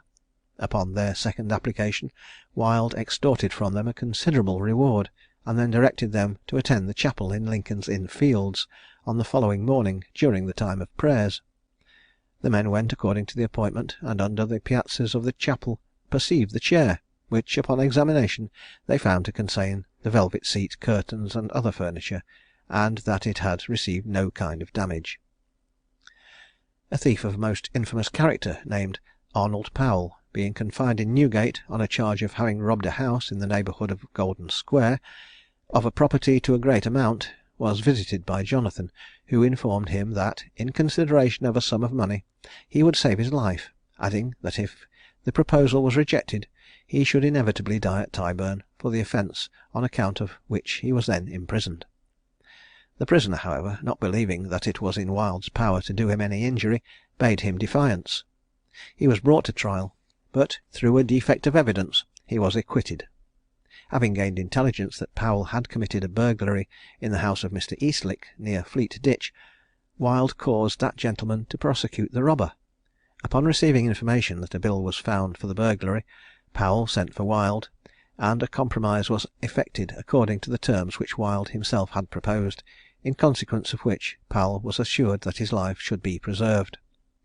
Upon the approach of the sessions, Wild informed the prosecutor that the first and second days would be employed in other trials, and as he was willing Mr. Eastlick should avoid attending with his witnesses longer than was necessary, he would give timely notice when Powell would be arraigned.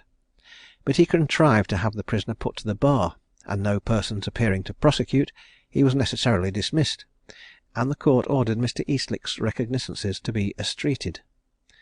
Powell was ordered to remain in custody till the next sessions, there being another indictment against him, and Mr. Eastlick represented the behaviour of Wild to the court, who reprimanded him with great severity.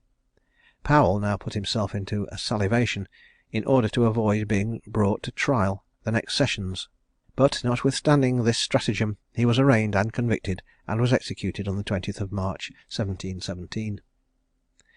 At this time Wild quitted his apartments at Mrs. Seagoe's, and hired a house adjoining the Cooper's Arms, on the opposite side of the Old Bailey.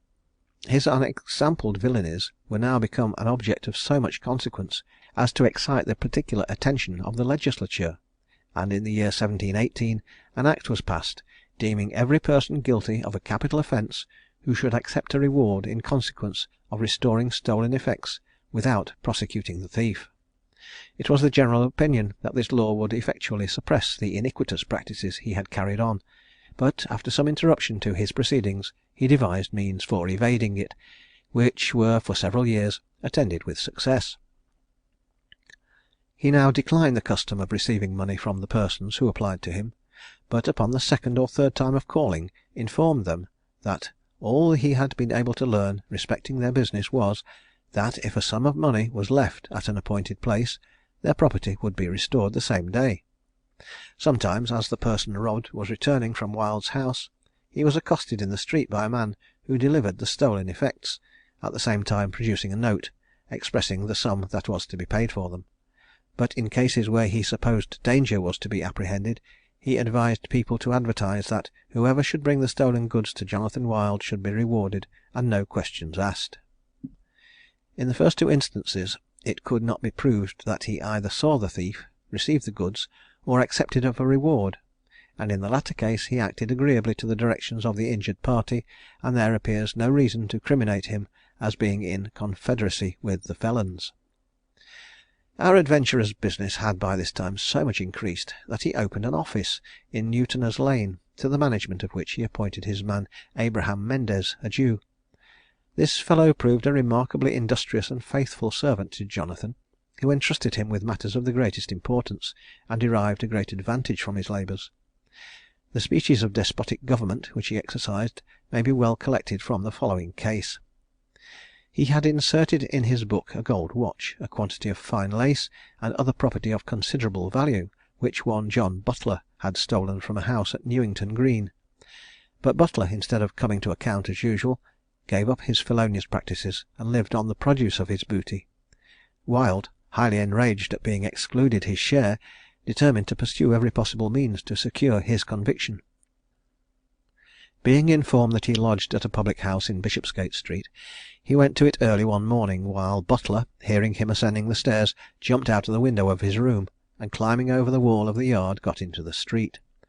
Wild broke open the door of the room, but was disappointed at finding that the man of whom he was in pursuit had escaped. In the meantime Butler ran to a house the door of which stood open, and descending to the kitchen, where some women were washing, he told them that he was pursued by a bailiff, and they advised him to conceal himself in the coal hole. Jonathan, coming out of the ale house, and seeing a shop on the opposite side of the way open, inquired of the master, who was a dyer, whether a man had not taken refuge in his house. The dyer answered in the negative, saying he had not left his shop more than a minute since it had been opened. Wild then requested to search the house, and the dyer having readily complied, he proceeded to the kitchen, and asked the women if they knew whether a man had taken shelter in the house. They also denied that they had, but on his informing them that the man he sought was a thief, they said he would find him in the coal hole. Having procured a candle, Wild and his attendants searched the place without effect, and they examined every part of the house with no better success. He observed that the villain must have escaped into the street, but the dyer saying that he had not quitted the shop, and it was impossible that a man could pass to the street without his knowledge, they all again went into the cellar, and after some time spent in searching, the dyer turned up a large vessel used in his business, and Butler appeared.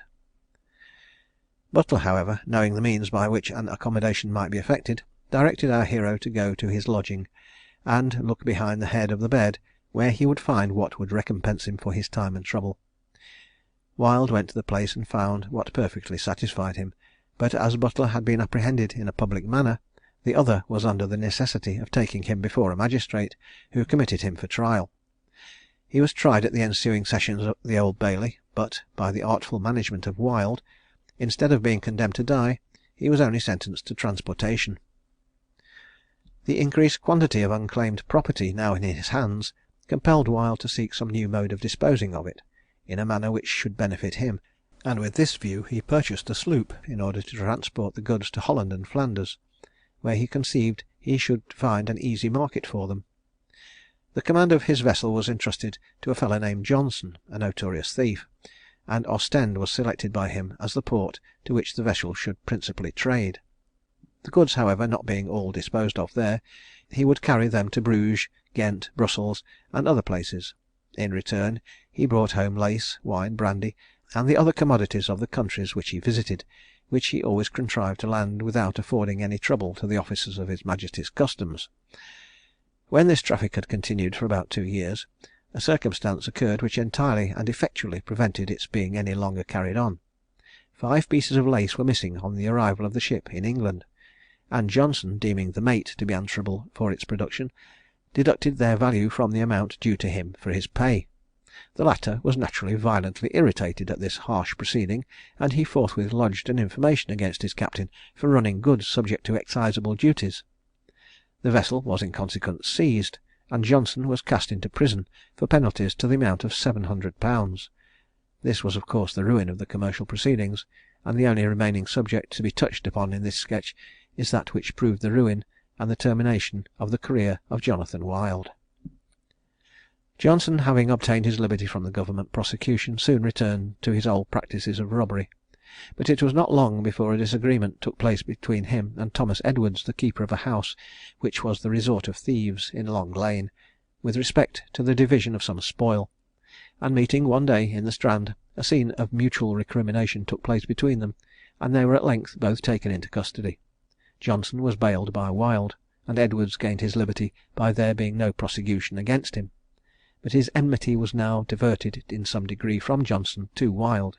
He was no sooner at large than he gave information against him, in consequence of which, his warehouses being searched, a great quantity of stolen goods was discovered.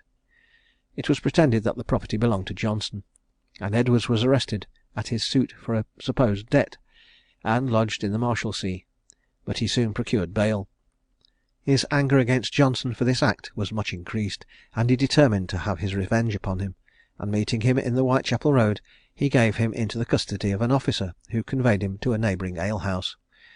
Wild, being sent for, made his appearance, accompanied by Quilt Arnold, one of his assistants, and they soon raised a riot, in the midst of which the prisoner ran off.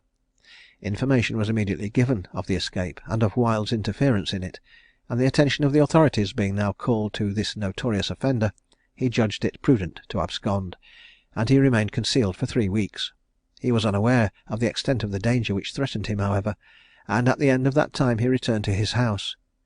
Being apprised of this, Mr. Jones, High Constable of Holborn Division, went to his house in the Old Bailey, and on the 15th of February 1725 apprehended him and Quilt Arnold, and took them before Sir John Fryer, who committed them to Newgate on a charge of having assisted in the escape of Johnson.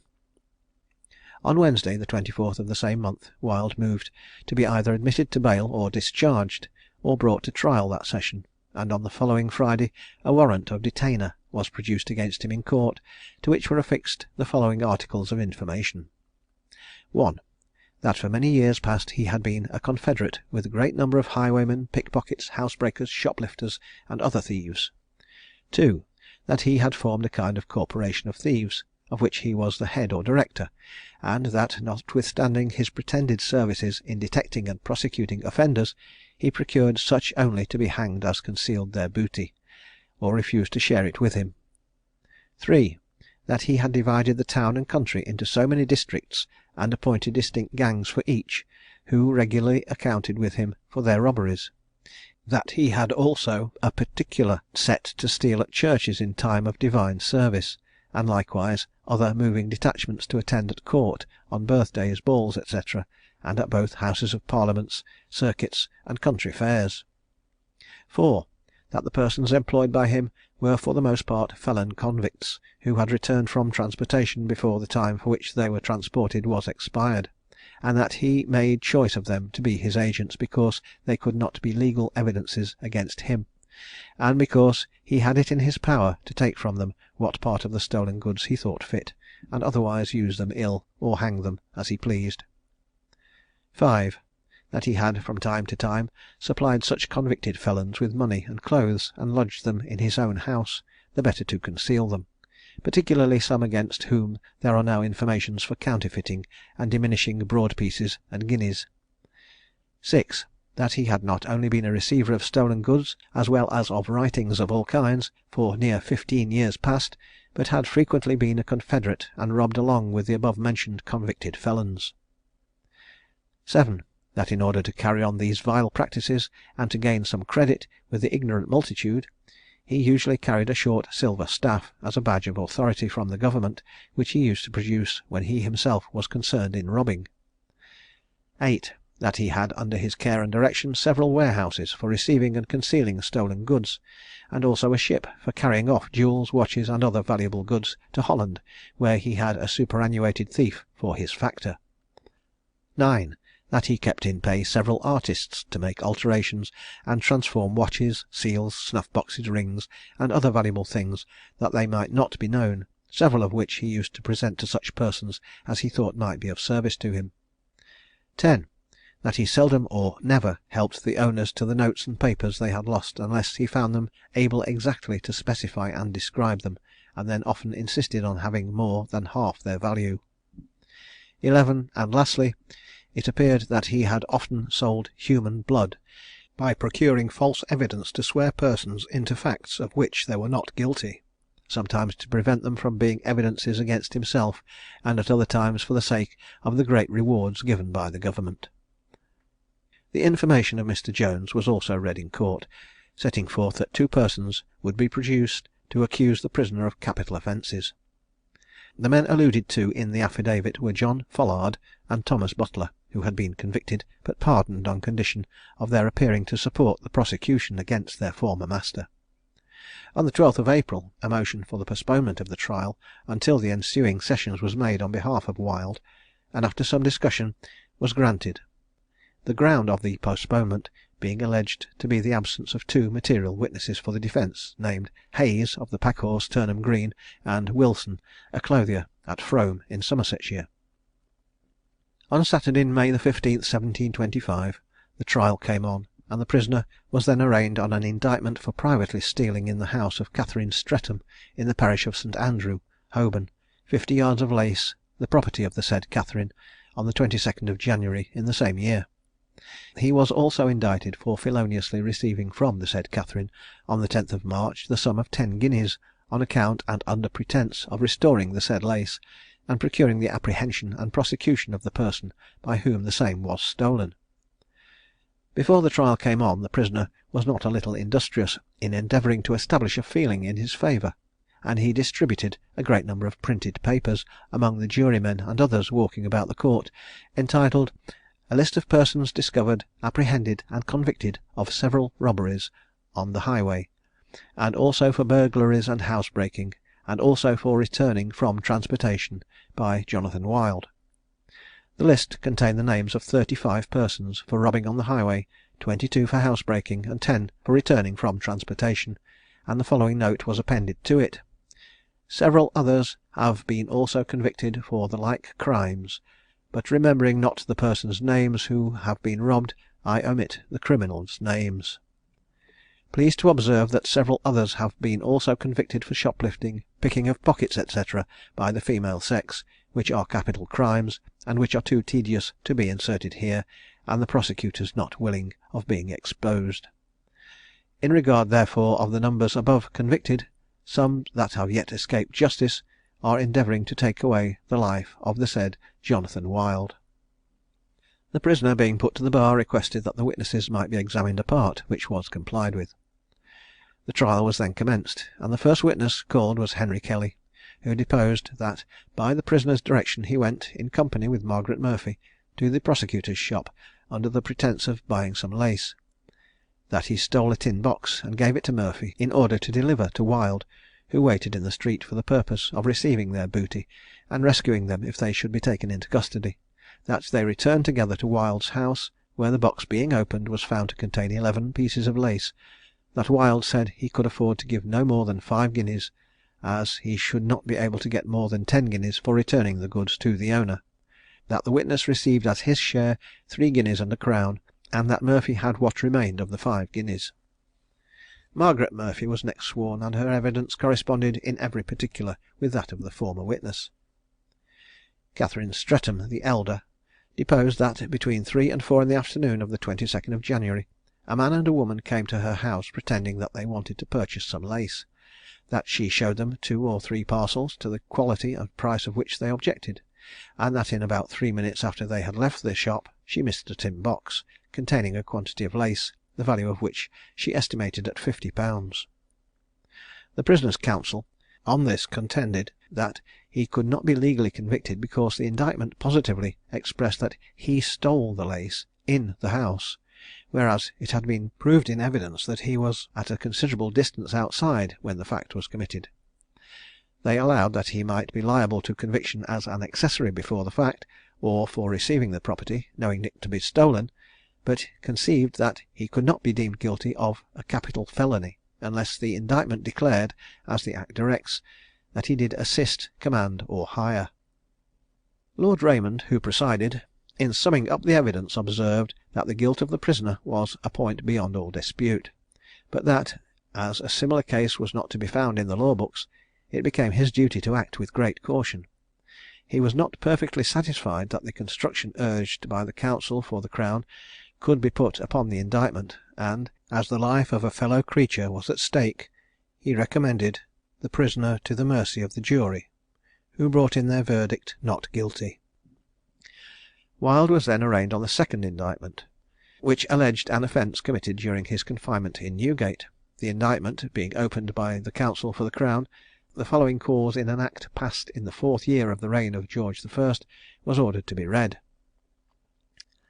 And whereas there are divers persons who have secret acquaintance with felons, and who make it their business to help persons to their stolen goods, and by that means gain money from them, which is divided between them and the felons, whereby they greatly encourage such offenders, be it therefore enacted by the authority aforesaid, that whenever any person taketh money or reward, directly or indirectly, under pretence or upon account of helping any person or persons to any stolen goods or chattels, every such person so taking money or reward as aforesaid, unless such person do apprehend or cause to be apprehended such felon who stole the same and gave evidence against him, shall be guilty of felony, according to the nature of the felony committed in stealing such goods, and in such and the same manner as if such offender had stolen such goods and chattels in the manner, and with such circumstances as the same were stolen.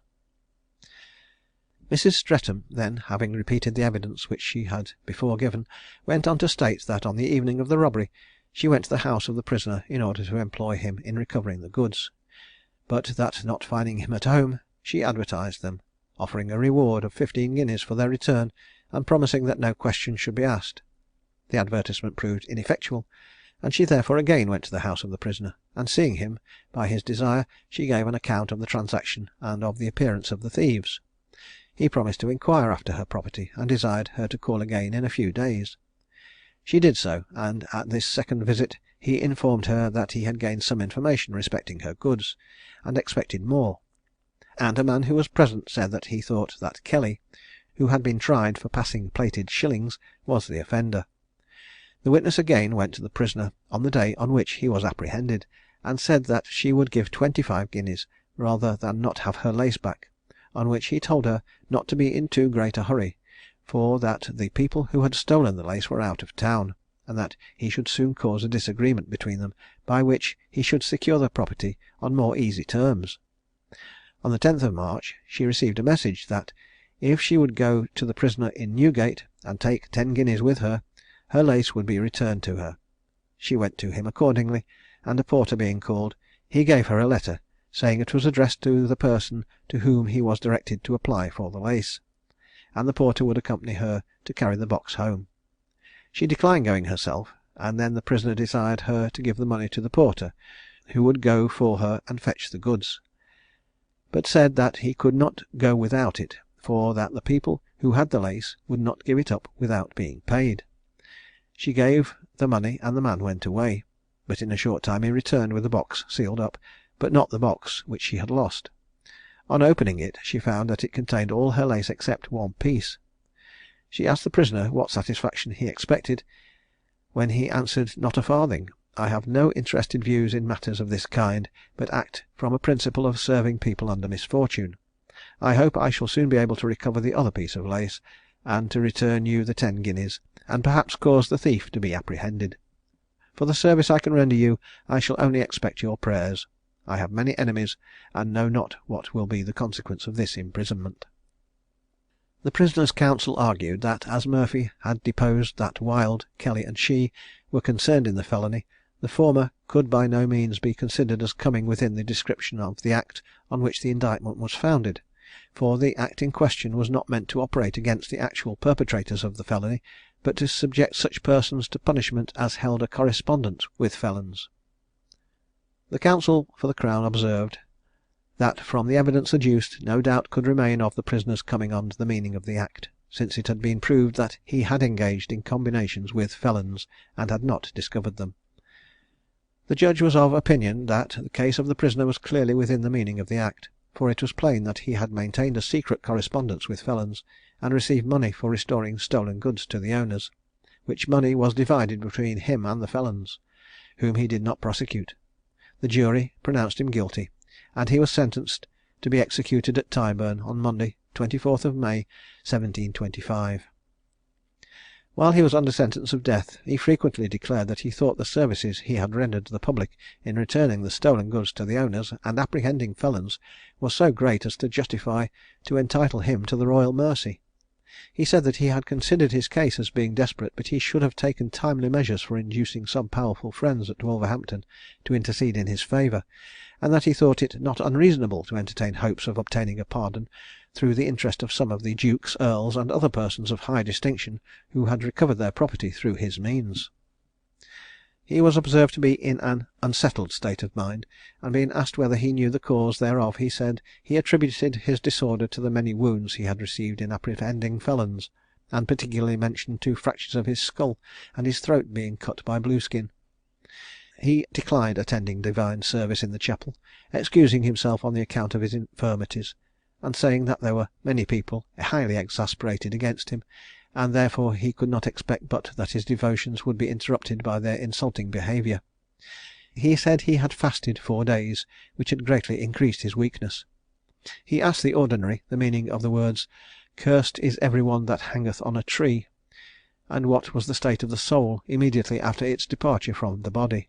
He was advised to direct his attention to matters of more importance, and sincerely to repent of the crime he had committed. By his desire the Ordinary administered the sacrament to him, and during the ceremony he appeared to be somewhat attentive and devout.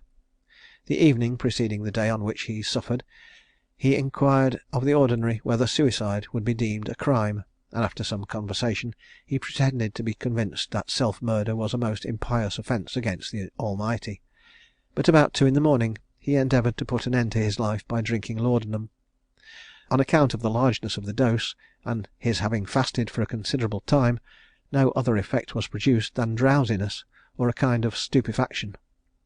The situation of Wild being observed by 2 of his fellow prisoners, they advised him to rouse his spirits that he might be able to attend to the devotional exercises, and taking him by the arms they obliged him to walk, which he could not have done alone, being much affected with the gout. The exercise revived him a little, but he presently became exceedingly pale, and then grew very faint. A profuse sweating ensued, and soon afterwards his stomach discharged the greatest part of the laudanum. Though he was somewhat recovered, he was nearly in a state of insensibility, and in this situation he was put into the cart and conveyed to Tyburn. In his way to the place of execution the populace treated him with a remarkable severity, incessantly pelting him with stones and dirt. Upon his arrival at Tyburn, he appeared to be much recovered from the effects of the poison, and the executioner informed him that a reasonable time would be allowed him for preparing himself for the important change that he must soon experience. He continued sitting for some time in the cart, but the populace were at length so enraged at the indulgence shown him, that they outrageously called to the executioner to perform the duties of his office, violently threatening him with instant death if he presumed any longer to delay. He judged it prudent to comply with their demands, and when he began to prepare for the execution the popular clamour ceased. About 2 o'clock on the following morning the remains of Wild were interred in St. Pancras churchyard, but a few nights afterwards the body was taken up, for the use of surgeons, as it was supposed. At midnight a hearse and 6 was waiting at the end of Fig Lane, where the coffin was found the next day. Wild had by the woman he married at Wolverhampton a son about 19 years old, who came to London a short time before the execution of his father. He was a youth of so violent and ungovernable disposition, that it was judged right to confine him during the time of the execution, lest he should excite the people to some tumult. He subsequently went to one of the West India colonies. The adventures of Wild are of a nature to attract great attention, from the multiplicity and variety of the offences of which he was guilty. It has been hinted that his career of crime having been suffered to continue so long was in some degree attributable to the services which he performed for the government, in arresting and gaining information against the disaffected, during the troubles which characterised the early part of the reign of George I. But whatever may have been the cause of his being so long unmolested, whatever supineness on the part of the authorities, whether wilful or not, may have procured for him so continued a reign of uninterrupted wickedness, it cannot be doubted that the fact of his long safety tended so much to the demoralisation of society, as that many years passed before it would assume that tone which the exertions of a felon like Wild were so calculated to destroy. The existing generation cannot but congratulate itself upon the excellence of the improvements which have been made in our laws, and the admirable effect which they have produced, as well as upon the exceedingly active vigilance of the existing police, by whom crime, instead of its being supported and fostered, is checked and prevented. Part 9. Catherine Hayes, burnt alive for the murder of her husband. The case of this atrocious criminal only finds a parallel in that of the monster of modern crime, Greenacre. Catherine Hayes was the daughter of a poor man named Hall, who lived at Birmingham, and having remained with her parents until she was 15 years of age, a dispute then arose, in consequence of which she set off for London.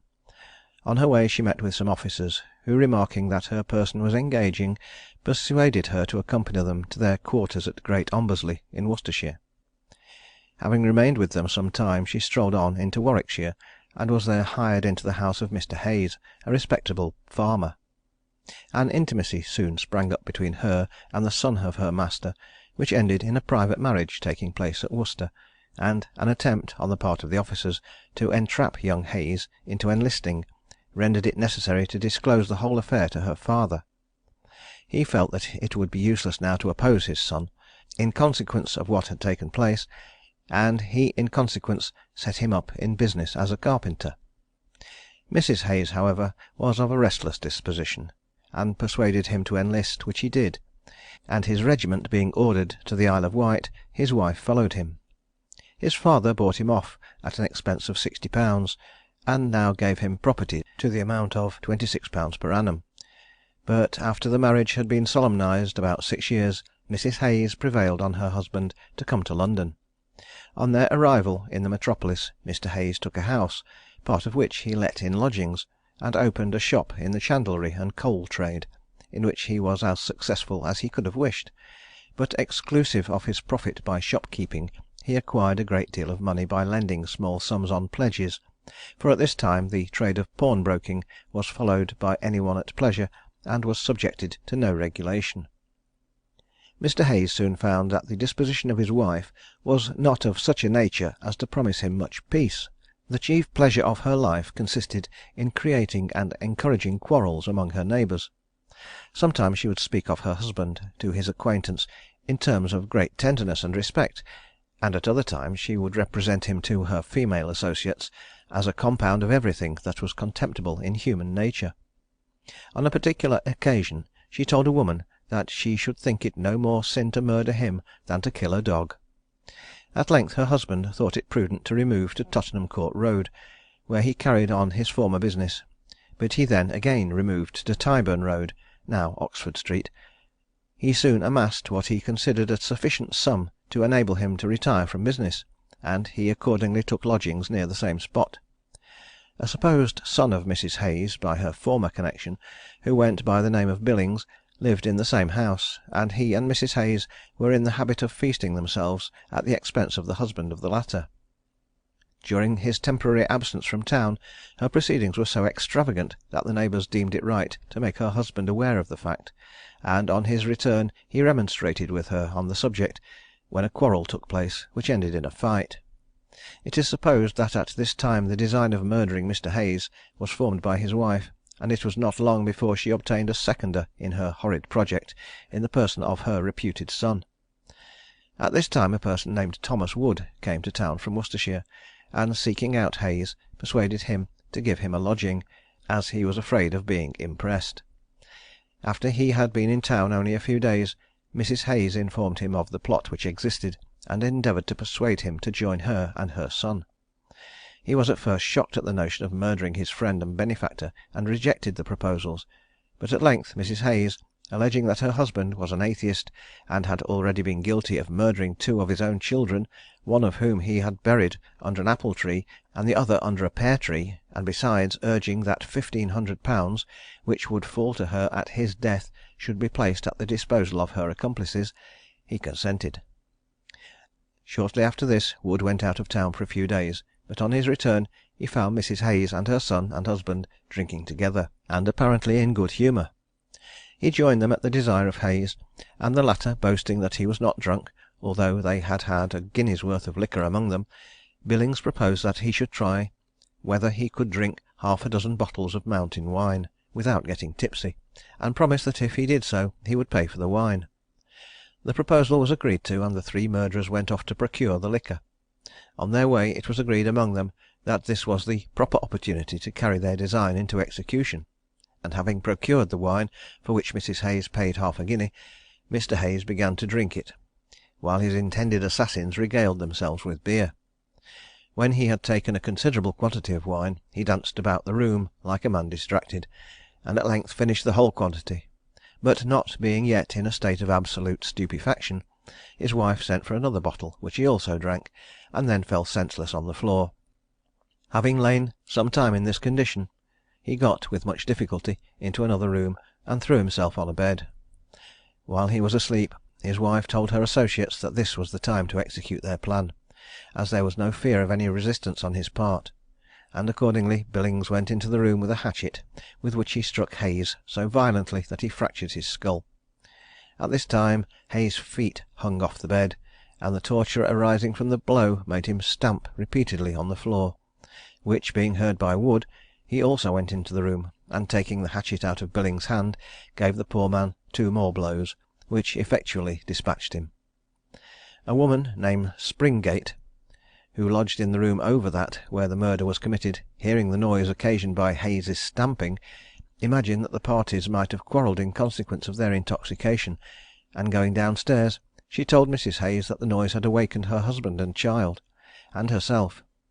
Catherine, however, had a ready answer to this. She said some company had visited them, and were grown merry, but they were on the point of taking their leave, and Mrs. Springate returned to her room well satisfied. The murderers now consulted on the best manner of disposing of the body, so as most effectually to prevent detection. Mrs. Hayes proposed to cut off the head, because if the body was found whole, it would be more likely to be known; and the villains agreeing to this proposition, she fetched a pail, lighted a candle, and all of them went into the room. The men then drew the body partly off the bed, and Billings supporting the head, while Wood, with his pocket knife, cut it off, and the infamous woman held the pail to receive it, being as careful as possible that the floor might not be stained with blood. This being done, they emptied the blood out of the pail into a sink by the window, and poured several pails of water after it. When the head was cut off, the woman recommended the boiling it till the flesh should part from the bones; but the other parties thought this operation would take up too much time, and therefore advised the throwing it into the Thames, in expectation that it would be carried off by the tide and would sink.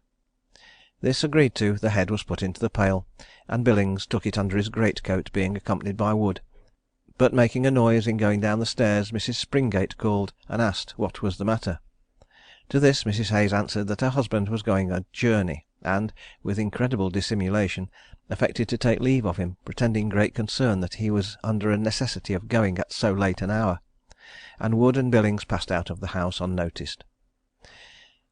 They first went to Whitehall, where they intended to have thrown the head, but the gates being shut, they went to a wharf near the Horse Ferry, Westminster.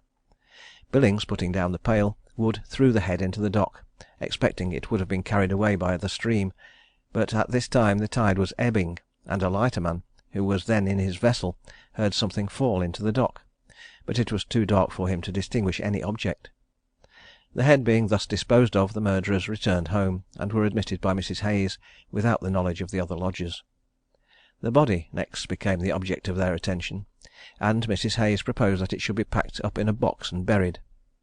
The plan was determined upon immediately, and a box was purchased, but being found too small, the body was dismembered so as to admit of its being enclosed in it, and was left until night should favour its being carried off.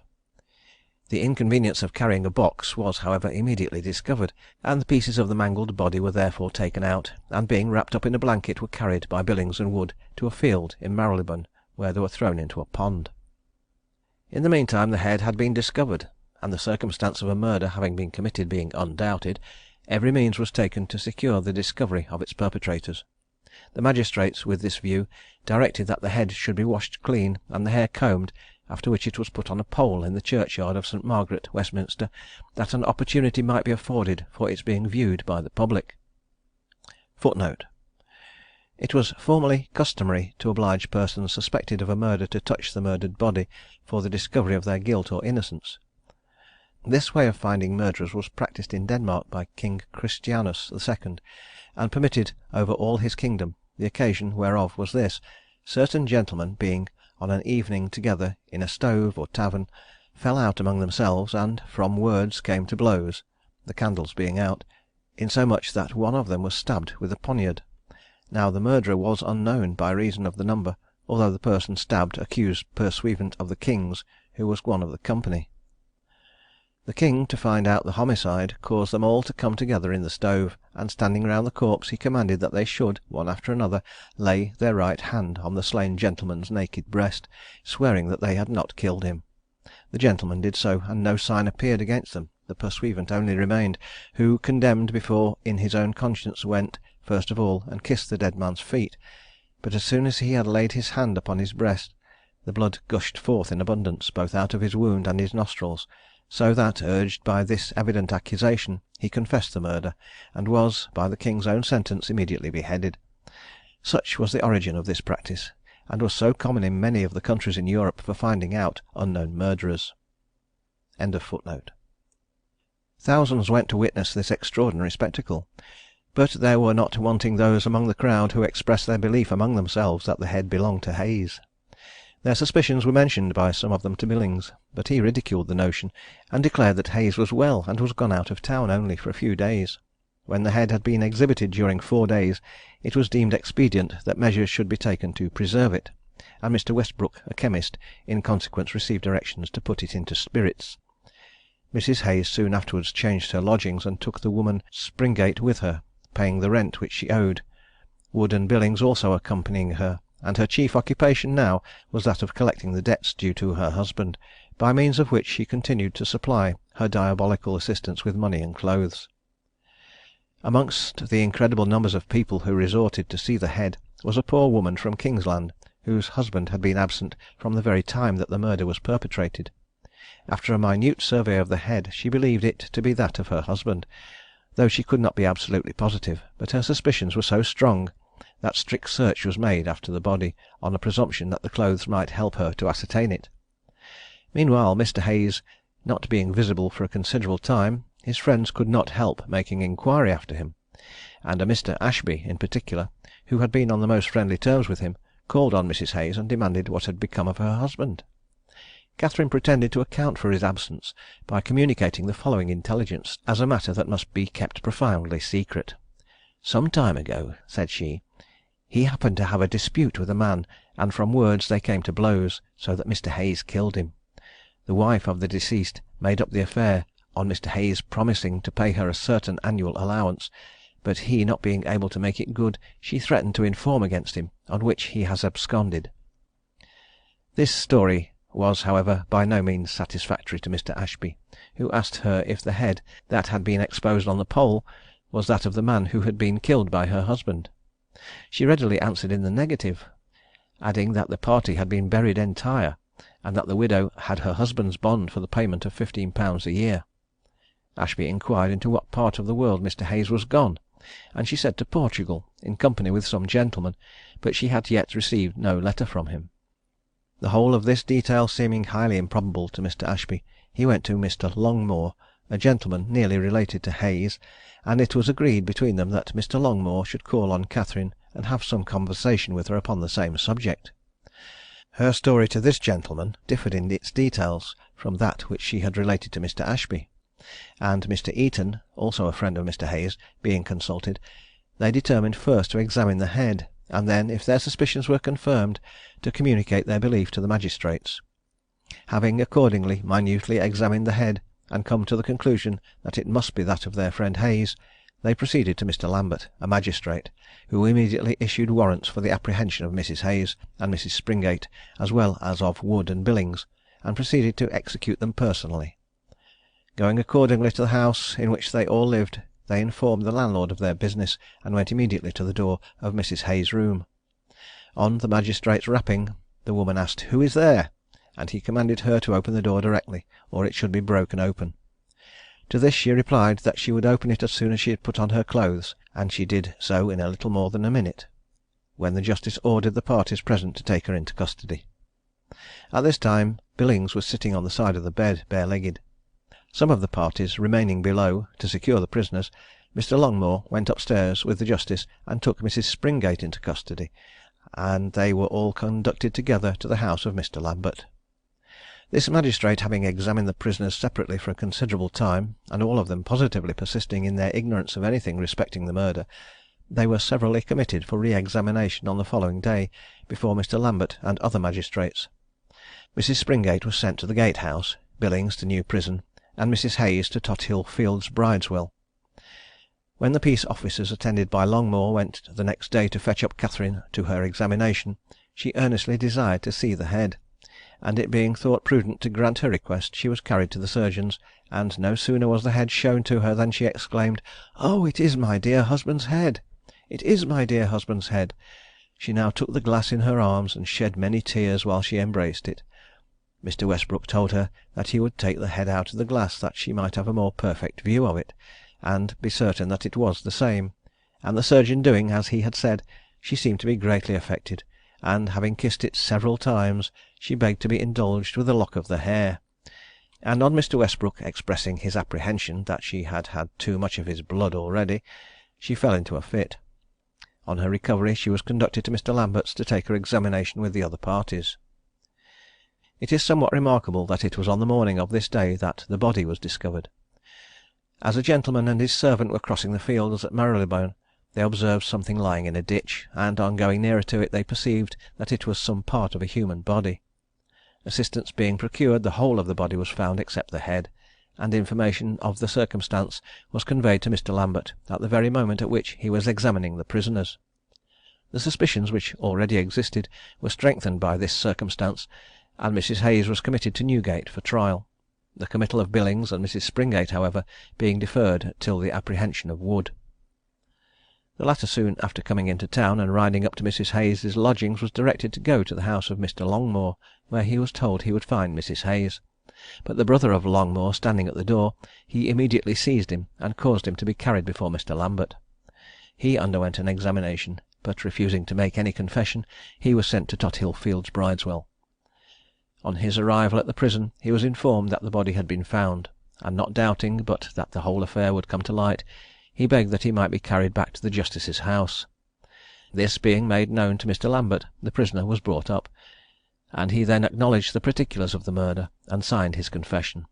This wretched man owned that since the perpetration of the crime he had been terrified at the sight of every one he met, that he had not experienced a moment's peace, and that his mind had been distracted with the most violent agitation. His commitment to Newgate was immediately made out, and he was conducted to that prison under the escort of 8 soldiers with fixed bayonets, whose whole efforts were necessary to protect him from the violence of the mob. A Mr. Mercer visiting Mrs. Hayes in prison, she begged him to go to Billings and urge him to confess the whole truth, as no advantage, she said, could be expected to arise from a denial of that which was too clearly proved to admit of denial; and he being carried before Justice Lambert again, gave an account precisely concurring with that of Wood. Mrs. Springate, whose innocence was now distinctly proved, was set at liberty. At the trial, Wood and Billings confessed themselves guilty of the crime alleged against them, but Mrs. Hayes, flattering herself that she had said nothing she had a chance of escape, put herself upon her trial, but the jury found her guilty. The prisoners being afterwards brought to the bar to receive sentence, Mrs. Hayes entreated that she might not be burned, according to the then law of petty treason, alleging that she was not guilty, as she did not strike the fatal blow; but she was informed by the court that the sentence awarded by the law could not be dispensed with. After conviction, the behaviour of Wood was uncommonly penitent and devout, but while in the condemned hold he was seized with a violent fever, and being attended by a clergyman to assist him in his devotions, he said he was ready to suffer death, under every mark of ignominy, as some atonement for the atrocious crime he had committed, but he died in prison, and thus defeated the final execution of the law. Billings behaved with apparent sincerity, acknowledging the justice of his sentence, and saying that no punishment could be commensurate with the crime of which he had been guilty. The behaviour of Mrs. Hayes was somewhat similar to her former conduct. Having an intention to destroy herself, she procured a phial of strong poison, which was casually tasted by a woman who was confined with her, and her design thereby discovered and frustrated. On the day of her death she received the sacrament, and was drawn on a sledge to the place of execution. Billings was executed in the usual manner, and hung in chains not far from the pond in which Mr. Hayes' body was found, in Marylebone Fields; but when the wretched woman had finished her devotions, in pursuance of her sentence, an iron chain put round her body with which she was fixed to a stake near the gallows. On those occasions when women were burned for petty treason, it was customary to strangle them by means of a rope passed around the neck, and pulled by the executioner, so that they were dead before the flames reached the body. But this woman was literally burned alive, for the executioner letting go the rope sooner than usual, in consequence of the flames reaching his hands, the fire burned fiercely around her, and the spectators beheld her pushing away the faggots, while she rent the air with her cries of lamentations. Other faggots were instantly thrown on her, but she survived amidst the flames for a considerable time, and her body was not perfectly reduced to ashes in less than 3 hours. Footnote: until the 30th year of the reign of King George III, this punishment was inflicted on women convicted of murdering their husbands, which crime was denominated petty treason. It has frequently, from some accidental happening in strangling the malefactor, produced the horrid effects above related. In the reign of Mary the Cruel, this death was commonly practised upon the object of her vengeance, and many bishops, rather than deny their religious opinions, were burnt even without previous strangulation. It was high time this part of the sentence, the type of barbarism, should be dispensed with. The punishment now inflicted for this most unnatural and abhorred crime is hanging. End of footnote. These malefactors suffered at Tyburn, May 9th, 1726. Part 10. Margaret Dixon, executed for murder. The case of this criminal is more remarkable for her resuscitation after her execution than for the circumstances attending the offence of which she was convicted. The culprit was the daughter of poor parents living at Musselburgh, about 5 miles from Edinburgh, a place almost entirely inhabited by fishermen and persons employed in the manufacture of salt. When she reached the age of womanhood she was married, but her husband, who was a fisherman, being impressed, he was carried off to sea. Deprived of her lawful protector, she formed an illicit connection with another man, and it was for the murder of the offspring of this acquaintance that she was eventually sentenced to undergo the severest penalty of the law. It appears that she was remarked to be pregnant, and was accused by her neighbours of the fact, but she steadily denied her guilt. At length the body of a new-born infant was found near the place of her residence, and as there was no way of accounting for its existence, except that suggested by the pregnancy of Mrs. Dixon, she was taken into custody, and being tried was found guilty and ordered for execution. After her condemnation she behaved in the most penitent manner, confessed that she had been guilty of many sins, and even owned that she had departed from the line of duty to her husband, but she constantly and steadily denied that she had murdered her child, or had even formed an idea of so horrid a crime. She owned that the fear of being exposed to ridicule of her neighbours had tempted her to deny that she was pregnant, and she said that, being suddenly seized with the pains of childbirth, she was unable to procure the assistance of her neighbours, and that a state of insensibility ensued, so that it was impossible she should know what became of the infant. At the place of execution she persisted in her protestations of innocence, and Jack Ketch having performed his office, the body hung the usual time, and was then cut down and delivered to the friends of the deceased. By them it was put into a coffin, and sent in a cart to be buried at her native place, but the weather being sultry, the persons who had it in their care stopped to drink at a village called Peppermill, about 2 miles from Edinburgh. While they were refreshing themselves, one of them perceived the lid of the coffin move, and uncovering it, the woman sat upright, to the infinite alarm of the spectators. The mystery being soon explained, a fellow who was present had sufficient sagacity to bleed her, and in the course of the ensuing day she was sufficiently recovered to be able to walk home to her old residence at Musselburgh. By the Scottish law, not only was she released by the execution from the consequences of the crime of which she had been found guilty, but from bonds of matrimony also, but her husband having by this time returned from sea, he was publicly remarried to his old wife, within a few days after she had been hanged. A suit was subsequently brought by the Lord Advocate against the sheriff for omitting to perform his office, but as it turned out that the escape of the convict was not owing to any neglect on his part, but to some peculiar formation of the neck of the woman, the prosecution was abandoned. The date of this transaction was the month of November 1728, and the subject of this most remarkable escape was living in the year 1753, when it is due to her state that she still persisted in her declarations of innocence. John Gow and others, executed for piracy. The principal in this list of offenders was named John Gow, and was a native of one of the Orkney Islands. Having chosen a seafaring life, he was appointed second mate of a vessel going to Santa Cruz. Some complaints having been made before the vessel quitted port of the insufficiency of the provisions given to the men, the captain took little notice of them, and it was not until he had quitted the shore some days that he learned too late the mistake of which he had been guilty. The feelings of discontent which had been already exhibited were soon fanned into a flame, and at length it became necessary for the captain, chief mate, and surgeon to arm themselves. Gow, whose duties as second mate also included those of gunner, was ordered to clean the small arms necessary for this purpose; but being a party to the conspiracy which existed among his shipmates to seize the vessel, he communicated the order to his fellows, and it was determined to put their project into execution forthwith. Between 9 and 10 o'clock at night the signal was given, and the conspirators, going to the cabins of the chief mate, surgeon, and supercargo, cut their throats while they were asleep. The captain ran on to deck to ascertain the cause of the noise which he had heard, and was immediately seized, and although he made a desperate resistance, was dispatched in as short a time as his unfortunate brother officers had been. The bodies of the murdered men were then thrown overboard, and Gow was selected as the new captain. Assembling his associates on deck, their determination to commence pirates was soon formed, and some of the seamen who had hesitated to become parties to the diabolical murders of their officers were forced to join the crew in their piratical proceedings on pain of death. A fellow named Williams, of a most brutal disposition, was chosen as lieutenant, and the name of the vessel, which had been the George Galley, was changed to the more bloody one of Revenge.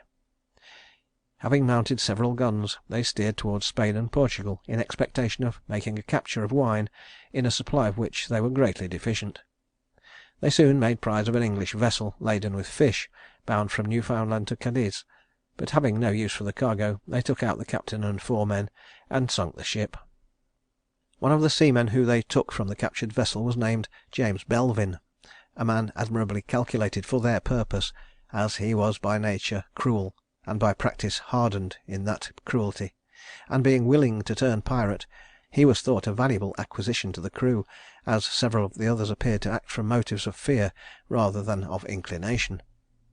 The next vessel taken by the pirates was a Scotch ship bound to Italy with pickled herrings, but this cargo, like the former, being of no use to them, they sunk the vessel, having first taken out the men, arms, ammunition, and stores. After having cruised about for a considerable time without any further success, their supply of water ran so short that they felt it absolutely necessary to procure a fresh stock.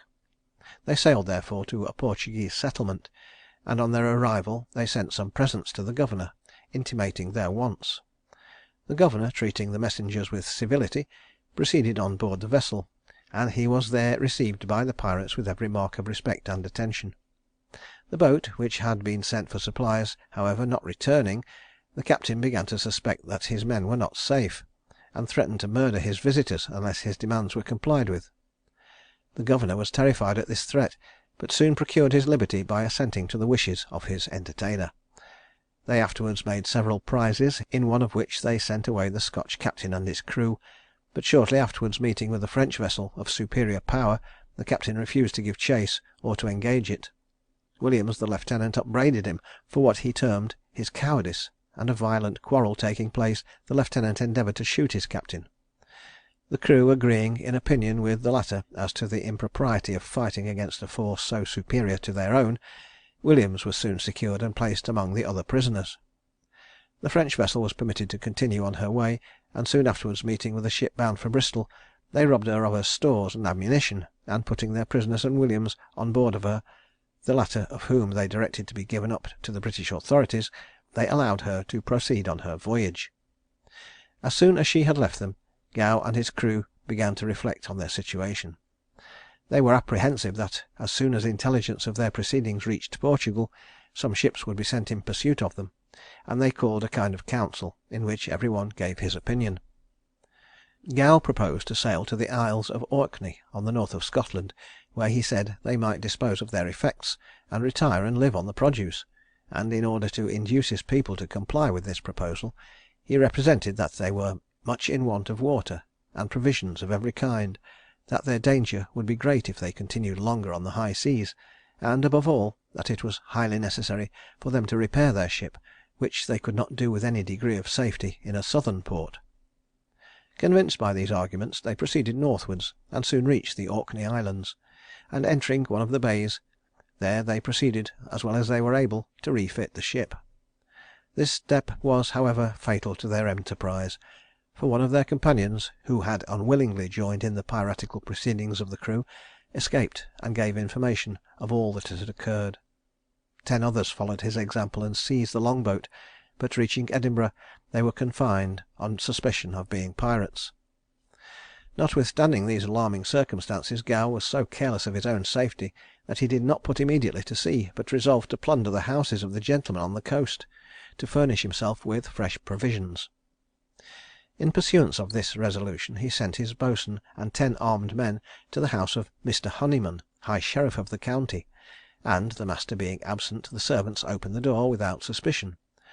9 of the gang went into the house to search for treasure, while the 10th was left to guard the door. Mrs. Honeyman, running to the door, saw the man who stood guard there, whom she asked what could be the meaning of the outrage, to which he replied that they were pirates, and had come thither only to ransack the house. Recollecting that she had a considerable quantity of gold in a bag, she returned and put it in her lap, and ran by the man at the door, who had no idea but that the wish to preserve her life occasioned her haste. The boatswain, missing this part of the expected treasure, declared that he would destroy the family writings, but this being overheard by Miss Honeyman, she threw the writings out of the window, and jumping out after them escaped unhurt, and carried them off. In the interim the pirates seized the linen, plate, and other valuable articles, and then walked in triumph to their boat, compelling one of the servants to play before them on the bagpipes.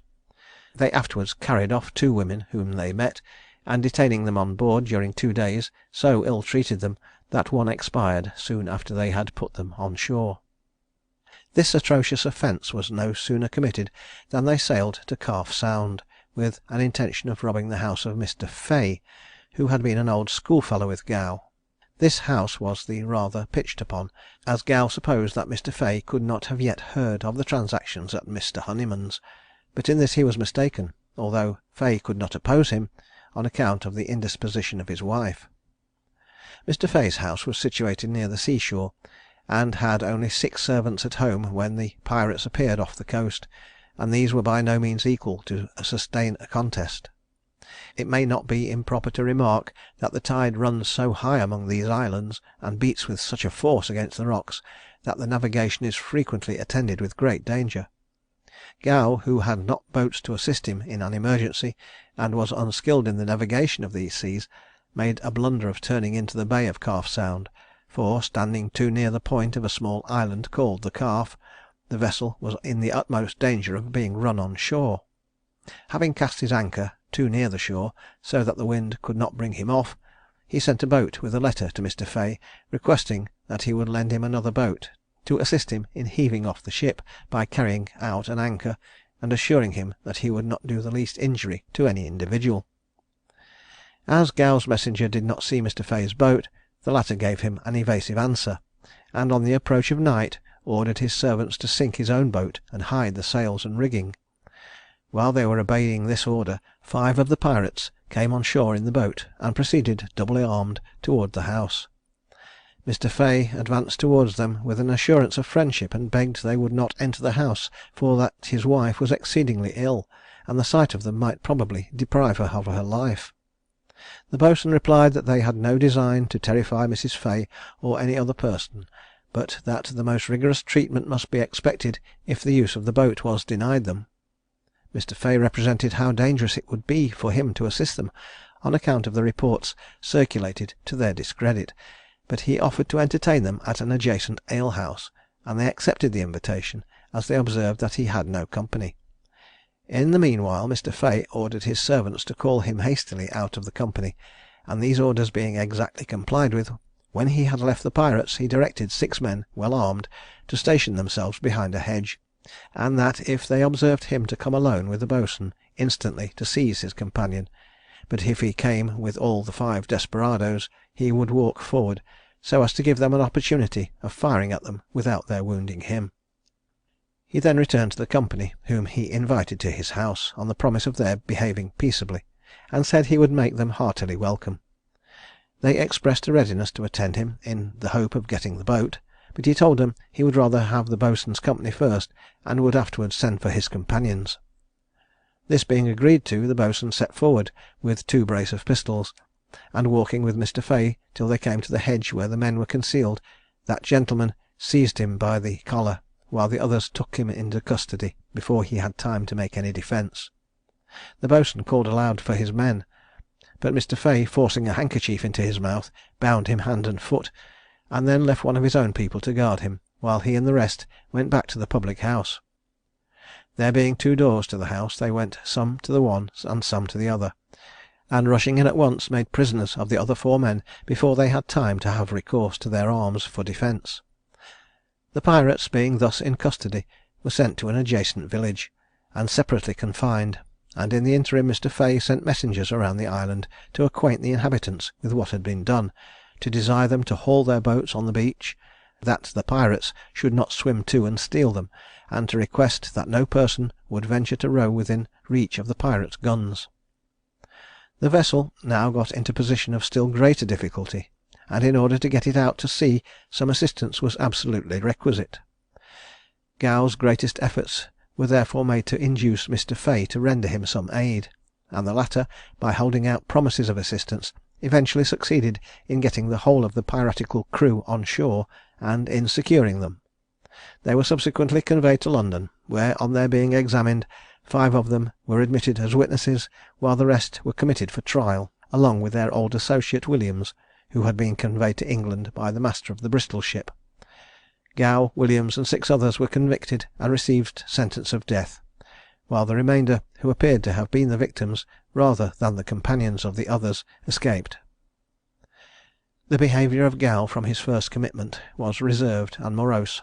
He considered himself as an assured victim to the justice of the laws, nor entertained any hope of being admitted an evidence, as Mr. Fea had hinted to him that he might be.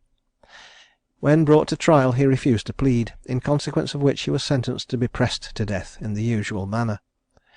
When the officer, however, was about to inflict this punishment, he begged to be taken back to the bar, and having there pleaded not guilty, he was convicted on the same evidence as his accomplices.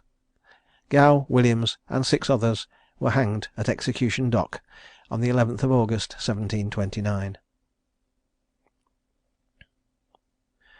Colonel Francis Charteris, convicted of rape. The name of Charteris will long be remembered with loathing and detestation, as having belonged to a villain whose profligacy, at the time at which he lived, rendered him an object of universal disgust and hatred. The execrable subject of this narrative was born at Amisfield in Scotland, where he was heir to an estate which his ancestors had possessed above 400 years. He was related to many of the first families among the nobility of the north, and having received a liberal education, he selected the profession of arms as that of which he desired to become a member. He served first under the Duke of Marlborough, when he successively held the ranks of ensign in a foot regiment and cornet of dragoons, but being a most expert gamester, and of a disposition uncommonly avaricious, he made his knowledge of gambling subservient to his love of money, and while the army was in winter quarters, he stripped many of his brother officers of all their property by his skill at cards and dice. His villainy, however, did not end there, for when he had defrauded his companions of all they possessed, he would lend them their own money back, at an usurious rate of interest, taking an assignment of their commissions as security for the payment of the debts. John, Duke of Argyle, and the Earl of Stair were at this time young men in the army, and being determined that the inconsiderate officers should not be thus ruined by the artifices of Charteris, they applied to the Earl of Orkney, who was also in the army then quartered at Brussels, representing the destruction that must ensue to young men serving in the army, if Charteris were permitted to continue the line of conduct which he had adopted unchecked.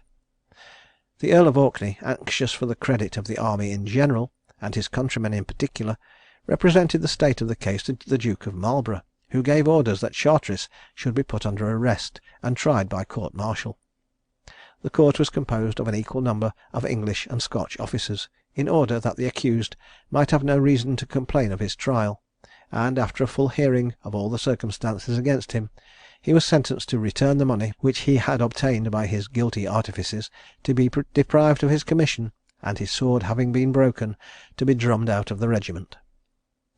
This sentence having been carried out to its fullest extent, the degraded officer returned to Scotland; but there, by means of the most servile submission and the use of the money which he possessed, he procured for himself a new commission in a regiment of horse, in which he was eventually advanced to the rank of colonel. The lesson which he had received, one would have thought, would have been sufficient to deter him from a renewal of those artifices in the employment of which he had been detected, but every day served to furnish him with new victims among the young men of rank and fashion, to whom, by his standing in the army, he contrived to procure introductions. Nor was his character infamous only on account of the dishonesty of his proceedings, but he soon obtained an unenviable notoriety on account of the unprincipled boldness with which he conducted his libidinous amours. Agents were employed whose duty it was to procure new subjects for the horrid desires of their master, and the most extraordinary and unhallowed devices were employed by them to secure the object of which they had in view. Public disgust was excited to the highest degree by the open daring with which these proceedings were carried on, and at length the name and character of this abominable libertine became so notorious as to render him the object of universal detestation and disgust. Among other unfortunate young women who fell into the hands of this villain was one whose name was Anne Bond. She was a girl of respectable connections, and being in search of employment as a servant, her bad fortune threw her into the way of the agents of Charteris. She was possessed of considerable personal attractions, and she was employed under a representation that her master was a Colonel Harvey. A few days, however, served to inform her of the name of the person into whose hands she had fallen. Her master professed to behave towards her with great kindness and consideration, but within a week after she had entered his employment, he made to her a proposition of a most disgusting nature. She repelled the foul temptation, and her fears being alarmed by the circumstance, she was confirmed in determination, at which she had nearly arrived, to quit the service in which she was employed, by hearing on the following day that her master was no other than the Colonel Charteris, of whose character she, in common with the world, had heard so much. She therefore immediately acquainted the housekeeper with her intention to leave the house; but the colonel, having been informed of the circumstance, he behaved towards her with great violence, and threatened that if she dared to run away he would shoot her. He then ordered the other servants to take care that she did not escape, and on the following day proceeded to the accomplishment of the design by force, in which he had failed to succeed by stratagem. He ordered her to be sent into the parlour by the clerk of the kitchen, and then, desiring her to stir the fire, he threw her down, and having stopped her mouth with his nightcap, he completed an offence which subjected him to capital punishment. The girl, on recovering her position, threatened to prosecute him, and then he beat her most unmercifully with a horsewhip, and calling the clerk of the kitchen, bid him turn her out of doors, alleging that she had robbed him of 30 guineas. His orders having been directly obeyed, the girl proceeded forthwith to prefer an indictment for the assault which had been committed; but the grand jury finding that the colonel had, in reality, been guilty of a capital offence, they at once returned a true bill on that charge. Colonel Charteris was immediately taken into custody for the crime alleged against him, and lodged in Newgate, where he was loaded with heavy fetters; but having, through the instrumentality of his friends, procured a writ of habeas corpus, he was admitted to bail.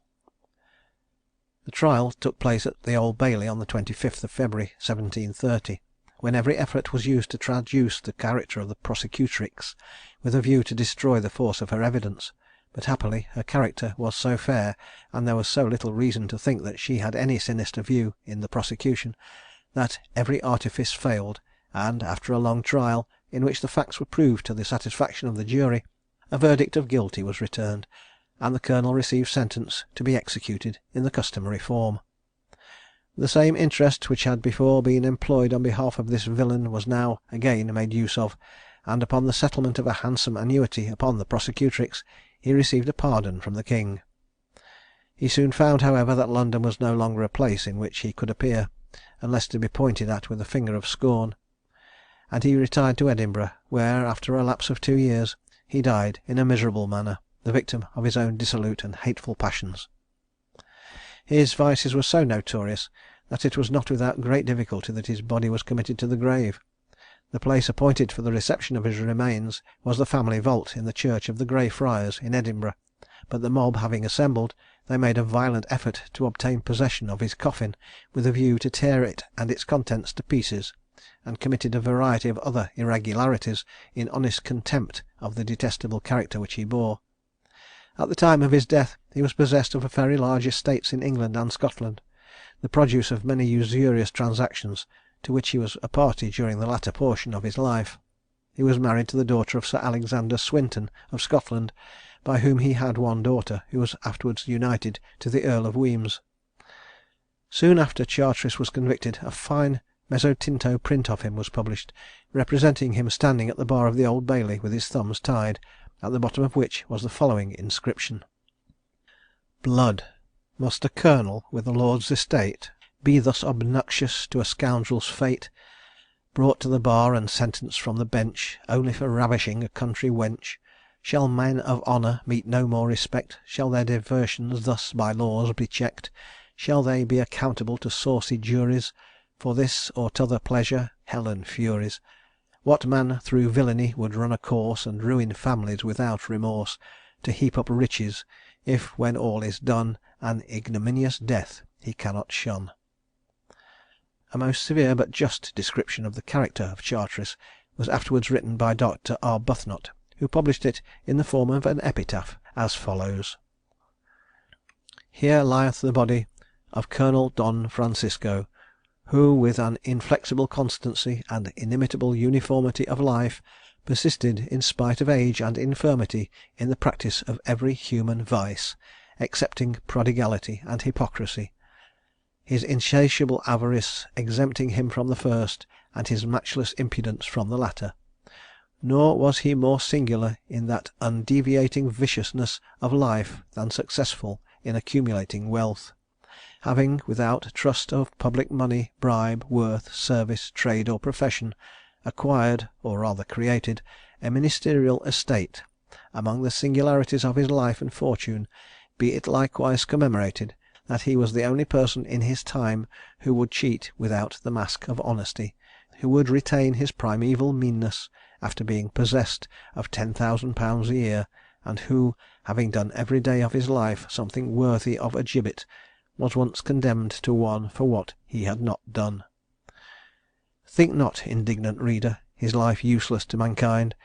Providence favoured, or rather connived at his execrable designs, that he might remain to this and future ages a conspicuous proof and example of how small estimation exorbitant wealth is held in the sight of the Almighty, by his bestowing it on the most unworthy of all the descendants of Adam." Part 11. Sarah Malcolm, executed for murder. This unhappy young woman, who at the period of her death was only 22 years of age, was born of respectable parents in the county of Durham, in the year 1711; but her father having, through his extravagance, spent the whole of the property which he possessed, she was at length compelled to resort to what is commonly called servitude, for the means of subsistence. In this condition for several years she conducted herself extremely well, but at length being employed at the Black Horse, a low public house in Boswell Court, near Temple Bar, which up to the present day has been constantly the notorious resort of persons of bad character, she formed connections of no very creditable class, by whom she was led on to her ruin. Having at length quitted the Black Horse, she was recommended as a laundress to take charge of chambers in the Inns of Court, and amongst those for whom she there worked was a Mrs. Lydia Duncombe, a lady nearly 80 years of age, who occupied a set of chambers in the Temple. Elizabeth Harrison, aged 60, and Anne Price, aged 17, living with her in the capacity of servants. This lady being reputed to be very rich, a scheme was formed by Sarah Malcolm of robbing her chambers, her object being, it was supposed, by the acquisition of wealth, to make herself a fitting match for a young man named Alexander, who she hoped would marry her. The night of Saturday 3rd of February 1733 was fixed upon by her for the commission of the robbery, and Martha Tracy, a woman of light character, her paramour Alexander, and his brother, were to be her assistants in the execution of the project. Malcolm, by means of her acquaintance with the chambers, obtained possession of the keys of the outer door in the course of the day, and at night the robbery was effected, but with it the murder also of Mrs. Duncombe and her servants Harrison and Price. On the Sunday morning some surprise was excited on its being observed that none of Mrs. Duncombe's family were to be seen, and at length, as the day advanced, a great alarm was exhibited, and suspicions were entertained that all was not right. Mrs. Love, Mrs. Rymer, and Mrs. Oliphant, friends of Mrs. Duncombe, assembled in the afternoon at the door of her chambers, in obedience to an invitation which they had received to dinner; but being unable to gain admittance by knocking, they at length determined to force an entrance. One of the windows was resorted to for this purpose, to which access was obtained from a neighbouring set of chambers, and then, on Mrs. Oliphant going into Mrs. Duncombe's bedroom, the old lady was found there strangled, while her servant Harrison was discovered in an adjoining apartment, also strangled, and the girl Price was seen lying on her bed with her throat cut from ear to ear. The news of this diabolical crime soon became published throughout the neighbourhood, and the chambers of the deceased being examined, it was found that they had been stripped of all the valuables which could easily be carried away, consisting of money, silver plate, and other articles of a similar description. In the course of the day some circumstances transpired, tending to fix the suspicions of the police upon the woman Malcolm, and upon her lodgings being searched, a silver tankard, the handle of which was covered with blood, was found concealed in a close stool. She was in consequence taken into custody, and having undergone an examination on the following day before the magistrates, she was committed to Newgate. Upon her entering the gaol, she was searched by Johnson, one of the turnkeys, who took from her a considerable sum of money in gold and silver coin, and she admitted to him that it was Mrs. Duncombe's. "But," added she, "I'll make you a present of it if you will say nothing of the matter." The gaoler took possession of the money, but produced it to his superior officers, acquainting them with the conversation which had passed. In the course of the subsequent imprisonment of the unhappy woman, she frequently conversed with Johnson upon the subject of the murder, and admitted that she had arranged the robbery, although she declared that she had nothing to do with putting Mrs. Duncombe and her servants to death. She asserted that 2 men and a woman were concerned with her, and that she watched on the stairs while they entered the chambers. At her trial, when called on for her defence, she made a similar declaration, and stated that Tracy and the 2 Alexanders were her companions; but she still persisted in her allegation of her ignorance of the murder, until its being discovered by Mrs. Oliphant on the day after it was committed. A verdict of guilty was however returned, and the wretched woman was ordered for execution. After her conviction she evinced the most sincere penitence, but still persisted in her refusal to confess herself guilty of the whole crime with which she was charged. Upon the bellman, [Footnote: It has been a very ancient practice on the night preceding the execution of condemned criminals for the bellman of the parish of St. Sepulchre to go under Newgate, and, ringing his bell, to repeat the following verses, as a piece of friendly advice to the unhappy wretches under sentence of death: All you that in the condemned hole do lie, prepare you, for to-morrow you shall die. Watch all, and pray, the hour is drawing near, that you before the Almighty must appear. Examine well yourselves, in time repent, that you may not to eternal flames be sent. And when St. Sepulchre's bell to-morrow tolls, the Lord above have mercy on your souls. Past 12 o'clock. The following extract from Stowe's Survey of London, page 125 of the quarto edition, printed in 1618, will prove that the above verses ought to be repeated by a clergyman instead of a bellman. Robert Dew, citizen and merchant tailor of London, gave to the parish church of St. Sepulchre's the sum of £50, that after the several sessions of London, when the prisoners remain in the gaol as condemned men to death, expecting execution on the morrow following, the clerk, that is the parson, of the church should come in the night time, and likewise early in the morning, to the window of the prison where they lie, and there ringing certain tolls with a handbell appointed for the purpose, he doth afterwards, in most Christian manner, put them in mind of their present condition, and ensuing execution, desiring them to be prepared therefore as they ought to be.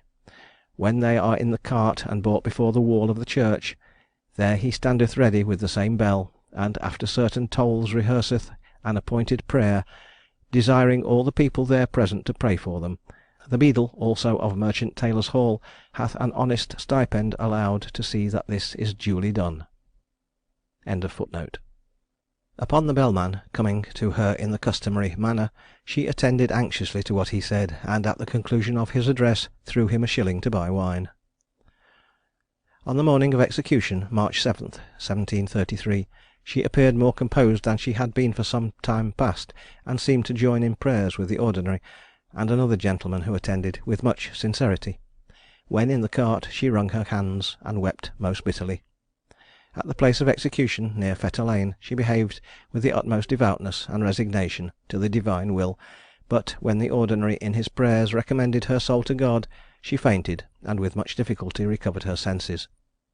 On the cart driving off, she turned towards the temple, crying out, "Oh, my mistress, I wish I could see her," and then casting her eyes towards heaven, called upon Christ to receive her soul. Captain John Porteous, convicted of murder, and murdered by the mob. The case of this offender has attracted a considerable attention, from the scene of his death being described with accurate fidelity in Sir Walter Scott's novel of The Heart of Midlothian. John Porteous was born of indigent parents near the city of Edinburgh, and he served his time as an apprentice to a tailor. Having worked at his trade for some time, he was married to the caste mistress of the late Lord Provost of Edinburgh, who settled upon them a sum of £500. But our hero, being a man addicted to the pursuit of pleasure, soon ran through his money, and his wife was in consequence obliged to apply to her old friend the Provost to make some other provision for them. In Edinburgh there were 3 companies of men, in number 25 each, who were employed to keep the peace, and perform the general duties of a police force. An officer was appointed to each of these companies, whom they styled captain, with a salary of £80 a year, and a suit of scarlet uniform, and a vacancy happening by the death of one of these captains, the Provost immediately appointed Porteous to fill up the place. The latter soon distinguished himself by a show of great daring, and if a riot occurred in the city, he was generally chosen by the magistrates to suppress it. On these occasions, however, he would frequently behave with great violence and cruelty, so that he failed in obtaining that respect and attention which were so peculiarly necessary for a person in his situation. The circumstances attending the condemnation and death of Porteous were as follows. 2 fellows named Wilson and Robertson, who were daring smugglers, having been found guilty of a very serious breach of the revenue laws, were sentenced to die, and a strong feeling existing in their favour among the people, it was apprehended that it was very possible that an attempt might be made to rescue them from custody. Robertson, however, made his escape before the period arrived for his execution, by taking advantage of an opportunity afforded by a custom which then prevailed of taking the condemned criminals to church under the care of the city guards; and although Porteous was instantly dispatched in search of him, his inquiries were in vain, and the criminal afterwards made good his flight to Holland. On the following Wednesday the execution of Wilson was appointed to take place, and a temporary gallows was erected in the Grassmarket, the prisoner being ordered to be conducted there by 50 men under the command of Porteous. Upon the representations of the latter, 5 companies of the Welsh Fusiliers were ordered to be in readiness in the Lawn Market to prevent any sudden outbreak; but no disturbance arising, the prisoner finished his devotions, ascended the ladder, and, after having been turned off, continued hanging the usual time. The hangman then went up the ladder to cut him down, but a stone struck him on the nose and caused it to bleed. This stone was immediately followed by many others, at which Porteous was so much exasperated that he instantly called out to his men, "Fire, and be damned!" discharging his own piece at the same time, and shooting a young man who was an apprentice to a confectioner dead on the spot. Some of the soldiers more humanely fired over the heads of the people, but unfortunately killed 2 or 3 persons who were looking out at the windows, while others of them wantonly fired against the feet of the mob, by which many were so disabled as to be afterwards obliged to suffer amputation.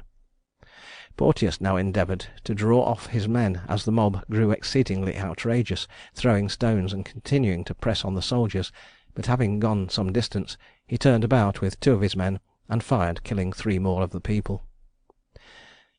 Porteous, being assisted by the Fusiliers, at last conducted his men to the guard, when, being sent for by the provost, he passed a long examination, and was committed to prison in order to take his trial for murder. On the 6th of July 1736 the trial came on before the Lords of Judiciary, previously to which Porteous made a judicial confession, that the people were killed as mentioned in the indictment, but pleaded self-defence. His counsel then stated the following point of law, to be determined by the judges previously to the jury being charged with the prisoner: whether a military officer with soldiers under his command, who, being assaulted by the populace, should fire, or order his men to fire, was not acting consistently with the nature of self-defence according to the laws of civilised nations. The counsel for the prosecution being ordered to plead to the question, the court pronounced as their opinion, that if it was proved that Captain Porteous either fired a gun, or caused one or more to be fired, by which any person or persons was or were killed, and if the said firing happened without orders from a magistrate properly authorised, then it would be murder in the eye of the law. Thus, the question being decided against him, and the jury empanelled, 44 witnesses were examined for and against the prosecution. The prisoner being then called on for his defence, his counsel insisted that the magistrates had ordered him to support the execution of Wilson, and repel force by force, and that being apprehensive of a rescue, powder and ball had been given to his men for the said purpose, with orders to load their pieces. They said also that he only meant to intimidate the people by threats, and actually knocked down one of his own men for presenting his piece; that finding the men would not obey orders, he drew off as many as he could; that he afterwards heard a firing in the rear contrary to his directions; that in order to know who had fired, he would not suffer their pieces to be cleaned till properly inspected; and that he never attempted to abscond, though he had the greatest opportunity, and might have effected his escape with the utmost ease.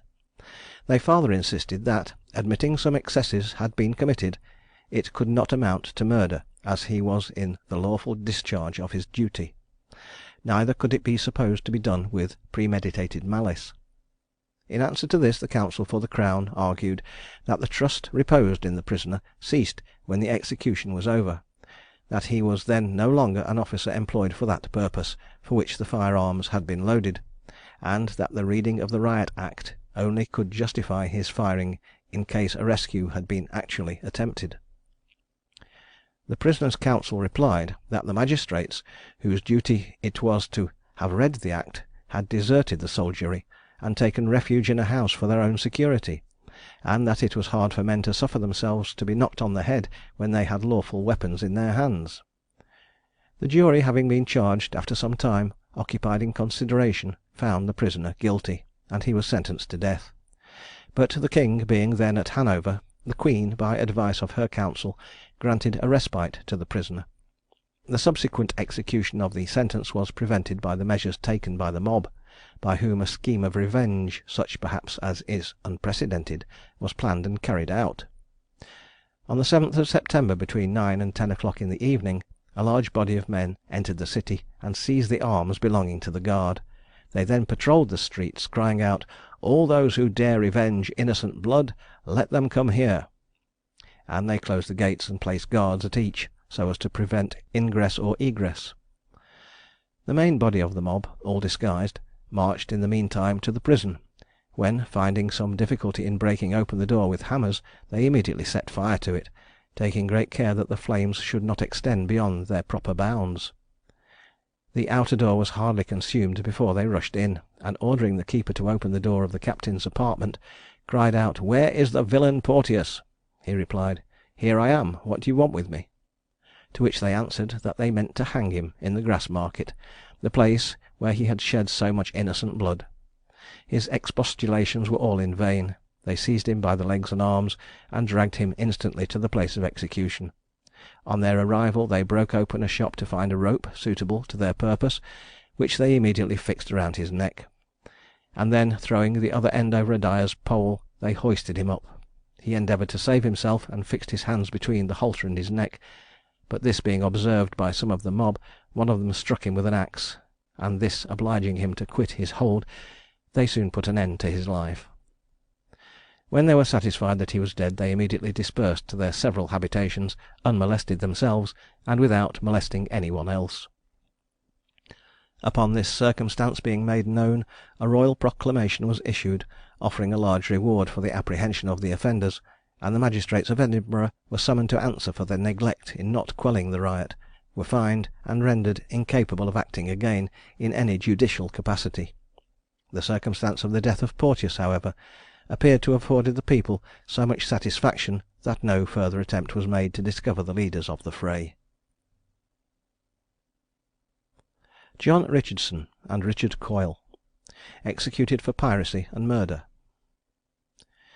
The adventures of the first named of these criminals exhibit him to be a man possessing the most consummate hypocrisy, and a disposition of the very worst description. John Richardson was a native of New York in America, where at the age of 14 years he entered on board a vessel commanded by his uncle. After a single voyage he took a dislike to the sea, and loath again to trust himself upon salt water, he procured an engagement to the service of a carpenter, by whom he was employed for 5 years, when an intimacy having commenced with his master's daughter, which was likely to produce unpleasant consequences, he ran off, and once again selected the sea as the scene of his future exploits. The vessel on board which he entered was bound for Jamaica, and there our hero was pressed and put on board a man of war, by which he was carried to England.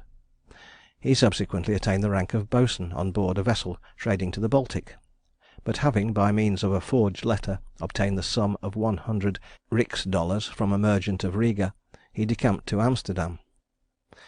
At that place he formed an acquaintance with a woman whose husband was a mate on board an East India vessel, with whom he cohabited during a period of 8 months. His inamorata then informed him that he must retire in favour of her husband, whose return she daily expected, but he could not make up his mind to give up his connection without procuring some substantial proof of his good fortune, and he did not venture to depart until he had secured to himself booty of the value of about £250 in goods and money. Rotterdam was the next point to which he proceeded, but from thence he almost immediately departed for New England. On his arrival there he deposited the wares of which he had possessed himself in a commodious storehouse, and assuming the character of a merchant he began to look out for a wife, with whom he hoped to procure a fortune sufficient to enable him to live with respectability. As Christmas approached he became intimate with his neighbours, and he was induced to keep the festival with a Mr. Brown, who had a family of 3 daughters and 4 maid servants.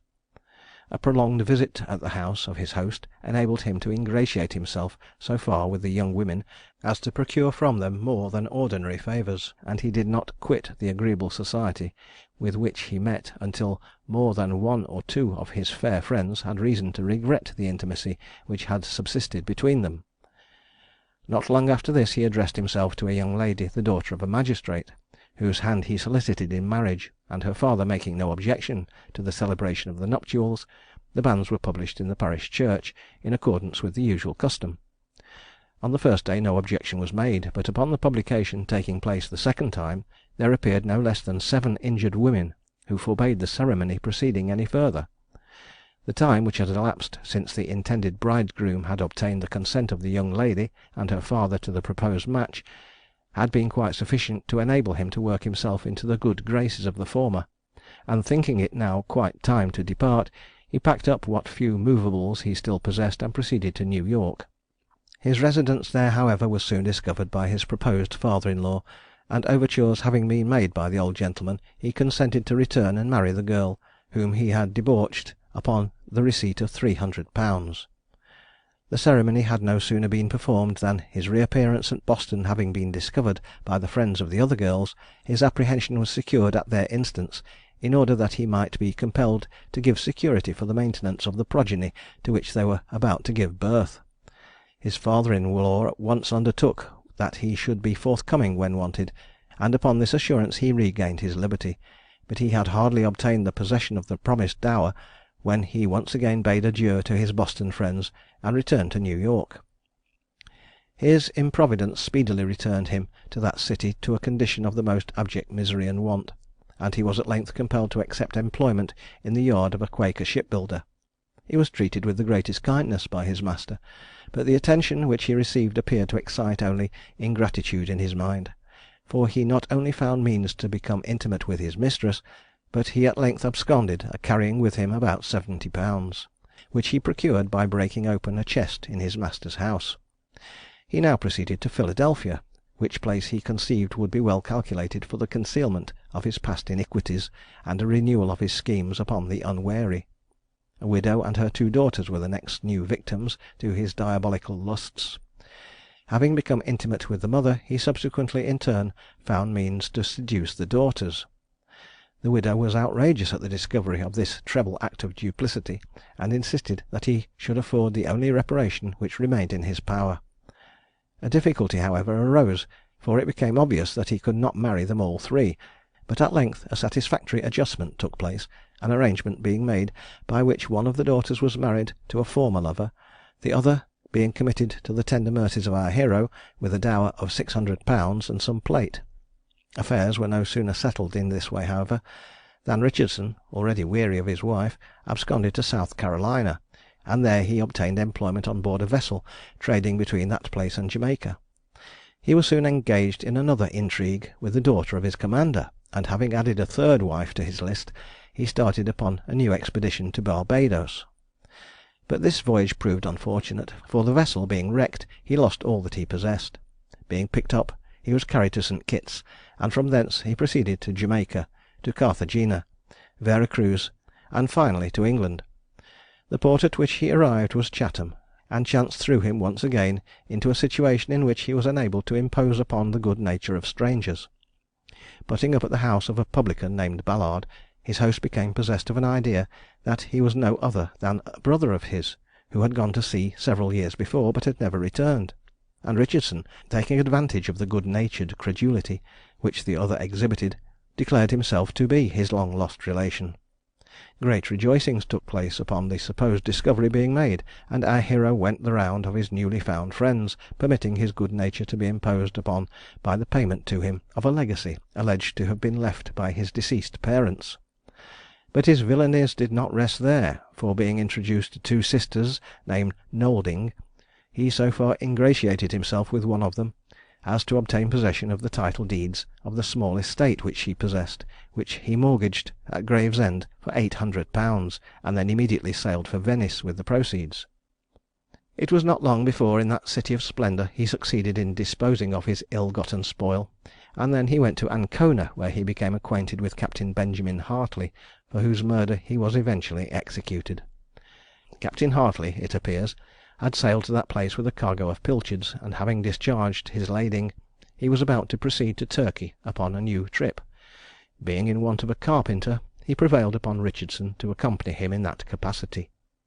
On board the vessel, Coyle, the fellow sufferer with Richardson, was employed as mate. The vessel proceeded in one course to Turkey, where, having taken in a cargo of corn, she sailed to Leghorn. She had not advanced many leagues upon her voyage, however, before a plot for the murder of the captain and the seizure of the vessel was put into execution. Coyle, it appears, was the instigator of this foul conspiracy, and having obtained the assistance of Richardson and a man named Larson, they all 3 proceeded to the performance of their horrid project. On the first night of the voyage they went to the captain's cabin at about midnight, determined to dispatch him as he lay in his hammock, but Hartley, being alarmed at their presence, sprang upon deck and ran up the shrouds.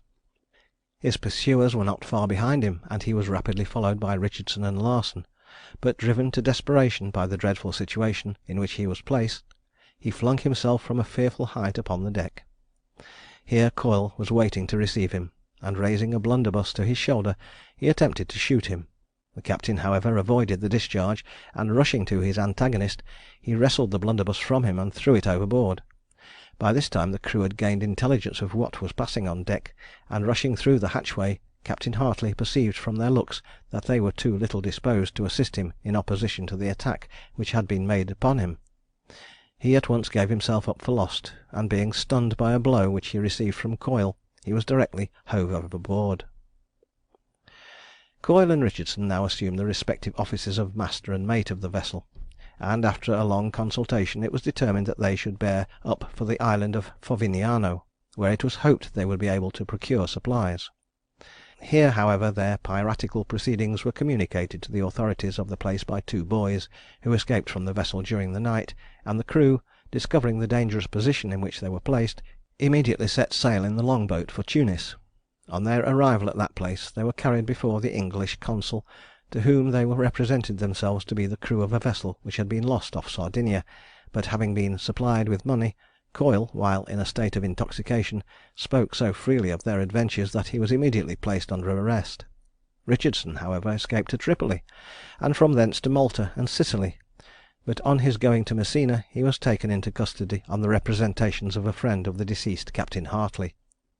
Having remained in prison during a period of 9 months, he procured his liberation by representing to the King of Naples that he had been a servant to his father, and then travelled to Rome and Civita Vecchia, where he was finally apprehended and sent to England. Coyle had only just before reached London, and they were immediately both indicted for the murder of their commander. The evidence against them consisted of the declarations made by the two boys to whom we have already alluded, and having been found guilty they received sentence of death. The wretched man Coyle, who was respectably connected in Devonshire, appeared sensible of the enormity of the crime of which he had been guilty, and professed the greatest penitence, while Richardson, on the other hand, exhibited an extraordinary degree of recklessness. They were hanged at Execution Dock on the 25th of January 1738.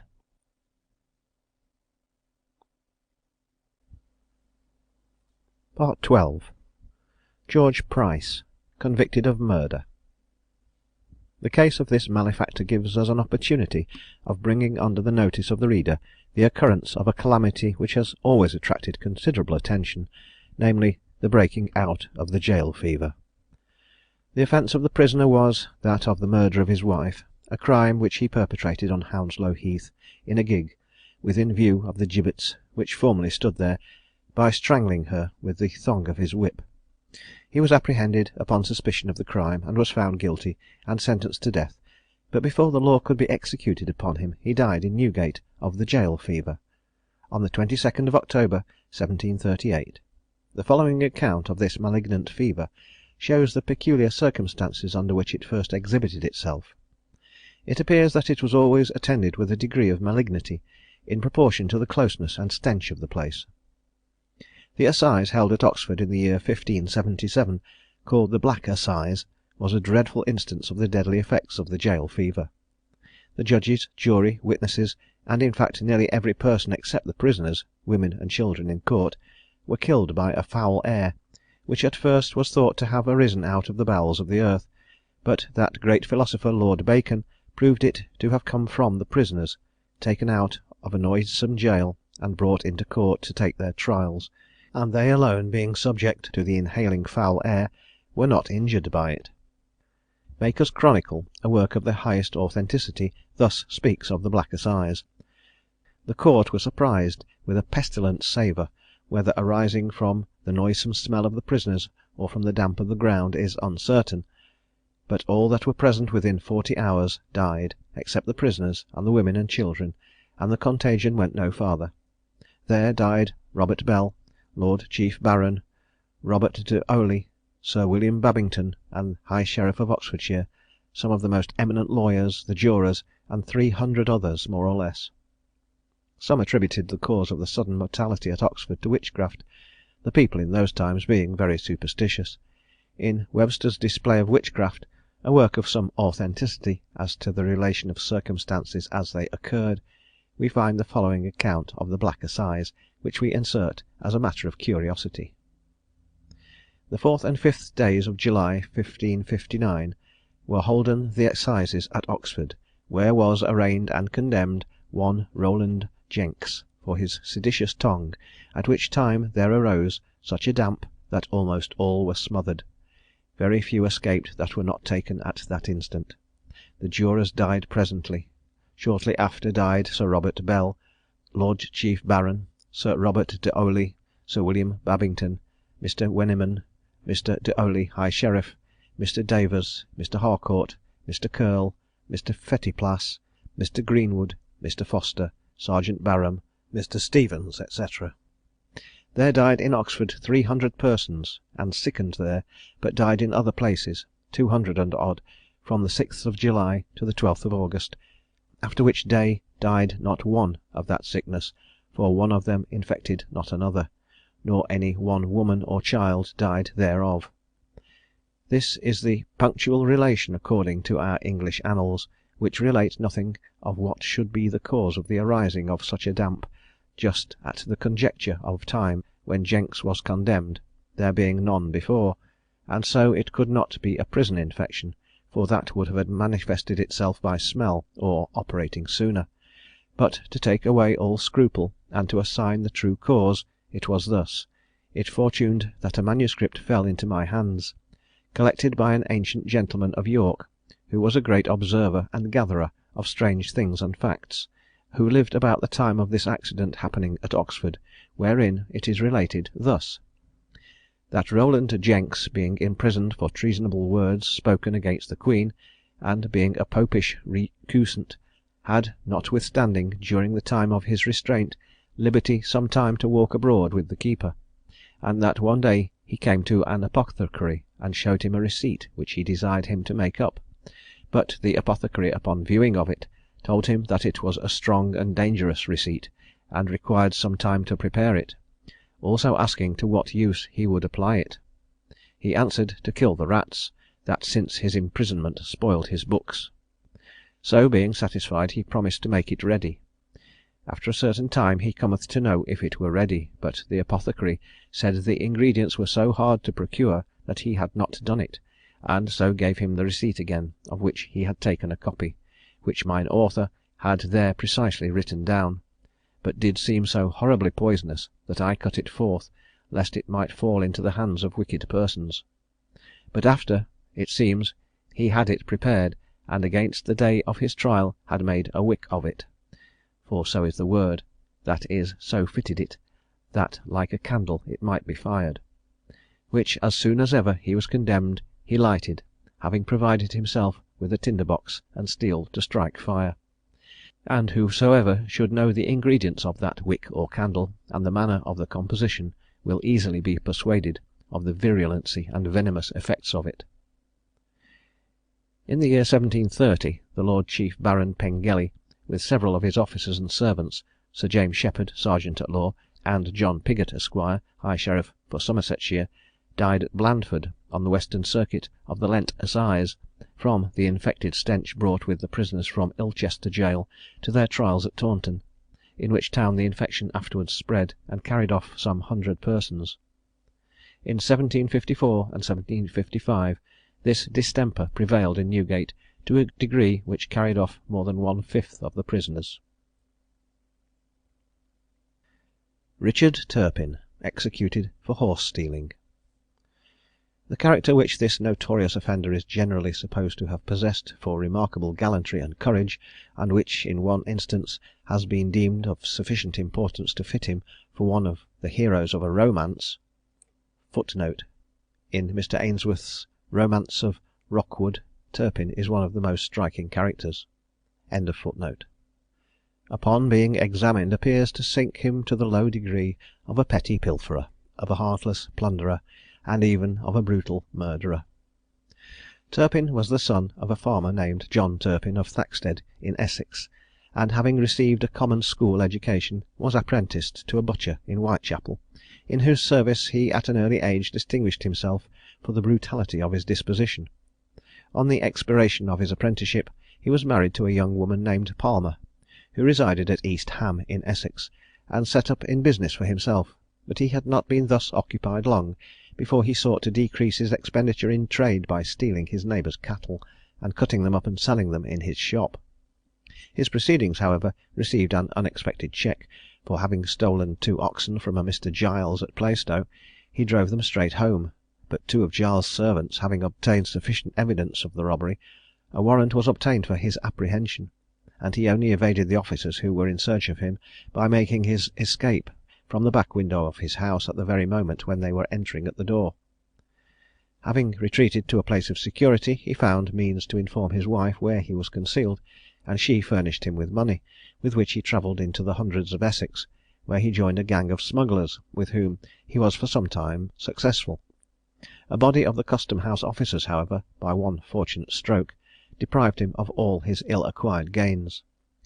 Thrown out of this kind of business, he connected himself with a gang of deer stealers, the principal part of whose depredations were committed on Epping Forest and the parks in its neighbourhood; but their efforts not succeeding to the expectation of the robbers, they determined to commence housebreakers. Their plan was to fix on those houses which they presumed contained any valuable property, and while one of them knocked at the door, the others rushed in, and seized whatever they might deem worthy of their notice. The first attack of this kind was at the house of a Mr. Stripe, an old man who kept a chandler's shop at Watford, whom they robbed of all the money in his possession, but did not offer him any personal violence. The well-known story of placing the old woman on the fire at Loughton is thus related by the original historian of the life of our hero. Turpin now acquainted his associates that there was an old woman at Loughton who was in possession of £700 or £800, whereupon they agreed to rob her; and when they came to the door, one of them knocked, and the rest, forcing their way into the house, tied handkerchiefs over the eyes of the old woman and her maid. This being done, Turpin demanded what money was in the house, and the owner hesitating to tell him, he threatened to set her on the fire if she did not make an immediate discovery. Still, however, she refused to give the desired information, on which the villains actually placed her on the fire, where she sat till the tormenting pains compelled her to discover her hidden treasure, so that the robbers possessed themselves of above £400, and decamped with the booty. The gang appears to have proceeded with some success, for soon afterwards they robbed the house of a farmer at Barking of above £700, in a most daring manner, and then they determined to attack the house of Mr. Mason, the keeper of Epping Forest. Turpin, it appears, was absent from this expedition, for he was unable to remain with so much money in his pocket as he possessed, and he therefore started to London to spend it in riot and intoxication. His companions, however, were true to their faith, and having obtained a considerable booty, they sought him in town, and shared the produce of the robbery with him. On the 11th of January 1735, Turpin and 5 of his companions went to the house of Mr. Saunders, a rich farmer at Charlton in Kent, between 7 and 8 in the evening, and having knocked at the door, asked if Mr. Saunders was at home. Being answered in the affirmative, they rushed into the house, and found Mr. Saunders and his wife and friends playing at cards in the parlour. They told the company that they should remain uninjured if they made no disturbance, and having made a prize of a silver snuff box which lay on the table, part of the gang stood guard over the company, while the others attended Mr. Saunders through the house, and, breaking open his escritoires and closets, stole above £100, exclusive of plate. During these transactions, the servant maid ran upstairs, barred the door of her room, and called out "thieves," with a view of alarming their neighbourhood; but the robbers broke open the door, secured her, and then robbed the house of all the valuable property they had not before taken. Finding some mince pies and some bottles of wine, they sat down to regale themselves, and meeting with a bottle of brandy, they compelled each of the company to drink a glass of it. Mrs. Saunders fainted through terror, but the gallantry of the thieves would not permit her to remain in this condition, and they therefore administered some drops in water to her, and recovered her to the use of her senses. Having stayed in the house a considerable time, they packed up their booty and departed, declaring that if any of the family gave the least alarm within 2 hours, or advertised the marks of the stolen plate, they would return and murder them at a future time.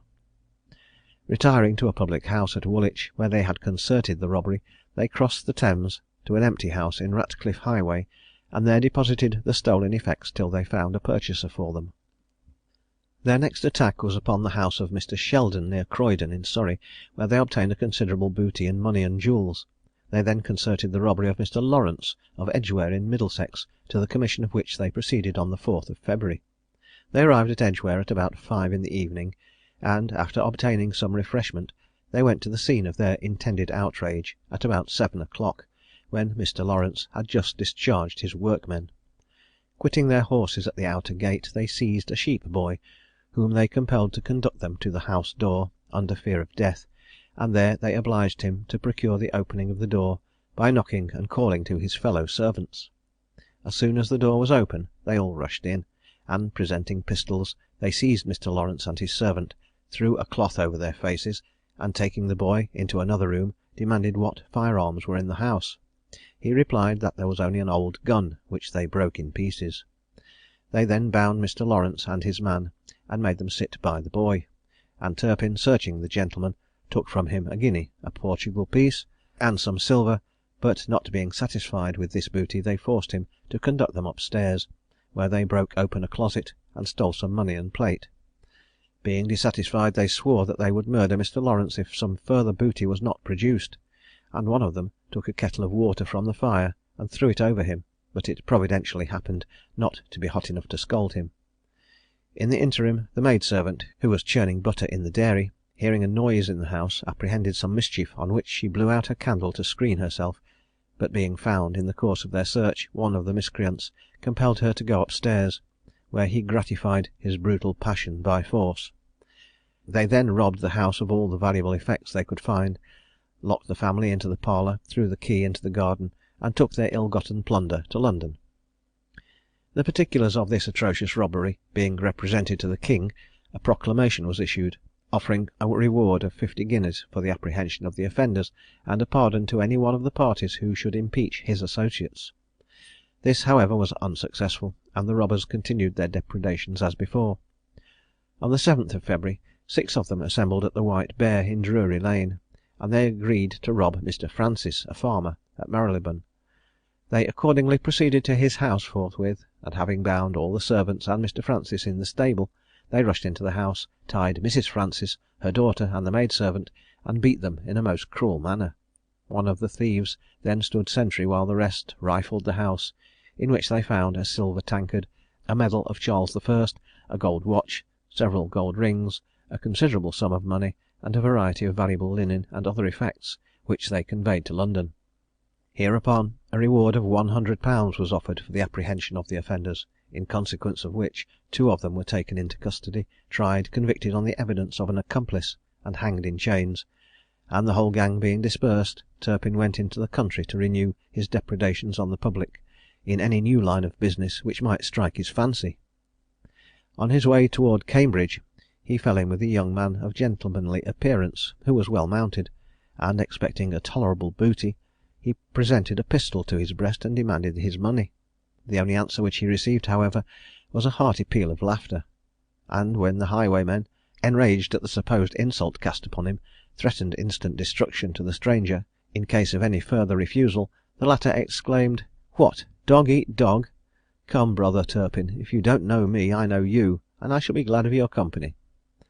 The mystery was soon solved, and the stranger was no other than King, a gentleman highwayman, and a bargain of partnership was struck between them, which terminated only in the death of our hero's new associate by the hand of his companion in iniquity.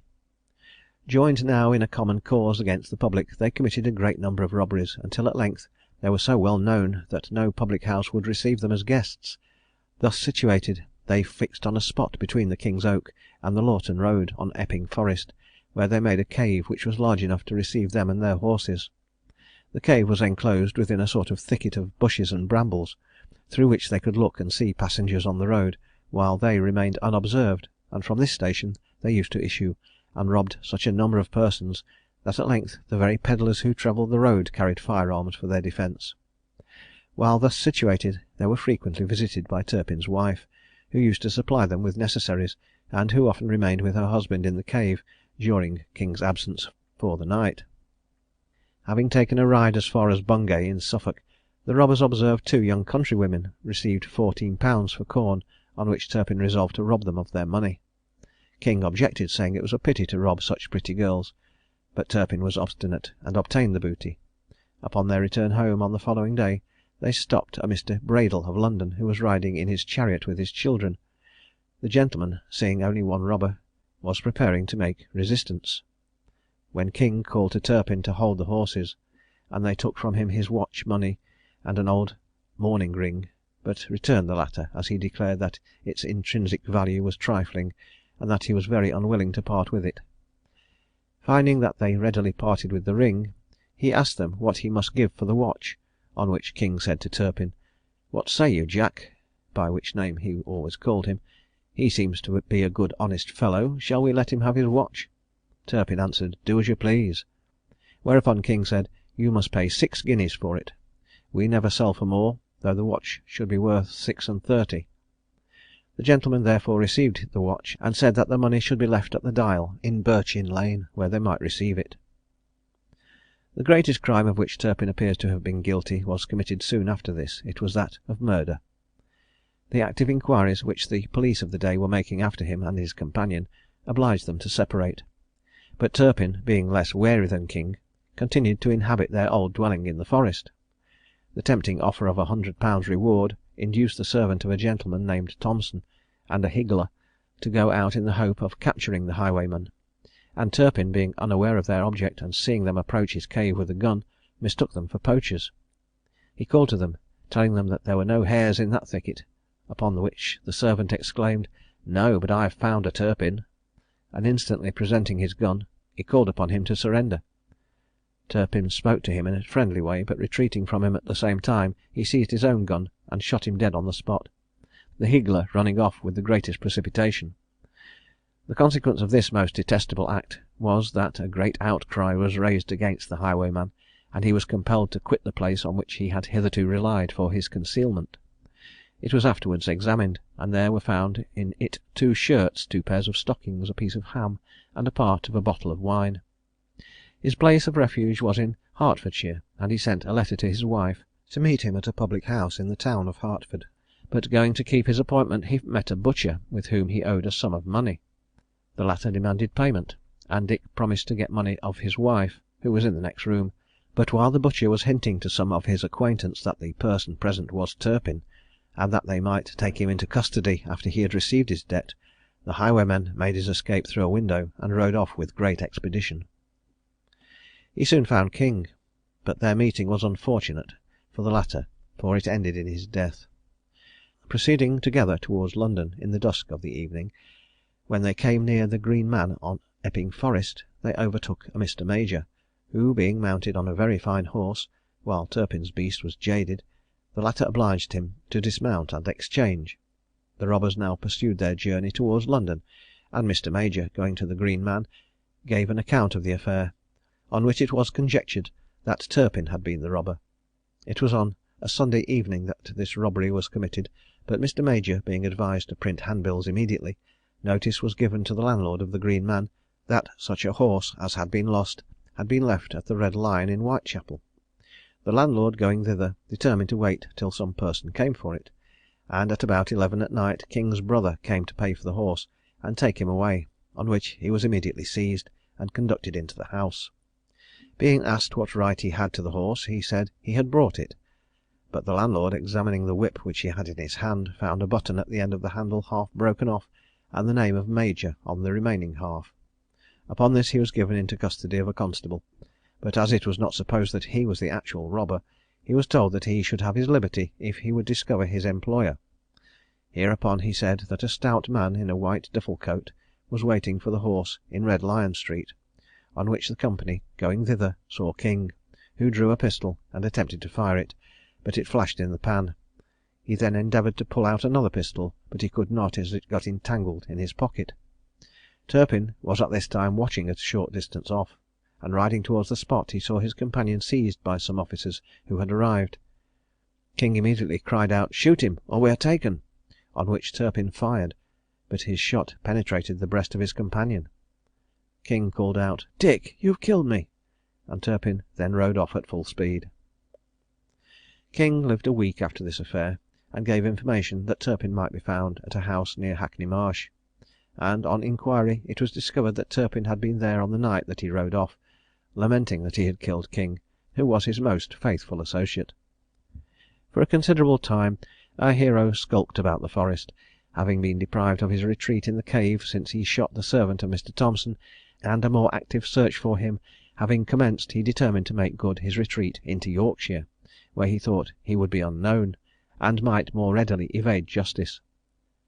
The circumstance which induced him to take this step appears to have been an attempt made by a gentleman's huntsman to secure him by hunting him down with bloodhounds, whose mouths he escaped only by mounting an oak, when he had the satisfaction to see them pass by without noticing him. Going first, therefore, to Long Sutton, in Lincolnshire, he stole some horses, for which he was taken into custody; but he escaped from the constable as he was conducting him before a magistrate, and hastened to Welton, in Yorkshire, where he went by the name of John Palmer, and assumed the character of a gentleman. He now frequently went into Lincolnshire, where he stole horses, which he brought into Yorkshire, and there he sold or exchanged them. From his being apparently a dealer of horses, he became acquainted with many of the surrounding gentry and farmers, and he frequently accompanied them on hunting and shooting expeditions. On one of these occasions he was returning home, when he wantonly shot a cock belonging to his landlord. Mr. Hall, a neighbour who witnessed the act, said, "You have done wrong in shooting your landlord's cock;" on which Turpin answered, that if he would stay while he loaded his gun, he would shoot him too. Irritated by the insult, Mr. Hall communicated what had occurred to the owner of the cock, whereupon, complaint being made to the magistrates, a warrant was granted for the apprehension of the offender, and on his being taken into custody he was examined before the magistrates at Beverley, and committed for want of sureties. Inquiries being made, the good opinions which had been formed of his mode of life were soon dissipated, and it was conjectured that instead of being a horse dealer he was a horse stealer. The magistrates therefore proceeded to him, and demanded to know what his business was, and he answered that about 2 years before he had carried on business at Long Sutton as a butcher, but that having contracted some debts for sheep that proved rotten, he had been compelled to abscond, and go into Yorkshire to live. The clerk of the peace, being commissioned to ascertain the truth of this story, learned that he had never been in business, and that he was suspected to be a horse stealer, and had been in custody but had escaped, and that there were many informations against him for various offences.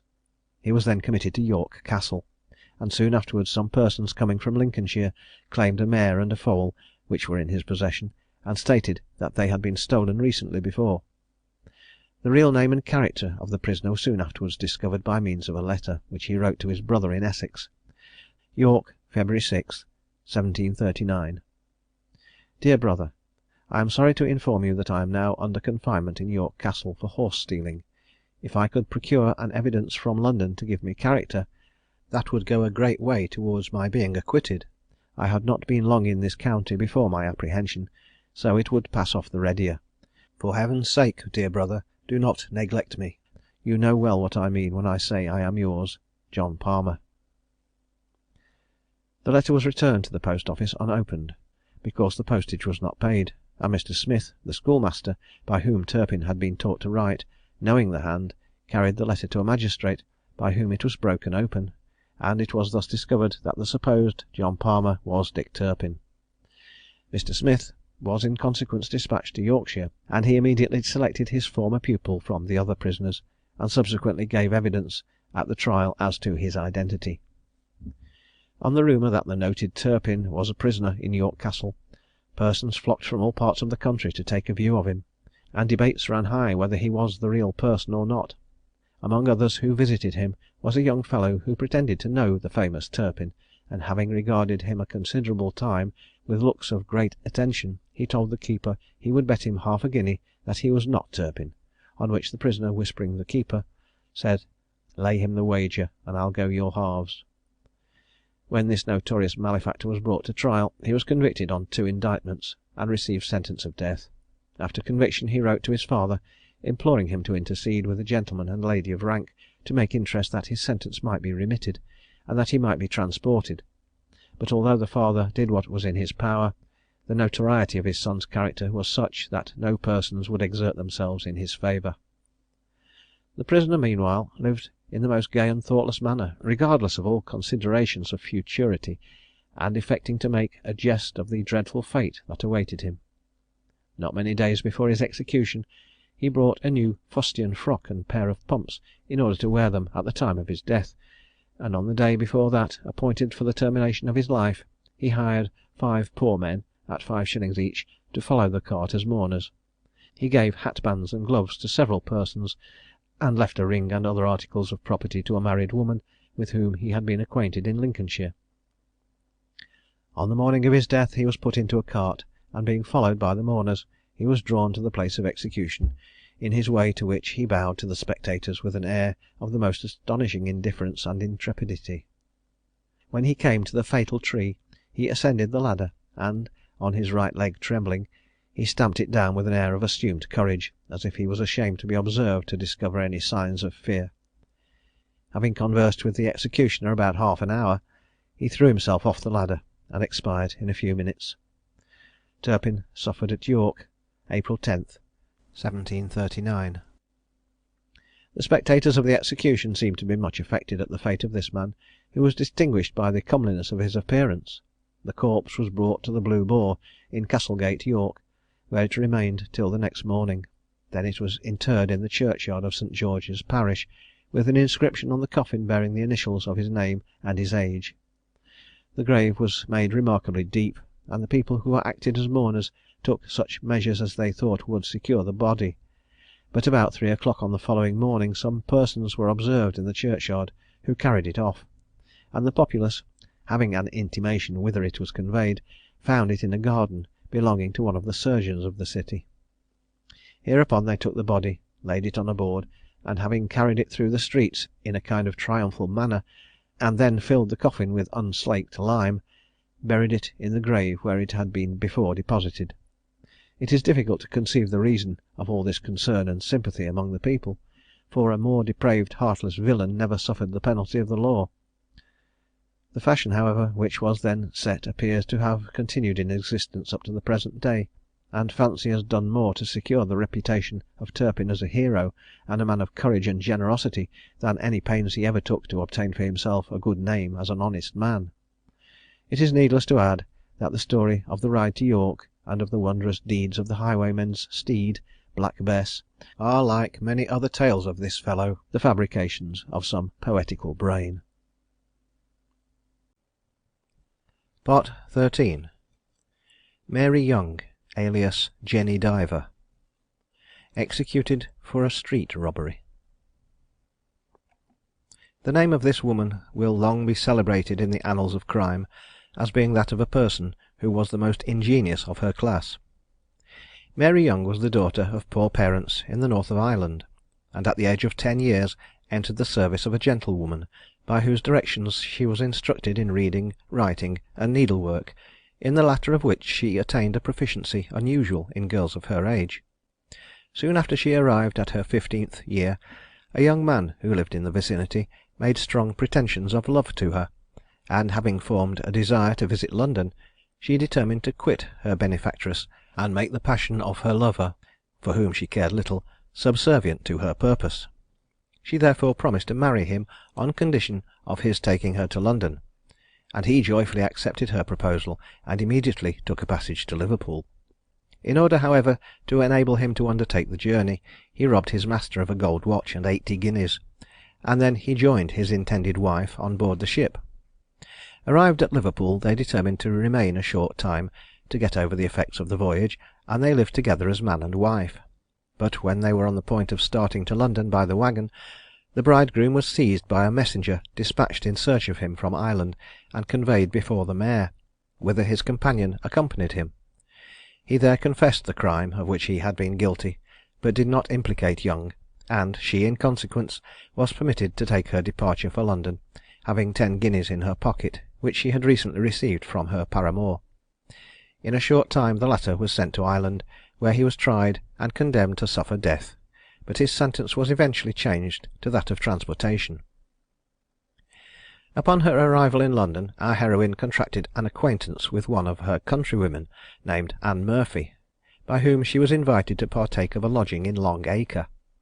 She endeavoured for a while to obtain a livelihood by her needle, but not being able to procure sufficient employment, her situation became truly deplorable. Murphy then intimated to her that she could introduce her to a mode of life that would prove exceedingly lucrative, adding that the most profound secrecy was required; and the other, expressing an anxious desire to learn the means of extracting herself from the difficulties under which she laboured, made a solemn declaration that she would never divulge what Murphy should communicate.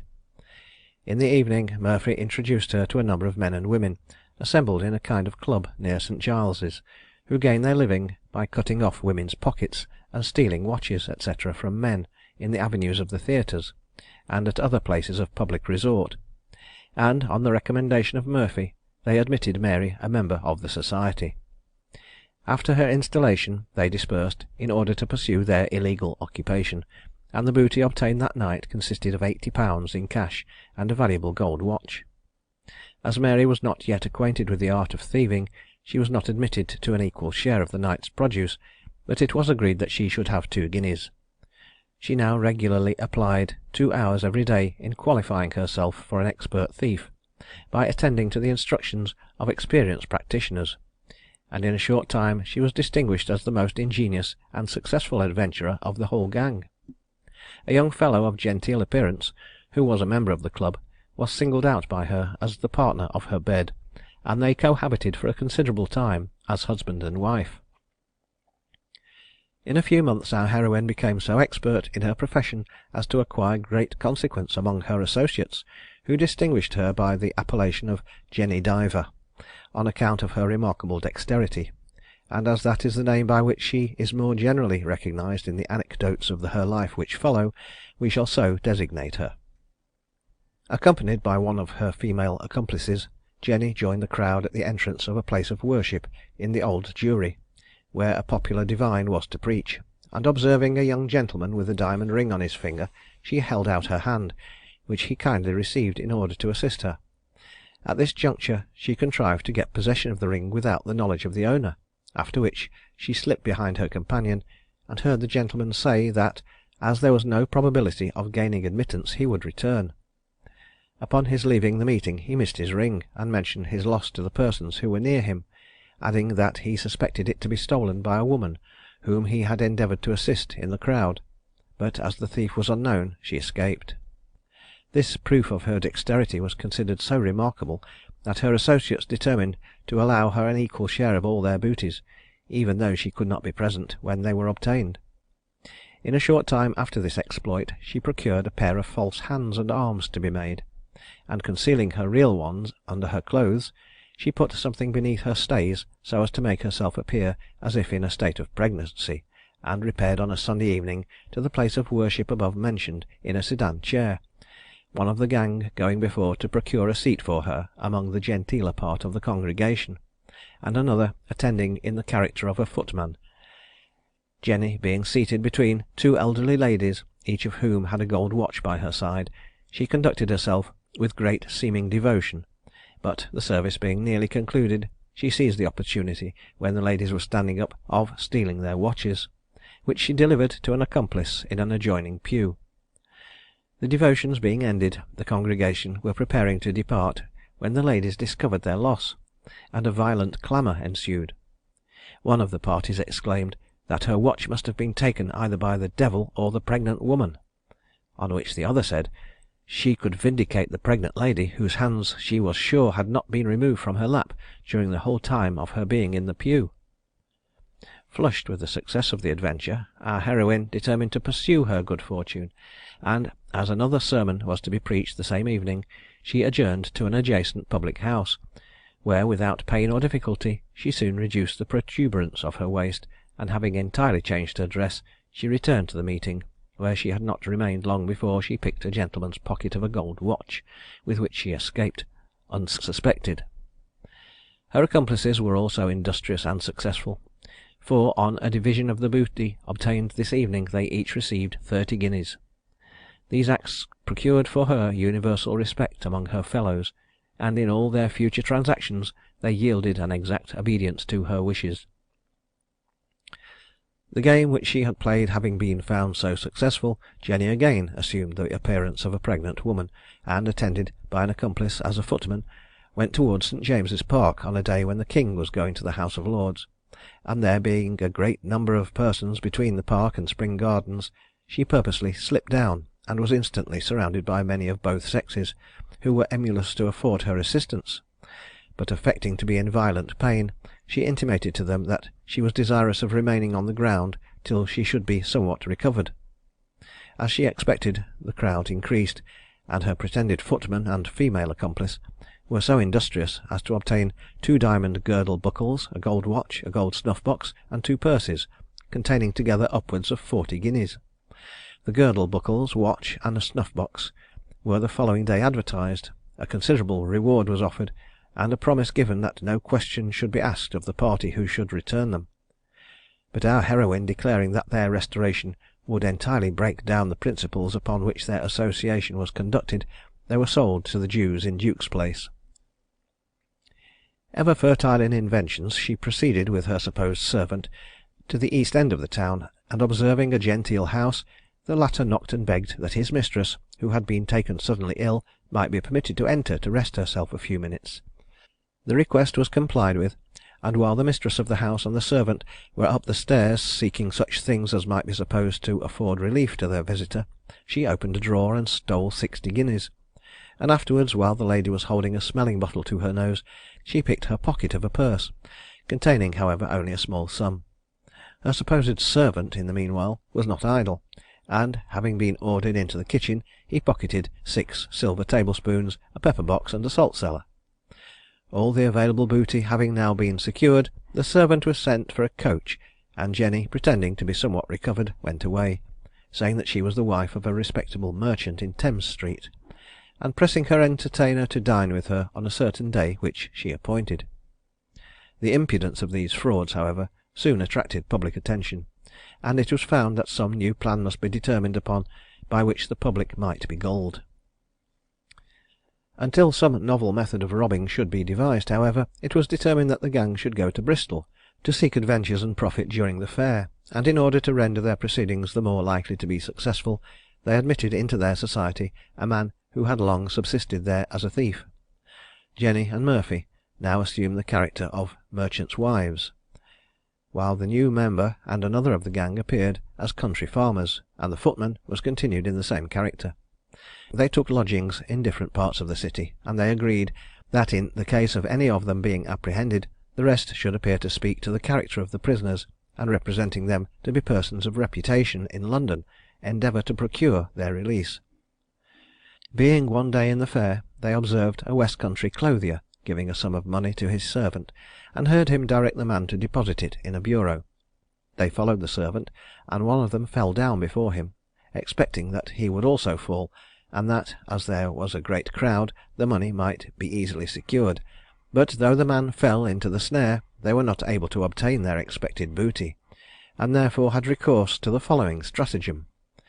One of the gang asked the man whether his master had not lately ordered him to carry home a sum of money, to which the other replied in the affirmative, and the sharper then told him that he must return to his master, who had purchased some goods and waited to pay for them.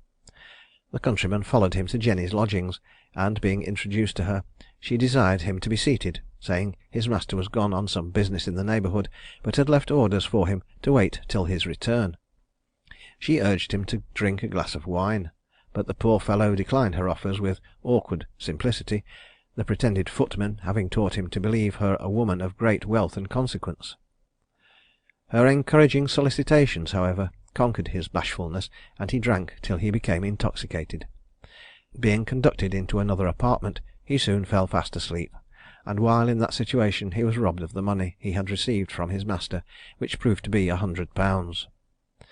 They were no sooner in possession of the cash than they discharged the demand of the innkeeper, and set out in the first stage for London. Soon after their return to town, Jenny and her associates went to London Bridge in the dusk of the evening, and observing a lady standing at a door to avoid the carriages, a number of which were passing, one of the men went up to her, and under pretence of giving her assistance, seized both her hands, which he held till his accomplices had rifled her pockets of a gold snuff box, a silver case containing a set of instruments, and 30 guineas in cash. On the following day, as Jenny and an accomplice, in the character of a footman, were walking through Change Alley, she picked a gentleman's pocket of a bank note for £200, for which she received 130 from a Jew, with whom the gang had very extensive connections. Our heroine now hired a real footman, and her favourite, who had long acted in that character, assumed the appearance of a gentleman, and they hired lodgings in the neighbourhood of Covent Garden, that they might more conveniently attend the theatres.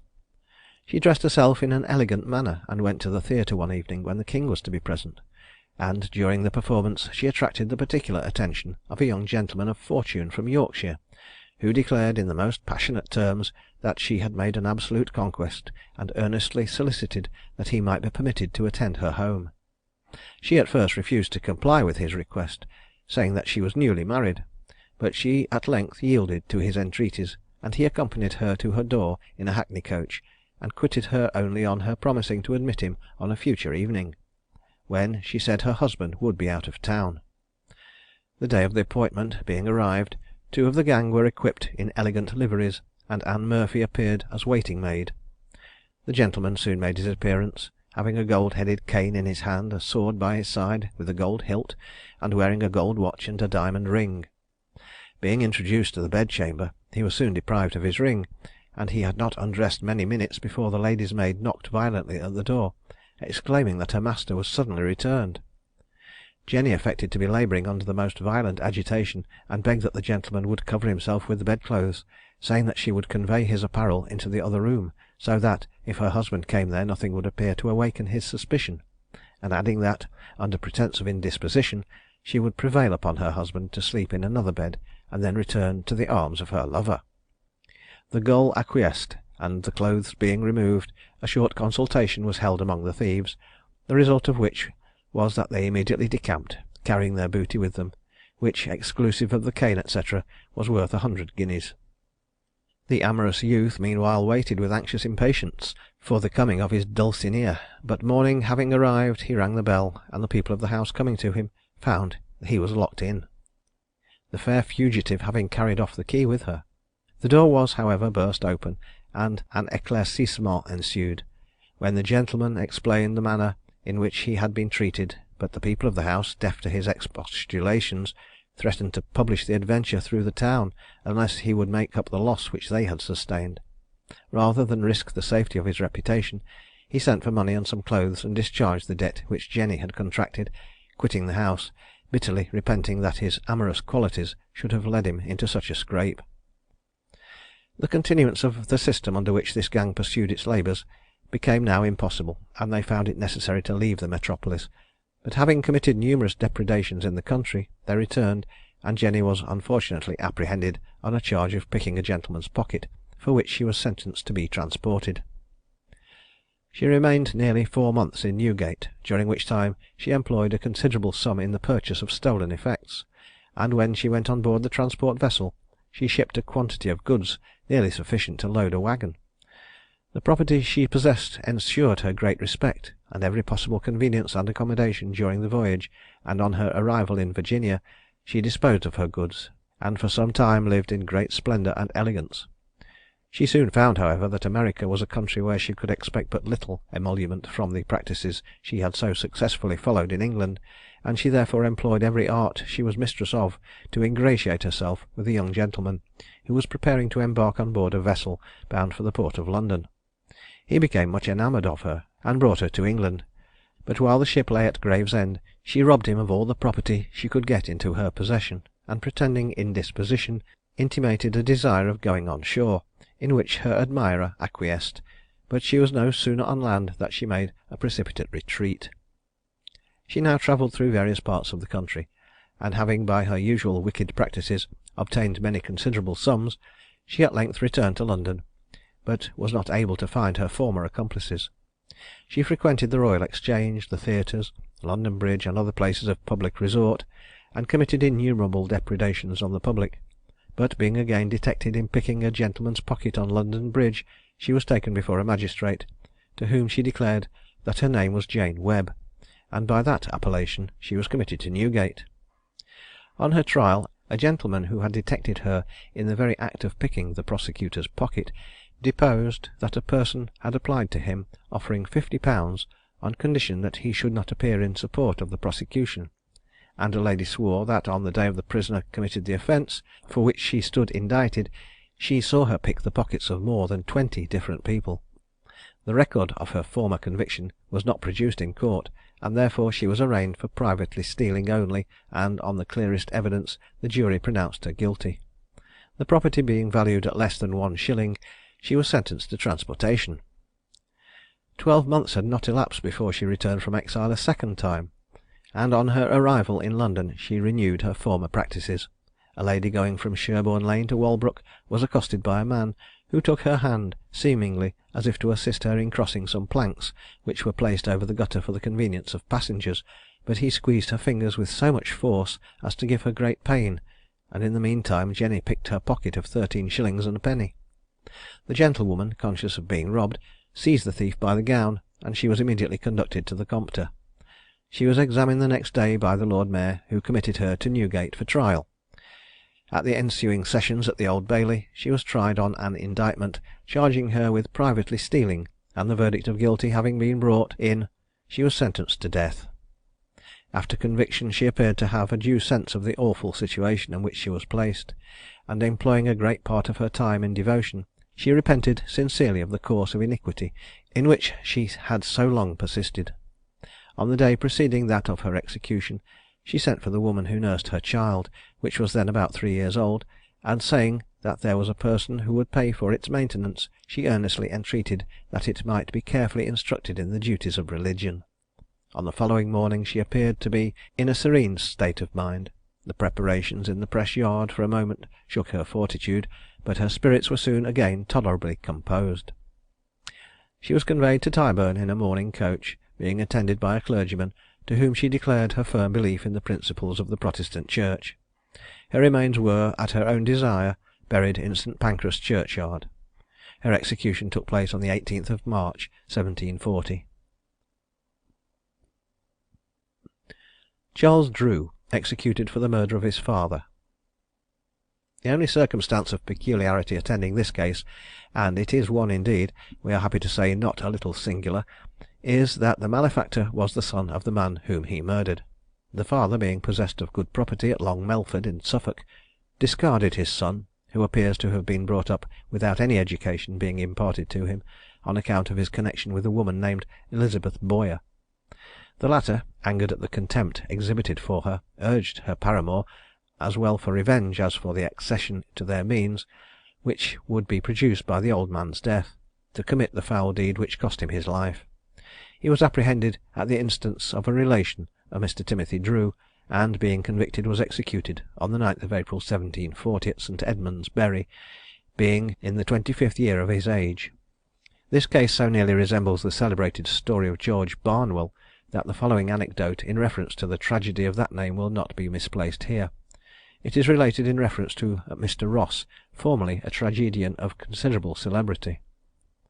A gentleman, much dejected in his looks, called one day on Ross, when stricken with years, and told him that his father, a wealthy citizen in London, lay at the point of death, and begged that he might see him, or he could not die in peace of mind. Curious as this request appeared from a stranger, and in such extremity, the actor hesitated, but being much pressed by his visitor, he agreed to accompany him. Arrived at the house of the sick man, Mr. Ross was announced, and soon admitted into his chamber, but observing the family to retire, and being left alone with the patient, his wonder was again aroused. The dying penitent, now 80 years and 10, casting his languid eyes upon Ross, said, "Can it be you who raised my fortune, who saved my life? Then were you young like myself, I, and amiable amid the direst misfortunes. I determined to amend my life, and avoid your fate."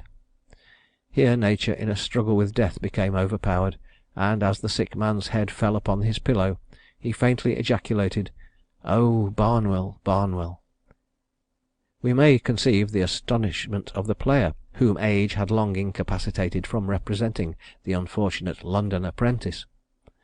The feeble man, renewing his efforts to gratify a dying desire, again opened his eyes, and continued, "Mr. Ross, some 40 years ago, like George Barnwell, I wronged my master to supply the unbound extravagance of a Millwood. I took her to see your performance, which so shocked me that I silently vowed to break the connection then by my side, and return to the path of virtue. I kept my resolution, and replaced the money I had stolen before my villainy was detected. I bore up against the upbraidings of my deluder, and found a Maria in my master's daughter.